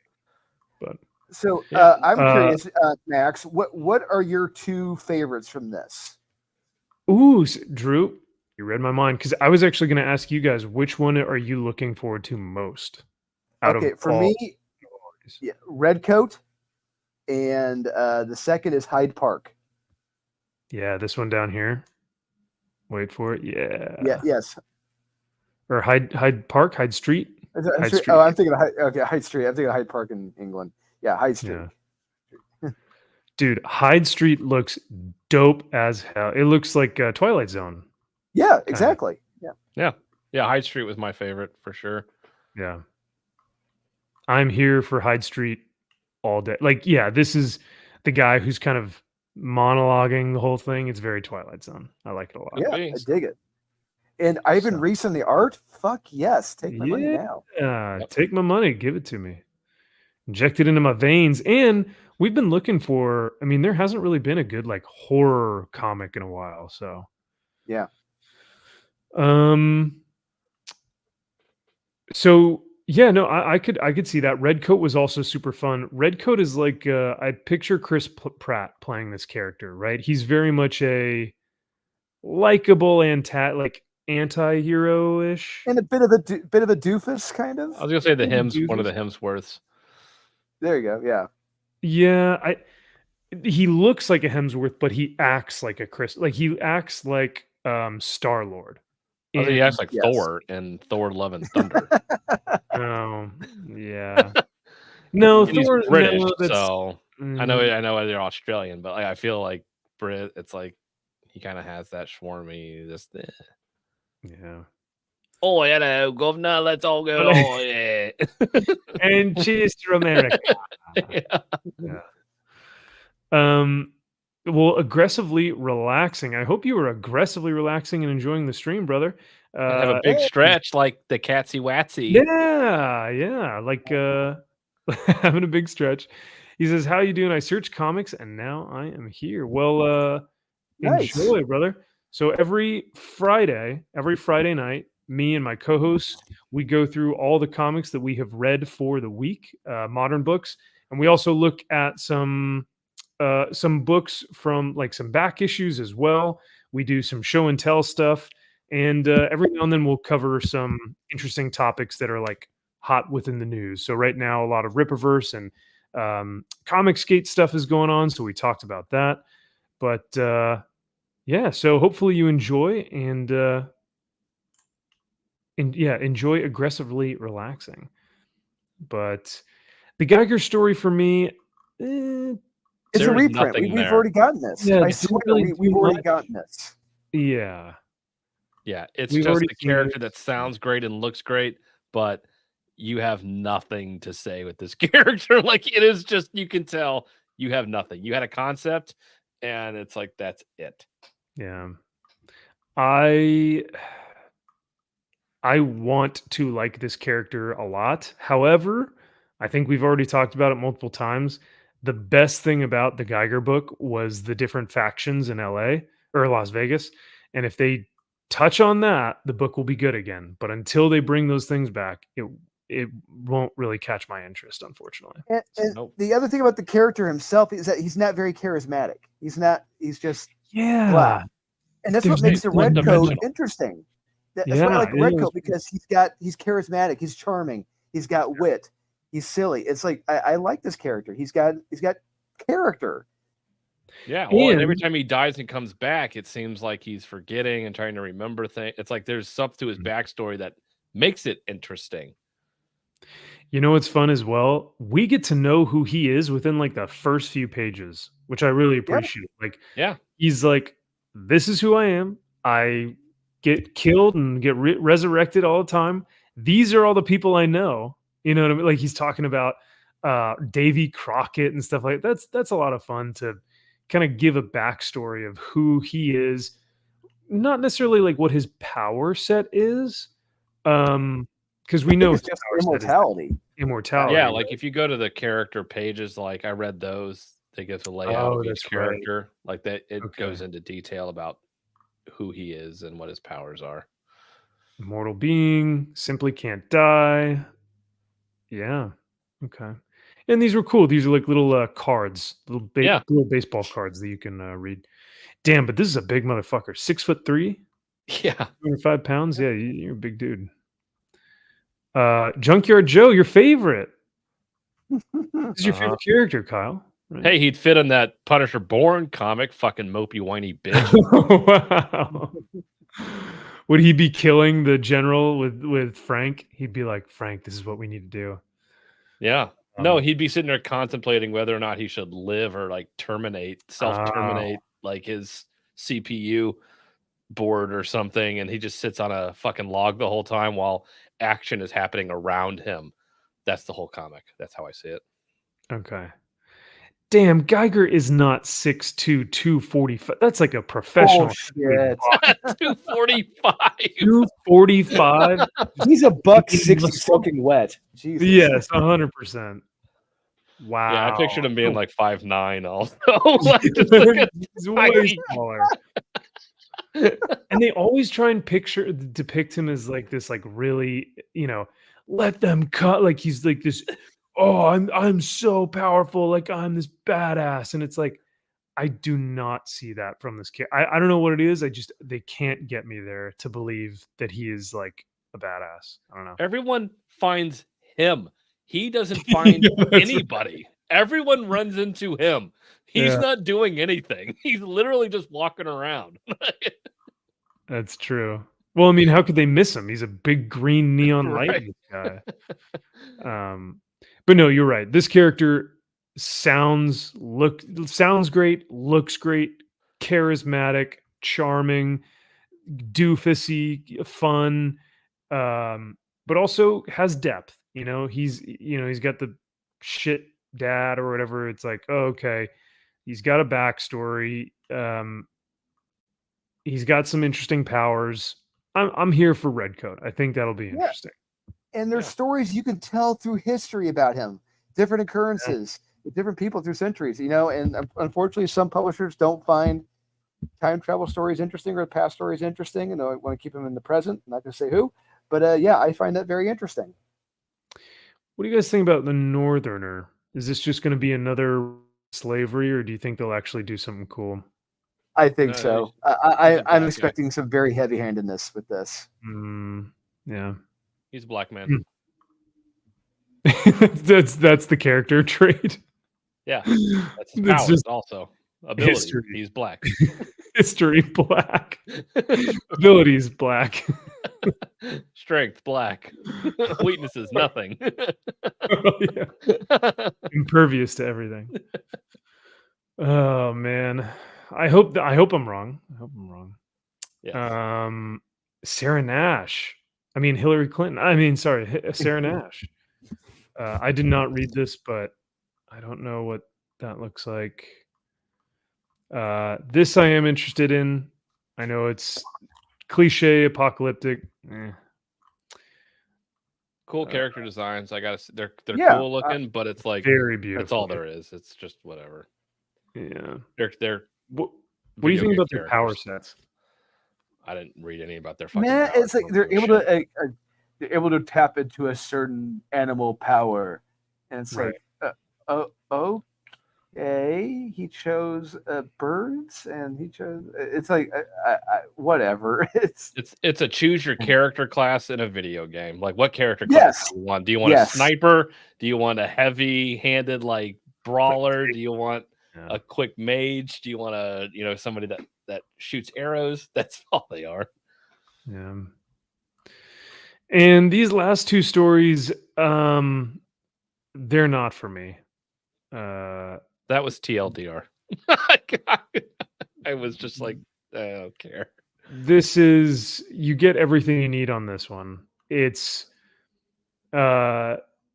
this angel is raised by a demon family, and this demon is raised by an angel family, and one of someone on Earth is watching whether nature versus nurture will win, and who will turn to evil and who will turn to good, and that's their predicament. That's kind of the story. So, God bless you. Oh, thanks. It's like I said, it's just slow. There's nothing really that like got me to cling on to anything there. Rockefellers is not for me, unfortunately. I think they're trying to do a Fantastic Four / Incredibles thing here. I don't know. What did you guys read this one? No. Yeah, I tried. I couldn't get into it. It's like you said, it's not for you. It's not for me either. I didn't find it interesting. I didn't find them interesting. Yeah.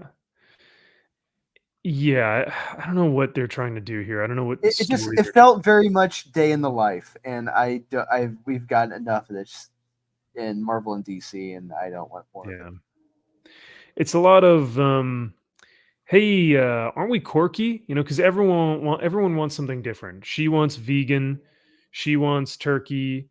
They want, he's classic, right? So he wants like steak and like a bloody bison or something. And the little one wants s'mores because she's cute and funny, and everyone wants something different for dinner. And I smell a sitcom. Yeah, it is very much like that. but they have powers. Which is like, is this the Incredibles? I don't know. It just seems very odd. But yeah, like I said, just not for me.